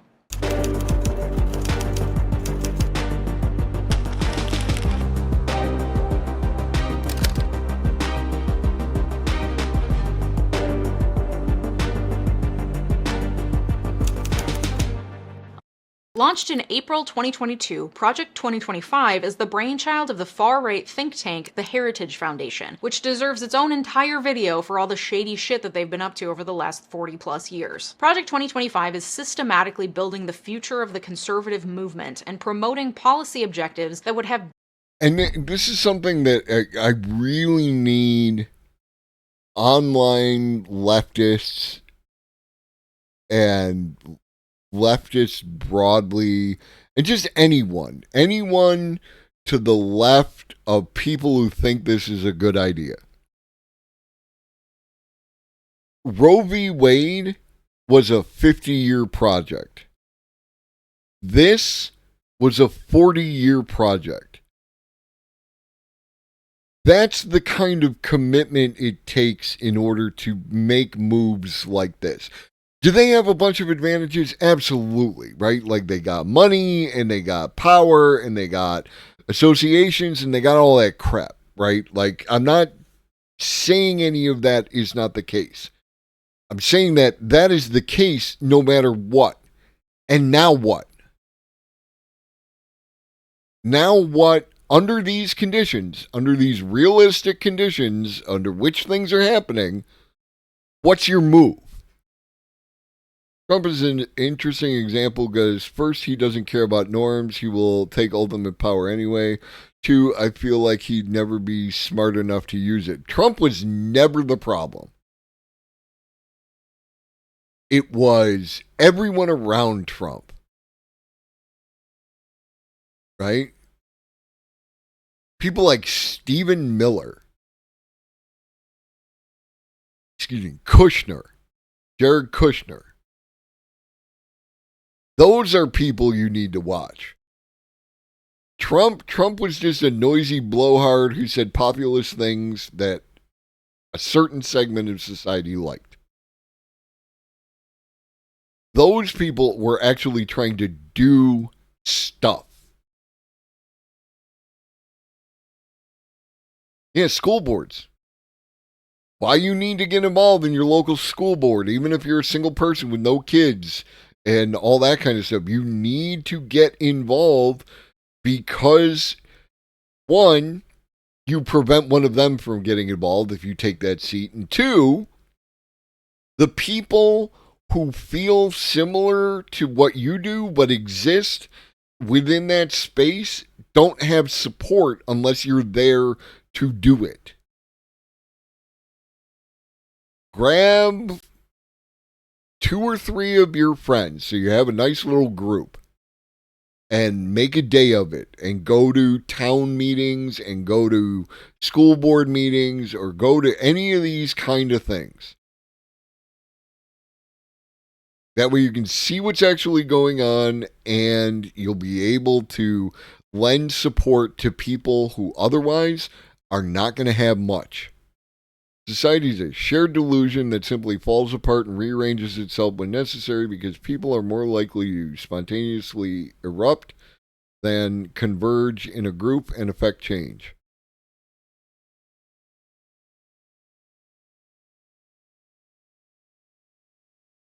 Fahrenheit 451 was never fiction. Devastating consequences not only in our government, but for every person living in this country. That might sound hyperbolic, but I'm telling you, I cover a lot of batshit stories about conservatives, and this one has me spooked as hell, y'all. Their plan to further these goals has 4 pillars. Pillar number 1 is the policy, embodied in that 920-page manifesto they dropped last month. Pillar number 2 is the personnel database, described as the conservative link. And do you have any idea the effort that it takes to make a 920-page something?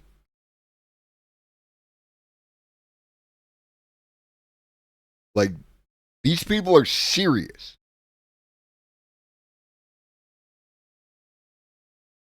The objective of the database is to collect resumes and information for thousands and thousands of conservatives from all walks of life and industries in order to source the best candidates to pack every branch and administrative body in Washington and throughout the states. To ensure that this database of personnel and the chosen warriors who will infiltrate the government at every level are properly prepared to represent the conservative goals set forth in the policy, Project 2025 relies on pillar number 3, training. Through an online institute, Project 2025 will prepare the foot soldiers of the conservative agenda to push their policies from day one. And because they've been preparing for years, they will be ready on day 1 of the new conservative presidency thanks to pillar number 4. Pillar number 4 is the 180-day playbook, the step-by-step guide for the next conservative president to implement the policies laid out in the manifesto as quickly and systematically as possible in the first 180 days of their term. Through these 4 pillars, policy, personnel, training, and the playbook, Project 2025 aims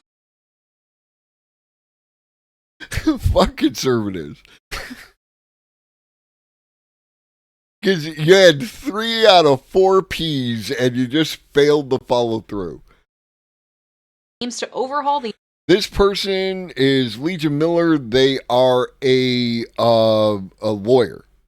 So that's why I chose them out of all the available people talking about this as a subject matter. Is because they have a legal background in which to discuss this. The entire U.S. government from the inside out, putting in place draconian policies and gutting important government agencies, all in the name of the Constitution and good, white, Christian family values. Let's take each pillar in turn, though we will be spending the bulk of our time on pillar 1, the policy, because we have 920 pages to cover, and it is the most fleshed out and horrific part of the plan so far. Project 2025 published their 920-page Mandate for Leadership Policy Manifesto as a free PDF on their website. I considered getting a physical copy to be able to wave around for you just to see what it looks like printed, but that would require me to give $35 to the Heritage Foundation, so digital will do. That being said, I did not, unfortunately, read 920 pages of this thing, though I don't think it's a bad idea to do so. I did, however, read the first 50 pages of the PDF, including the list of organizers, authors, the introductory note, and the foreword, to get a good flavor of what's going on. And frankly,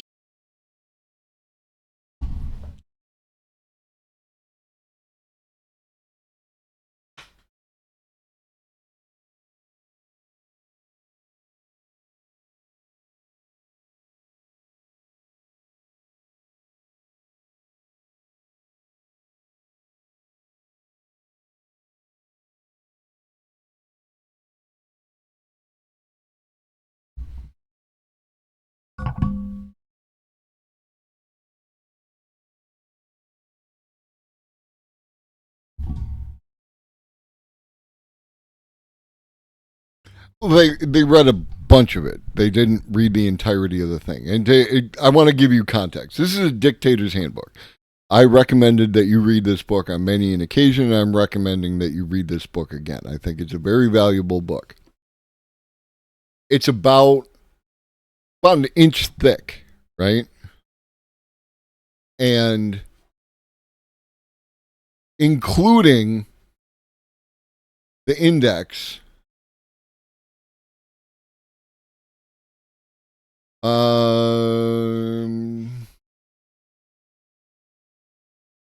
323 pages. So this manifesto, The Dictator's Handbook by Bruce Bueno de Mesquita and Alistair Smith. The book that the manifesto that they're talking about is 3 times this. So it's about 3 inches thick. So like it's dictionary thickness. It's got that kind of bug killing weight to it.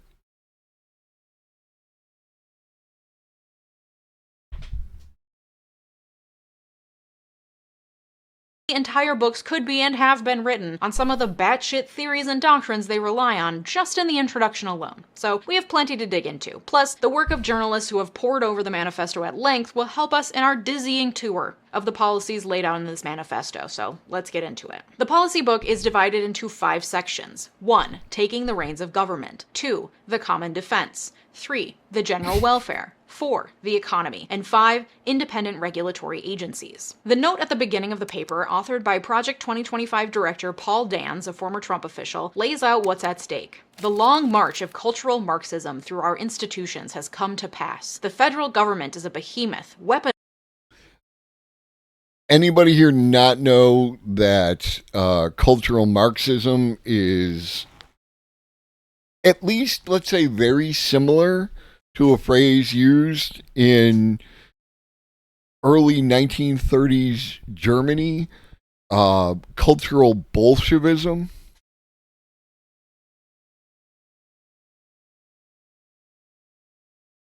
Hey. So y'all should go there and y'all should read that book. That book, it's important. Like it helps you understand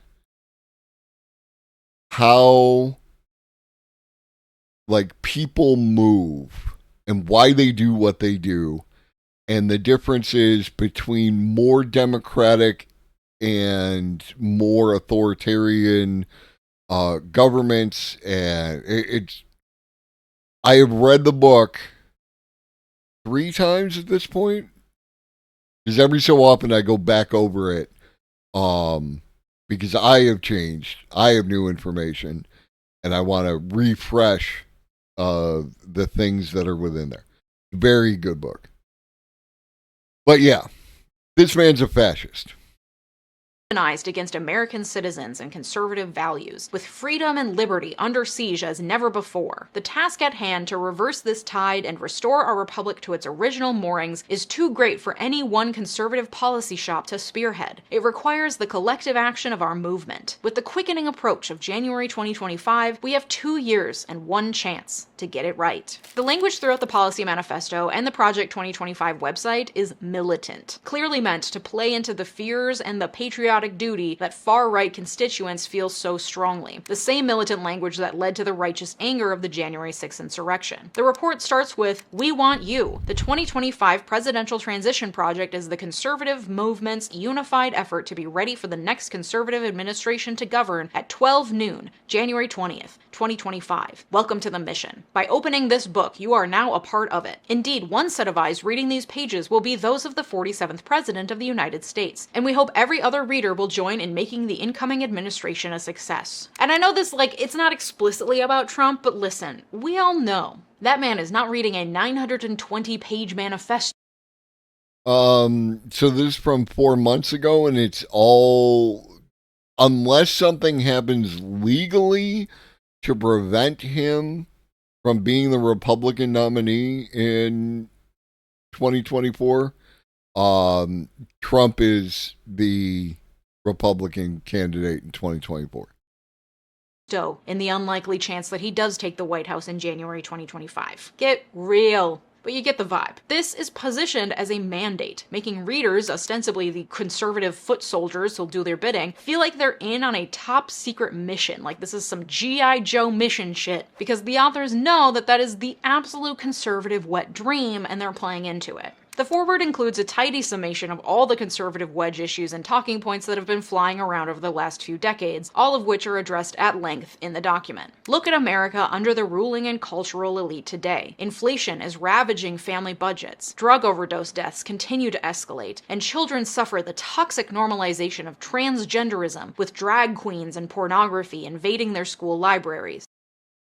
So, again, the cult-like nature of this entire thing is presenting all of this as fear, right? Tapping into the fear that exists within both their base and their broader movement, and even people who are independent.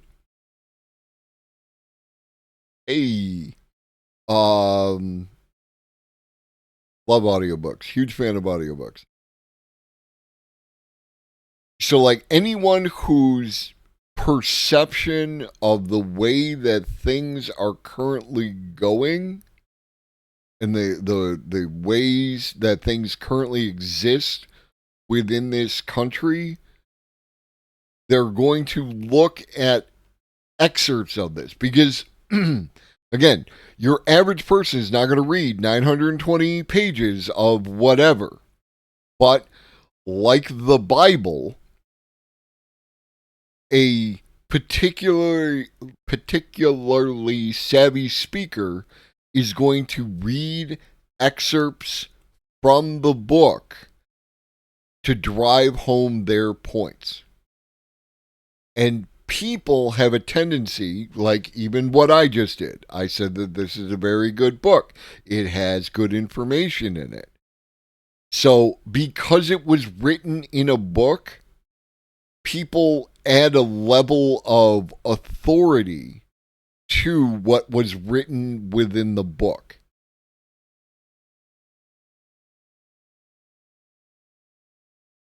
So when people quote from the book or paraphrase from the book, that is the authority that they are going to use, right? This book was written, writing books is important, so these words must be important. Overseas, a totalitarian communist dictatorship in Beijing is engaged in a strategic, cultural, and economic Cold War against America's interests, values, and people, all while globalist elites in Washington awaken only slowly to that growing threat. Moreover, low-income communities are drowning in addiction and government dependence. Contemporary elites have even repurposed the worst ingredients of 1970s radical chic to build the totalitarian cult known today as the Great Awakening. And there it gives you the enemy, right? The totalitarian cult known as the Great Awakening, right?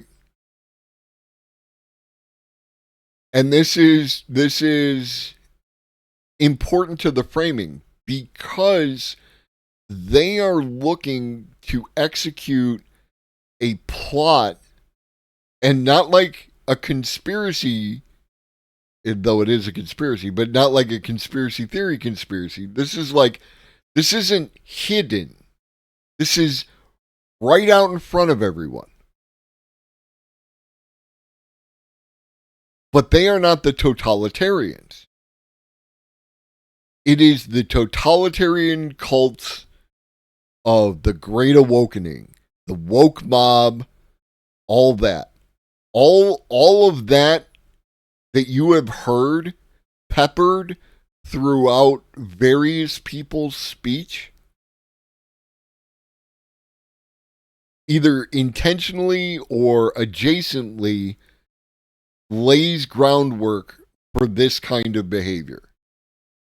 Most alarming of all, the very moral foundations of our society are in peril. The foreword goes on to list the 4 broad fronts that the policy mandate will cover. Those are 1. Restore the family as the centerpiece of American life and protect our children. 2. Dismantle the administrative state and return self-governance to the American people. 3. Defend our nation's sovereignty, borders, and bounty against global threats. 4. Secure our God-given individual rights to live freely, what our Constitution calls the blessings of liberty. And the manifesto goes on to lay out over 920 pages in 5 sections how they plan on furthering those 4 fronts. Chief among the policies promoted in the manifesto are a gutting of the administrative state and furtherance of the unitary executive theory, which we'll get into what those mean, plus anti-globalist and anti-environmentalist policies to protect from infiltration of Chinese culture into American life and continue the flourishing of American commerce, plus draconian anti-LGBTQ+ policies and a centering of religion and the traditional family unit in every aspect of governance. Yeah, it's bleak. Let's get into it. By far the scariest aspect of the policy, and the one getting the most critical commentary, is the absolutist commitment to gutting the administrative state and concentrating power into the hands of the president. The administrative state is sometimes called the 4th branch of government, and there have been debates for centuries as to whether it's constitutional. You know, all those agencies like the EPA, Social Security Agency, HUD, FEMA, the Fed, the Department of Homeland Security? Yeah, all those governmental bodies that manage the administration of day-to-day operations of the country and promulgate regulations for everything from transportation to healthcare to food to clean water. That's the administrative state. It's not technically in the Constitution, but that doesn't necessarily mean it's not constitutional. And listen, most law students take an admin law class, and I can tell you right now that shit is dry. I barely could keep my eyes open during that class, so I won't bore you with too much detail, but this issue does take on a new and much more important meaning when you learn what Project 2025 wants to do about it. So here's some Admin Law 101. Admin law governs the structure, decision processes, and behavior of administrative agencies. Those agencies are created by statute, executive order, or by state constitutions. Admin agencies are also referred to as commissions, boards, authorities, bureaus, offices, departments, divisions, etc. They're created by executive order, meaning when the president says so, or by Congress. Say Congress passes a law saying something is illegal. In that same law, they might say, we also create this new agency, and this agency is tasked with overseeing and implementing this law. For example, the Federal Food and Drug Administration. Or they assign that to an existing agency. That's the other thing that happens. Was created by the Pure Food and Drugs Act of 1906 to oversee the implementation of that law. The main functions of administrative agencies are to investigate, make rules, and adjudicate. That's why there's administrative law courts. They're not state or federal courts, they're separate, less formal courts where agencies can conduct hearings and enforce the regulations that they write and promote. Those admin law rulings can be appealed up to state and federal courts, but most of the day-to-day workings of administrative agencies happen within the agencies and their courts. That doesn't mean, however, that there is zero oversight of these agencies. Like I said, rulings in the admin law courts can be appealed to state and federal courts. Congress can pass laws like the Administrative Procedure Act to rein in administrative agencies, and Congress also still controls the purse strings. The first federal admin agency was the State Department, created in 1789 when Congress was still chock-a-block full of original framers of the Constitution, I might add, which does back up claims that the administrative bodies are implied in the Constitution. To be clear, 1789, right? Anyone claiming that agencies created are not constitutional or any of that crap, it's horseshit.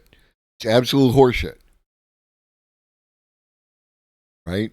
They say it more nuanced in that it backs up claims, but the founding fathers, the glorious founding fathers of the United States of America, long may they exist in whatever perpetual whatever. They created the first one. All of this is legal. And you know it's legal because it hasn't been successfully challenged in court. The idea behind creating these agencies, instead of having Congress or the president alone in charge of implementing the laws, because it turns out it takes a lot of work to run a country, and agencies are in charge of creating a lot of regulations. Further, agencies are staffed by subject matter experts, at least in theory. So, for example, the people in the EPA have spent their careers learning about environmental policy and regulation, and are therefore much better positioned to implement a law than the lone president or congresspeople. And the Supreme Court has repeatedly upheld the constitutionality of administrative agencies and tends to give a lot of deference to their decisions because they are the subject matter experts. While Congress often creates the agencies, most of them technically fall under the purview of the executive branch, of which the president is the head, because the Constitution vests the power to faithfully execute the laws of the country in the president in Article 2. Admin agencies do just that. They execute the laws, and they oversee said execution in a way that a single executive couldn't, and also in a way that ensures extensive checks and balances over executive authority. But this is why the president typically appoints heads of all these agencies, because they're technically part of the executive branch. But while the heads of those agencies come and go with the politics of the time, the people operating under them are not tied to politics or a president and tend to make careers out of working in those agencies. This again creates a modicum of separations of powers and ensures that people with subject matter expertise are staffing these agencies. So sure, you can appoint the Attorney General as president, but you can't fire all the prosecutors who don't agree with you. I was working at the U.S. Attorney's Office.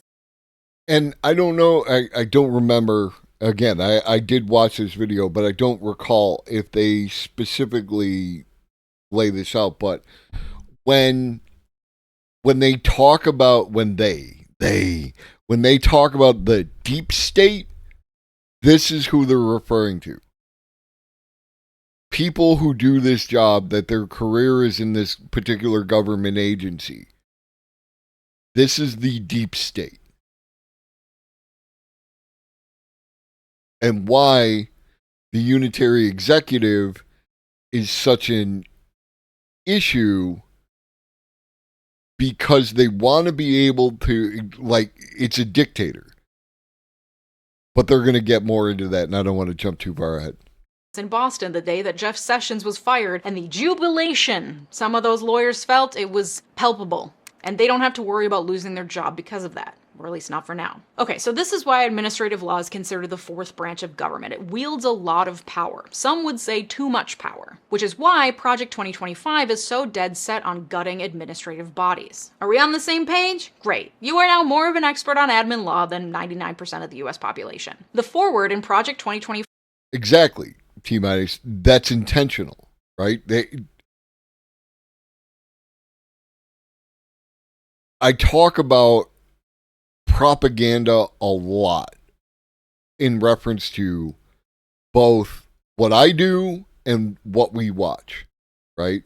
I am a propagandist. I am a pro-AI propagandist, right? Propaganda has negative connotations, but propaganda itself is just the sales pitch of a particular viewpoint, particular argument. Right? Everyone is second thought. Whoever your favorite, it's easiest if you look at the political ones because it's more obvious, but it's really anybody. But whoever your favorite YouTube creator is, they are a propagandist. That's what that is. And deep state sounds scary, right? The swamp, we're going to drain the swamp. The swamp sounds scary. It's all intentional. It's framing. Framing is an important aspect of it. And that's why I pointed out, like earlier, we read the article from Robert Evans. And people will tell you what their opinions are if you look for the words. Some are very obvious, where they're like, it's clear because, like, anyone who talks about AI and uses the term regurgitate, they are obviously anti-AI. And you should take that under... I'm not saying don't read what they say, because it might have valuable information in there.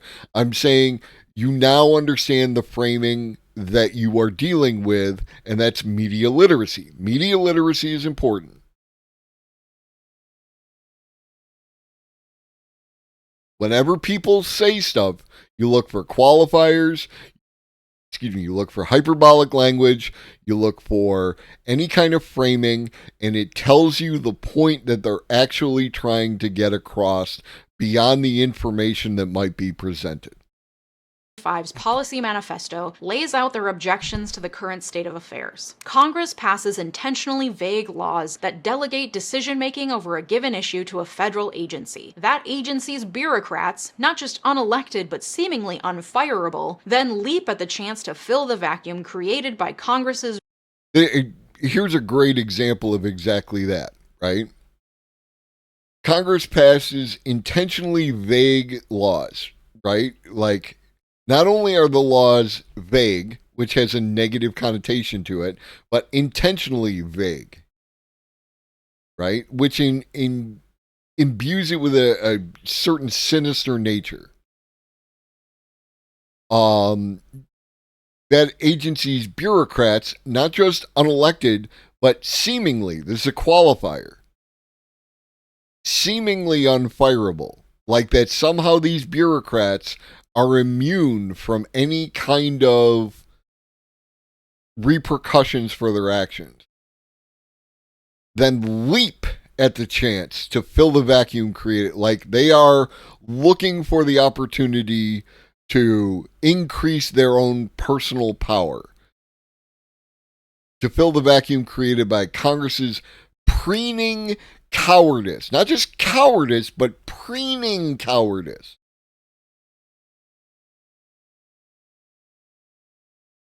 Who is Meredith Whittaker? Preening cowardice. The federal government is growing larger and less constitutionally accountable, even to the president, every year. Okay, so they're saying there's too many bureaucrats and the president doesn't have enough power. It continues. The conservative promise lays out how to fire supposedly unfireable federal bureaucrats, how to shutter wasteful and corrupt bureaus and offices, how to muzzle woke propaganda at every level of government, how to restore the American people's constitutional authority over the administrative state, and how to save untold taxpayer dollars in the process. So they're basically Ron Swansoning the government, attempting to put people in places of power to dismantle federal agencies from the inside. Except it's not a fun joke about a lovable libertarian with a mustache. It has far-reaching consequences that are made all the more dire when you learn about the unitary... I recognize her face. I remember she appeared in something and was like wearing a leather jacket. And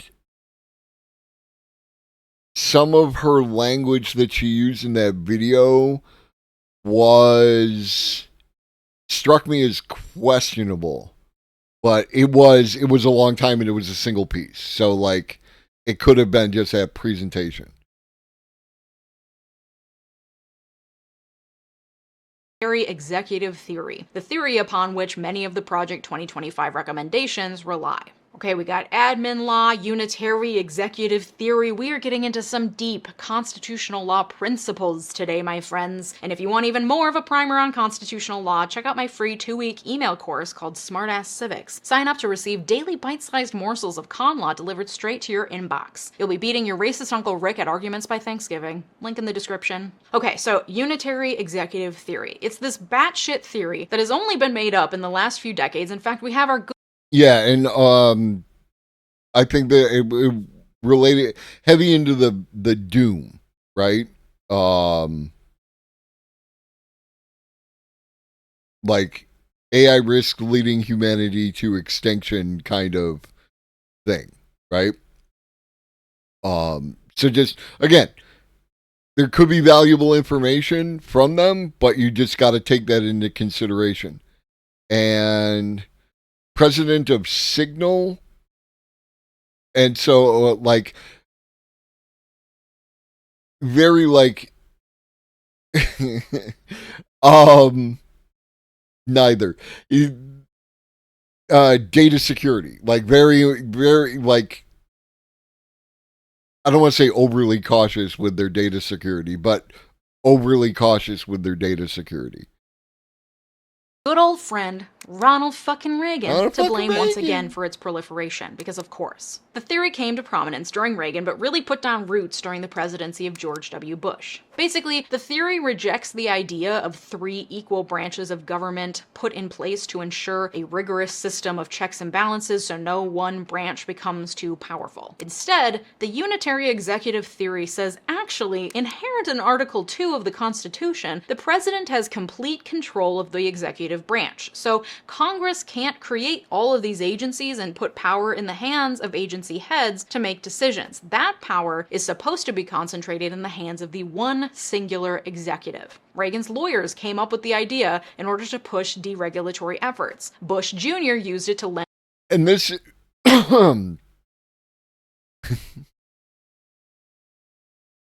What up, Denda and Joker? Welcome in. Yeah, I'm glad you arrived, even if you're late. You're never late because we're still here.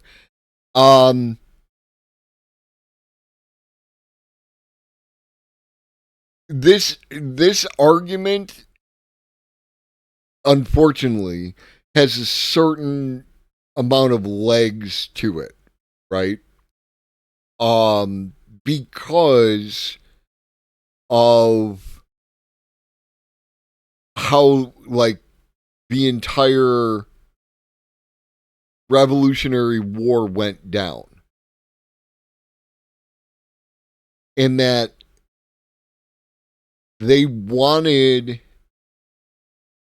arguments have been made that they wanted to install George Washington as a king, right? That they wanted this unitary executive off jump.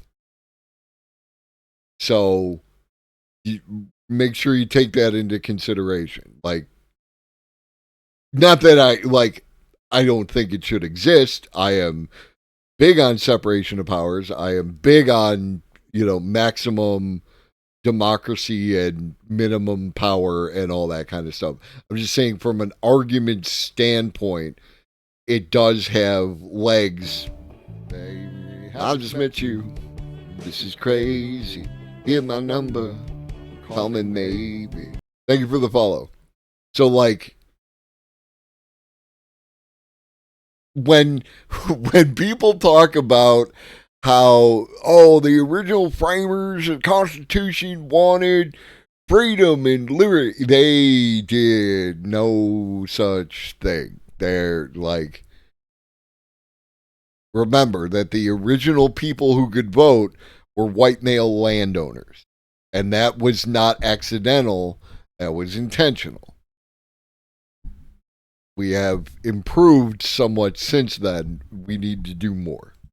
And validity to his exercises of power after 9/11. While Obama expressed a more modest view of presidential power initially, he too exercised authority that circumvented Congress in several policy areas, especially in the deployment of US military forces overseas. And then Trump, of course, came in and was like, hold my Big Mac, let me try this. And he frequently tested the bounds of acceptable exercise of executive power. From Muslim bans to the border to threatening sanctuary cities, he declared over and over that his authority extended to overriding congressional laws and funding authority. As one judge stated in response to Trump's threats against sanctuary cities, and this continues, like you still hear this from him in relation to his current behavior, his court cases, and everything else, that as president, nothing that he did he can be held accountable for. Nothing. He has absolute authority as president. And we are defining those terms with these court cases. That's why these court cases are important in that regard.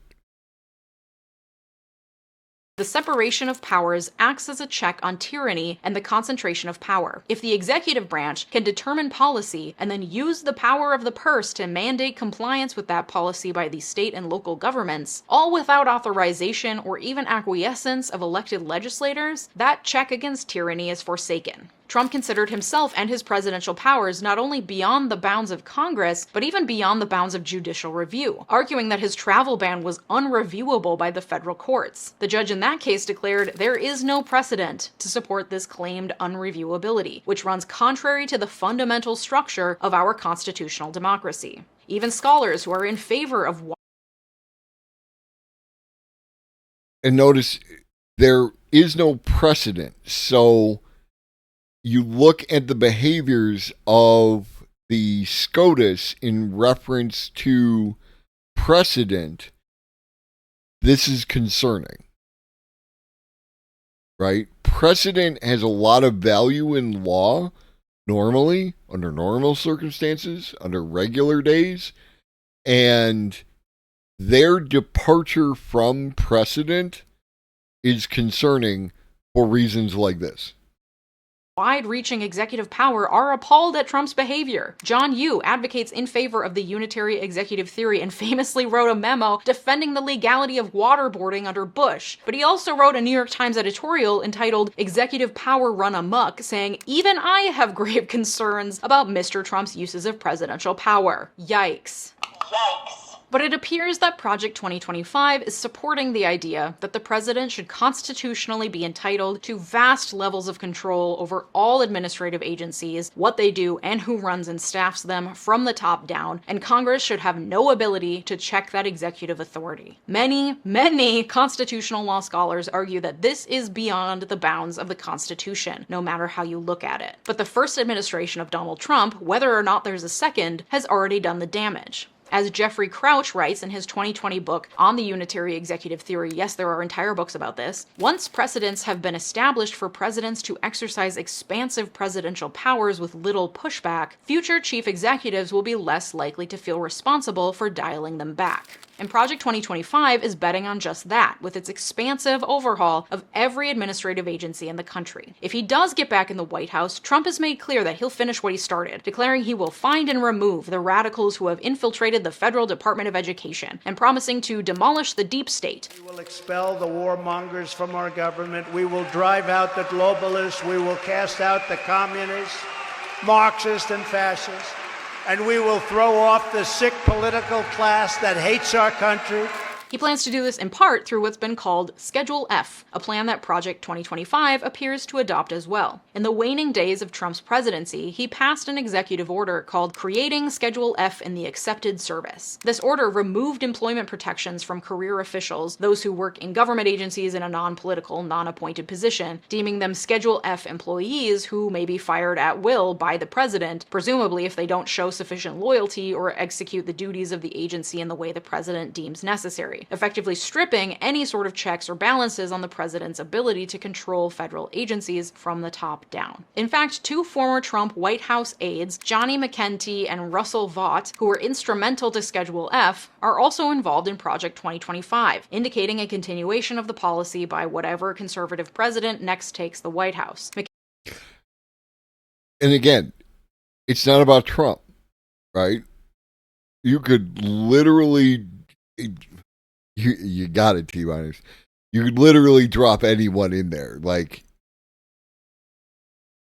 Trump will make it palatable to a section of, you know, the American demographic. But it's these very serious people who are people you've never heard of that are the problem.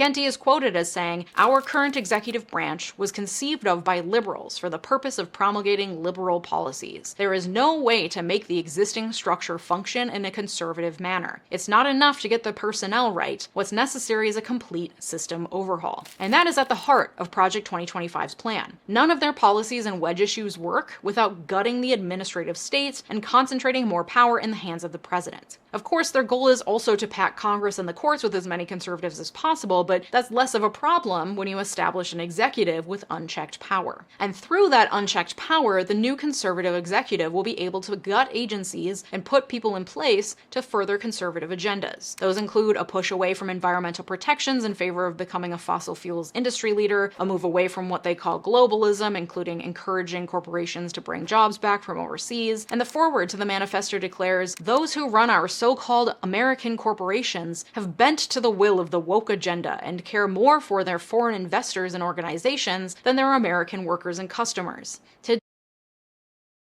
So when you hear them talking about DEI,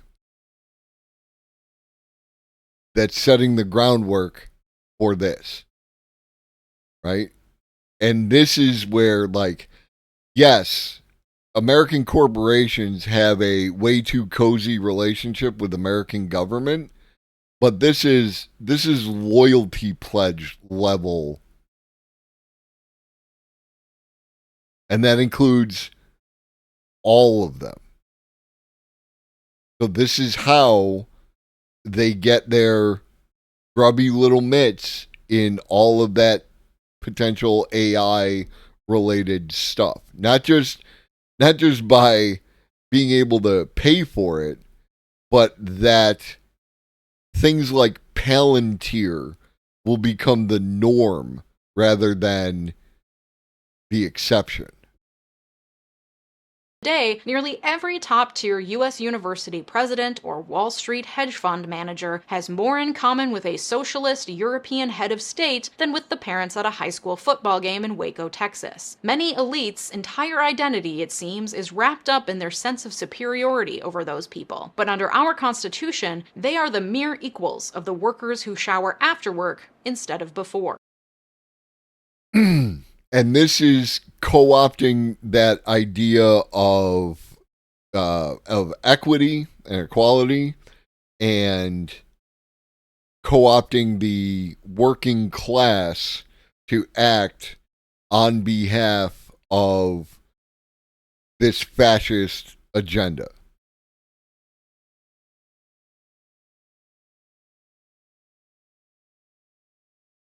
And I've said it before, I'm going to say it again, I'm going to irritate some people, but the unions that, and this is one of the things that I did not like about JT's video, Second Thoughts video. Unions are not filled with leftists and socialists. A lot of them are conservatives, Republicans.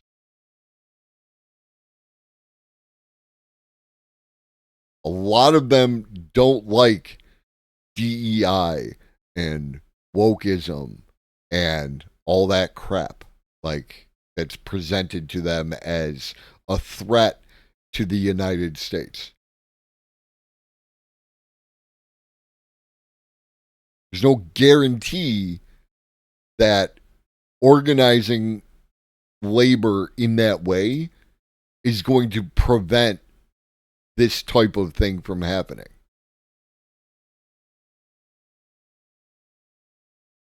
And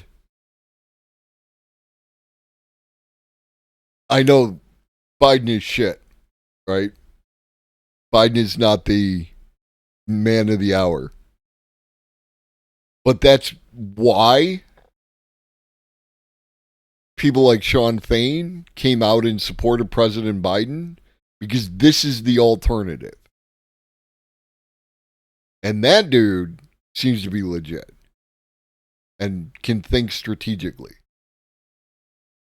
And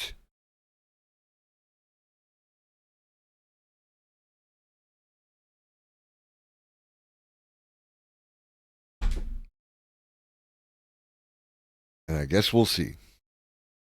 And while that passage is absolutely unhinged for many reasons, there are a few things we can agree on here. American corporations absolutely do care more for their foreign investors and organizations than their American workers and customers. And yeah, they hide behind woke language like DEI while also being awful for workers, the environment, and equality writ large. But I think conservatives genuinely think that corporations actually believe the DEI bullshit they spew, and that it's not just a way to avoid lawsuits. Like, come on guys, I thought you were a little smarter than that. Also, I would wager a bet that the framers of our Constitution, largely products of the Academy, did not consider themselves equal to laborers who showered after work. The policy also shows an outsized obsession with China, another popular conservative talking point, saying that China is a totalitarian enemy of the United States, not a strategic partner or fair competitor, and that America's elites have betrayed the American people. The solution to all of the above problems is not to tinker with this or that government program to replace this or that bureaucrat. These are problems not of technocratic efficiency, but of national sovereignty and constitutional governance. We solve them not by trimming and reshaping the leaves, but by ripping out the trees, root and branch. The report goes on to say, illegal immigration should be ended, not mitigated. The border sealed, not reprioritized. Economic engagement with China should be ended, not rethought. Our manufacturing and industrial base should be restored, not allowed to deteriorate further. Confucius Institutes, TikTok, and any other arm of Chinese propaganda and espionage should be outlawed, not merely monitored.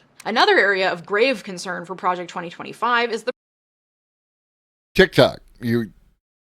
TikTok, front of the U.S. government, talking to Congress.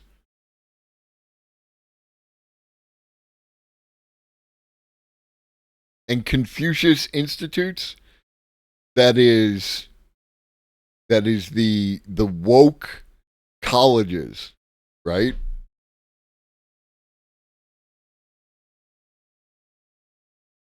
proliferation of LGBTQ ideas and transgenderism, suggesting draconian measures that many critics are saying would effectively criminalize LGBTQ expression. As the foreword to the manifesto says, the next conservative president must make the institutions of American civil society hard targets for woke culture warriors. This starts with deleting the terms sexual orientation and gender identity, diversity, equity, and inclusion, gender, gender equality, gender equity, gender awareness, gender sensitive, abortion, reproductive health, reproductive rights, and any other term used to deprive Americans of their First Amendment rights out of every federal rule, agency regulation, contract, grant, regulation, and piece of legislation that exists.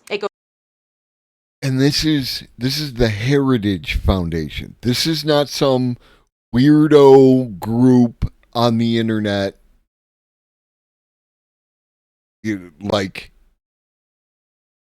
some fringe. This is central to Republican thought, Republican policy. This is the goddamn Heritage Foundation.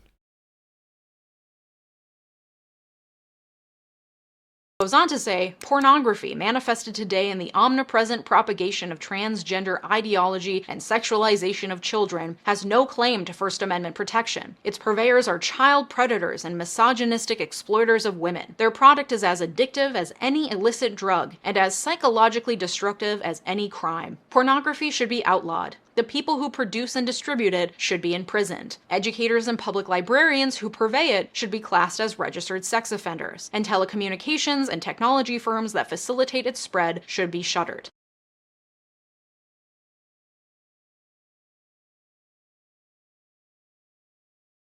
And this is not like Pornhub, right? This is a direct threat to like IPs and web hosters and like that. But it's not like, I mean, Pornhub is gone, right? Like under this, obviously. But this is like, if you watch a video, like the video we just watched, that person is transgender. That person would not be on YouTube because YouTube would be subject to these conditions. And though I may disagree with a bunch of that video, I have no desire for that person not to be able to like make videos on YouTube. They have the absolute right to be wrong on the internet.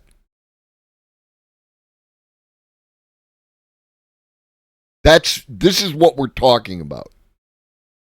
Not that LGBTQ people should not be seen, but that they should not exist publicly at all. That's what these assholes are talking about. As far as I can tell, to them, pornography includes any discussion of being transgender or really discussion of sexual and gender identity, period, based on their reference to educators and public librarians who've been under attack for allowing children to check out such psychologically destructive books as And Tango Makes Three, a book about gay penguins, and Sparkle Boy, a book about a little kid who wears a tutu.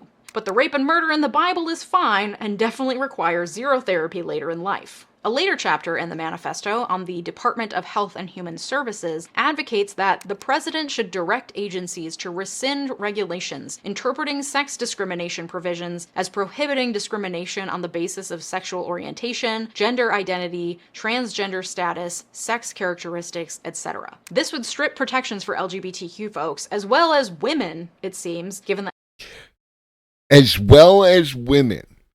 Everything that's going down related to and has gone down related to trans folks, that's just a preamble. That is the opening salvo. They want barefoot, pregnant, not working, at home, making babies. That's memory's got brain fog, Boyd. gender identity is listed, effectively making current regulations around sex discrimination fully obsolete. The chapter further states that the next president should require agencies to maintain a biblically based social science reinforced definition of marriage and family, meaning the next president should push to remove protections for same-sex marriage. And that's not the only reference to the Bible or the sanctity of the family in the policy document. Its 920 pages are littered with references to the Bible and Christianity. Yeah, I mean, the whole thing related to abortion is also part of this. You're eliminating women's rights. You're eliminating women's rights to bodily autonomy. That's what that was about. GOP congressional candidate said U.S. suffered from women's suffrage and praised organization trying to repeal 19th Amendment. Of course. And that's from 2022. And the traditional family unit. The foreword declares the most important community in each of our lives and the life of the nation is the family. Today, the American family is in crisis. 40% of all children are born to unmarried mothers, including more than 70% of black children.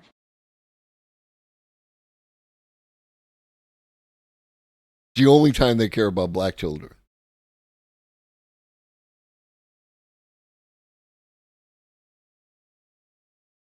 There is no government program that can replace the hole in a child's soul cut out by the absence of a father. Which, first of all, that's some old school Republican language. The loud welfare queen wolf whistle of Reagan rings on into the night, I see. But also, frankly, as someone without a dad, I can confirm that actually the health insurance I had through the state as a poor recently graduated 22-year-old paid for the therapy that I needed to fill that hole. So put that in your pipe and smoke it. But that's not the point. The point is to demonize single mothers, especially black ones, and place the blame of all of society's woes on the backs of individuals who just need to work harder to maintain their traditional family units, and not on the system that leads to impoverished single mothers in the first place, like, I don't know, the mass incarceration of black fathers, for example. One of the main stated goals of the policy is securing our God-given individual rights to live freely against the woke agenda. The opening note of the manifesto states, "Today the left is threatening the tax-exempt status of churches and charities that reject woke progressivism. They will soon turn to Christian schools and clubs with the same totalitarian intent."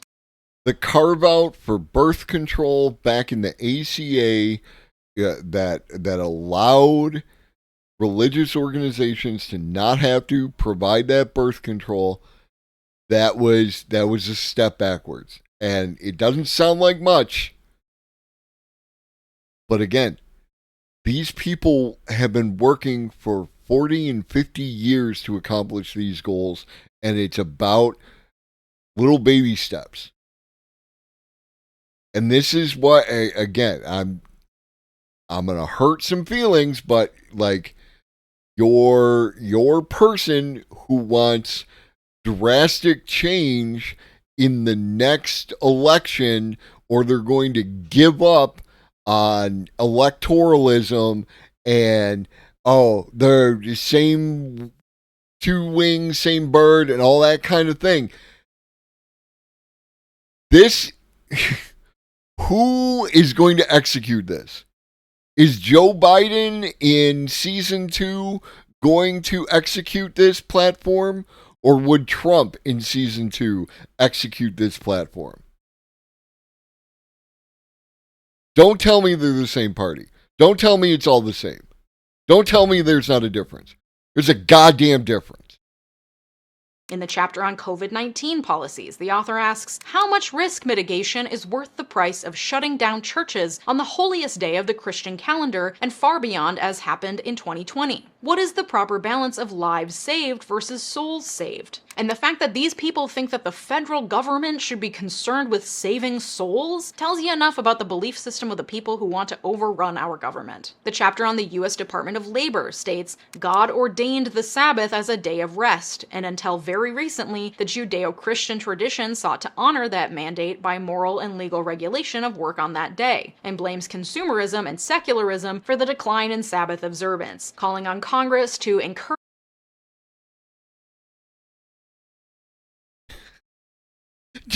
Just a sentence. Unfortunately, that communal day of rest has eroded under the pressures of consumerism and secularism, especially for low-income workers. Because yeah, they want to work on Sundays. They're dying to work on Sundays, sometimes literally.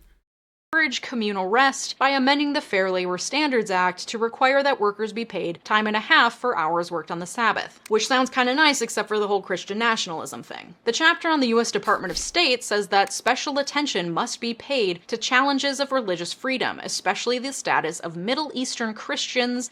And remember, when they talk about religious freedom, they are not talking about religious freedom for everyone. They are talking about religious freedom for Christians.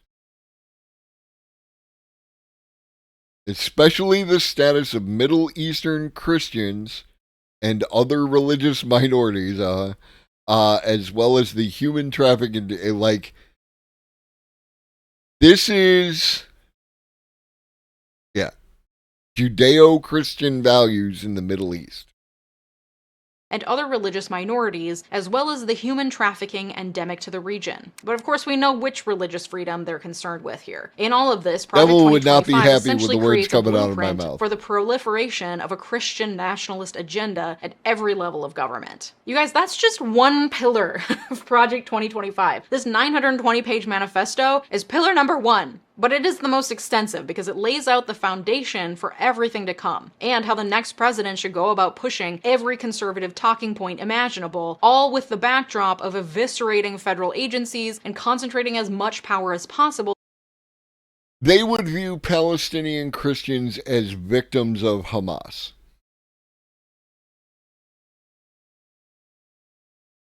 That's how you rework that framing.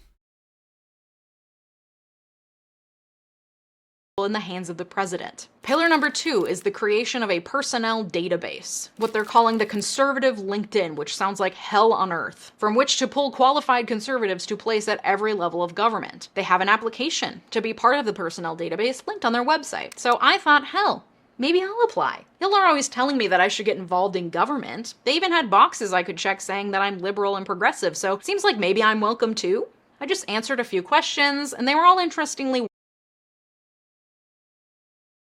I'm going to let them finish. I worded as though they were trying to woke bait me, like, the gender wage gap is the result of prejudice and discrimination, agree or disagree? Or, the US needs nationalized healthcare, agree or disagree? I answered honestly, attached my resume, and submitted. A few minutes later, I received a confirmation email that my application had been received. We'll see what happens next. Seems like a good way to keep abreast of developments. Seems like definitely something that could easily, I don't know, be overrun with liberal and progressive applications. It would really be too bad if, like, every person who watched this video submitted an application to be added to the database. Seems like it would make their job a lot harder to find the good conservative candidates in all those applications. I mean, that's just like something I was thinking about. I'm just spitballing here, okay? I left the link to the application in the description just so that you can do your own independent research and form your own opinions. Now, I understand that overwhelming a website is a tactic that leftists and liberals have used against some of these conservative things. What concerns me, and I'm going to put a little tinfoil hat on real quick, is that you are submitting a whole bunch of information to this database, and like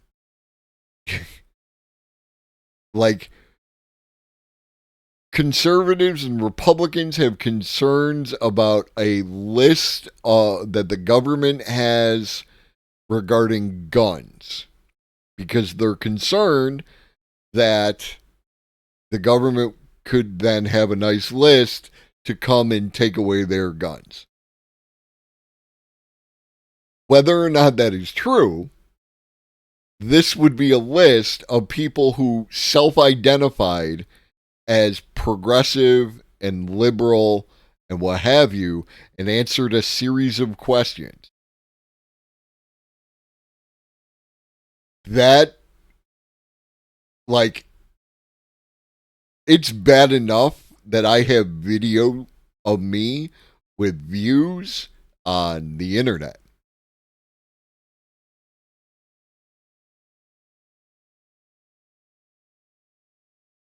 I literally had a conservative bring up this exact point in the silly 1350 argument, so I literally looked up the FBI crime stats and showed them that there are 47 million black people in the U.S., so even if a different black person committed every murder, it means 99.989497% of black people didn't commit a murder that year. They really think a majority of black people are just out here committing crimes.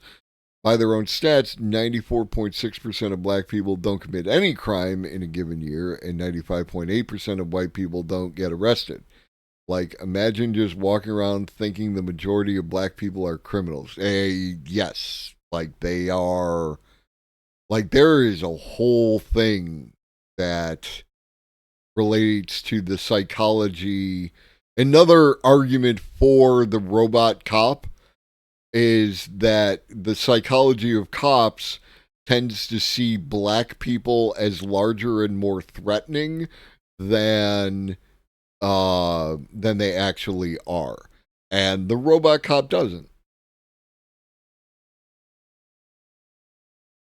I think cops are terrible. I think that human cops are especially terrible. And if I have to choose one, I kind of think that the robot cop is got more going for it.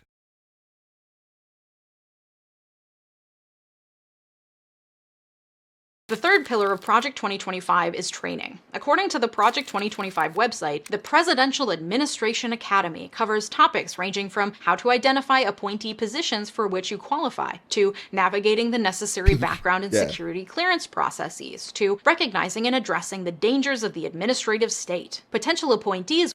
Robot cop, human social worker. Right?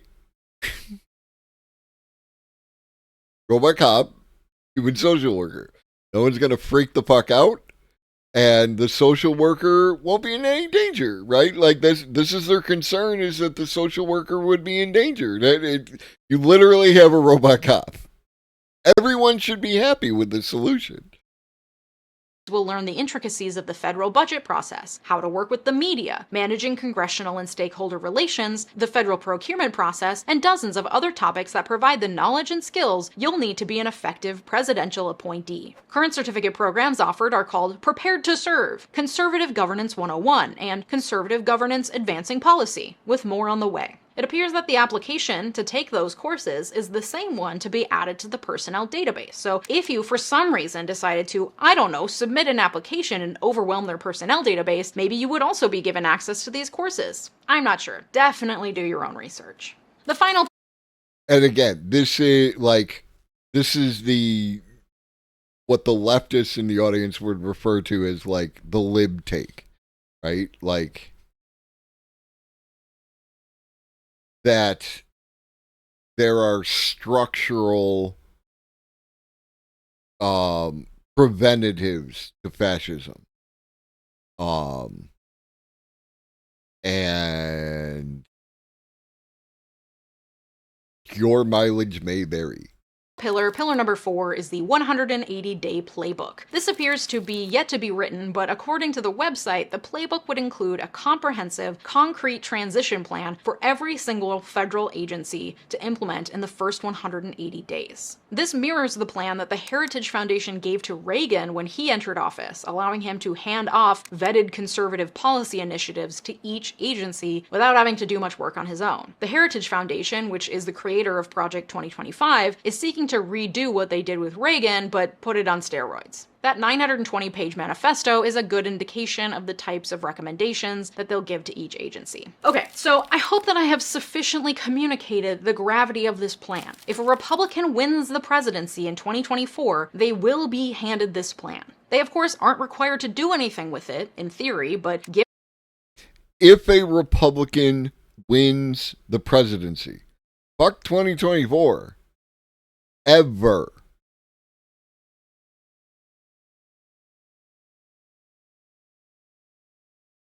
I know people like to meme on this is democracy at stake and everything else.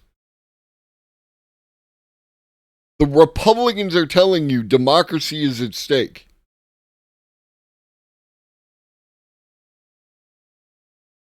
Given that Trump and DeSantis, the two frontrunners for the nomination, are both batshit fucking off their damn rockers, it seems likely that whoever wins the nomination would wholeheartedly back most, if not all, of the policy items put forth by Project 2025. Lord knows Trump isn't going to read any of this, so he'll likely just hand it off as is, to be implemented by people who can read good and stuff. So what do? We make extra damn fucking sure that the Republican doesn't win the election in 2024. This is an all hands on deck situation, my friends. Do I want Biden? No, but he is once again the best choice that we have. You also need to vote in Democratic senators and representatives as well. You need to bring your roommates and your partners and your family members and make sure that they vote. You need to call them ahead of time and be like, hi, what's your plan for voting? You need to be thinking about this early and often. You need to be just a little bit scared. Not to be fearmongery, but this is genuinely a terrifying prospect for our government that feels really, really imminent. Of course, any of these unilateral actions that a Republican president could theoretically take could then also be challenged in courts, but he's packed the courts, including the Supreme Court, and the result of attempting to implement all of these new policies in the first 180 days would be sheer chaos. John F. Kelly, Trump's literal chief of staff, has said it would be chaotic. It just simply would be chaotic because he'd continually be trying to exceed his authority, but the sycophants would go along with it. It would be a non-stop gunfight with the Congress and the courts. Even if the theoretical Republican president couldn't get through.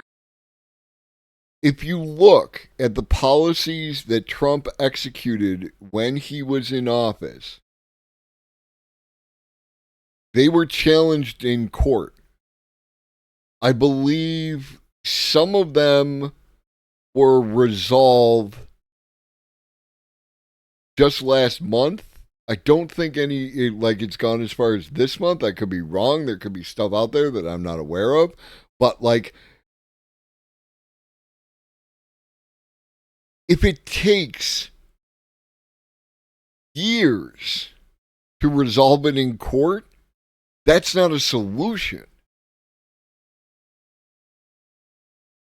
Follow me? I hope you follow me.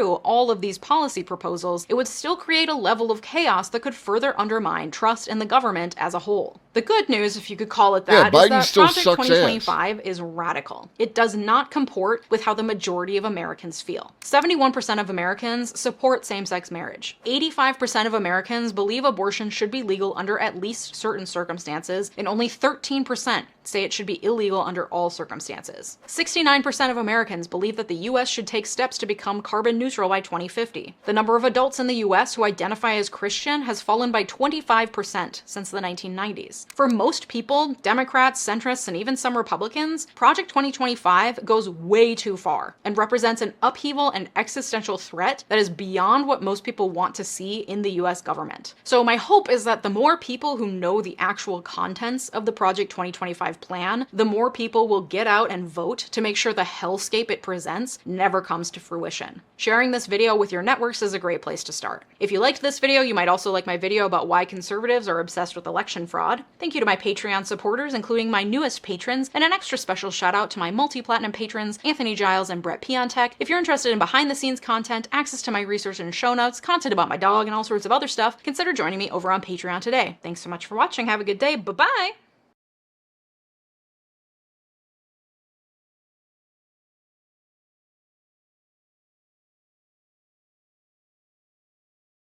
I gotta make sure I got the right one. This episode is made possible by Henson Shaving. Because again, I don't think that I don't think second thought drives it home enough. I'm not saying that there's anything wrong in here. I'm just saying that it ain't there. Take that video, make sure people see it. You put it in front of them. You got to. We didn't get to this piece of crap video, so we'll probably do that on Wednesday. Because that is it. It is 10:20. Y'all had me for 2 hours longer than normal. And I don't want you to despair. The important thing is that you do not despair. Despair does nothing. Despair provides no value to anyone. It does not.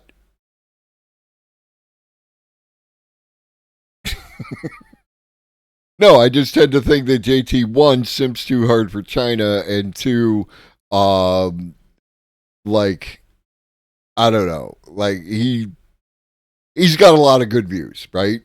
He's got a lot of good views and does a decent job of getting it out there. But there is definitely he could do better.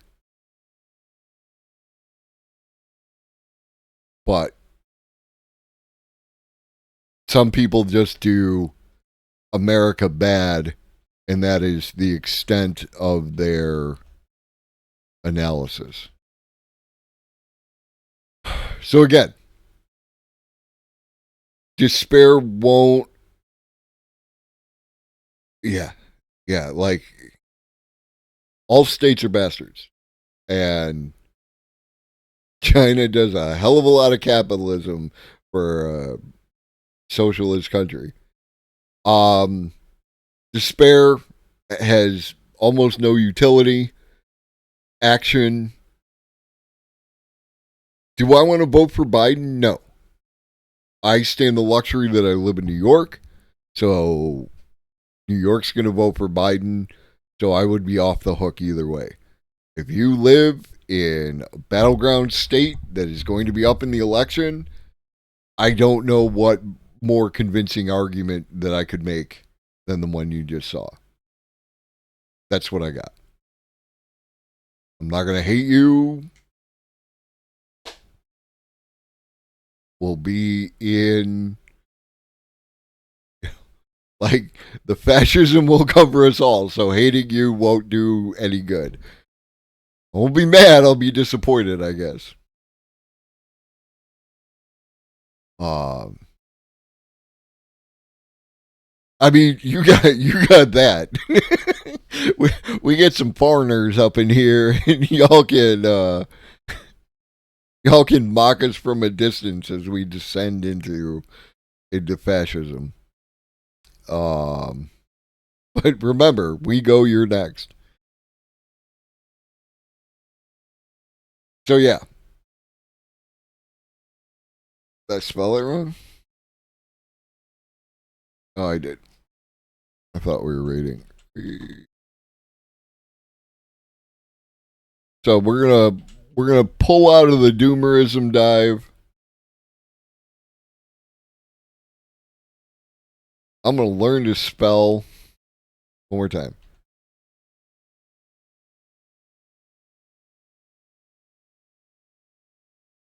Third time's a charm.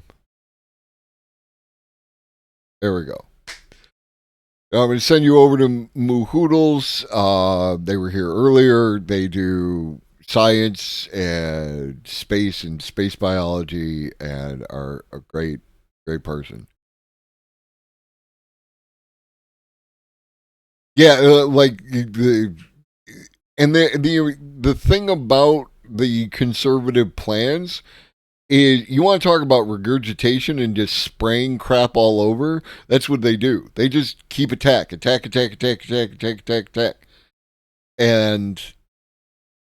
it doesn't matter if they win, because they're causing chaos. Or like in the House of Representatives, they prevent anything from moving forward.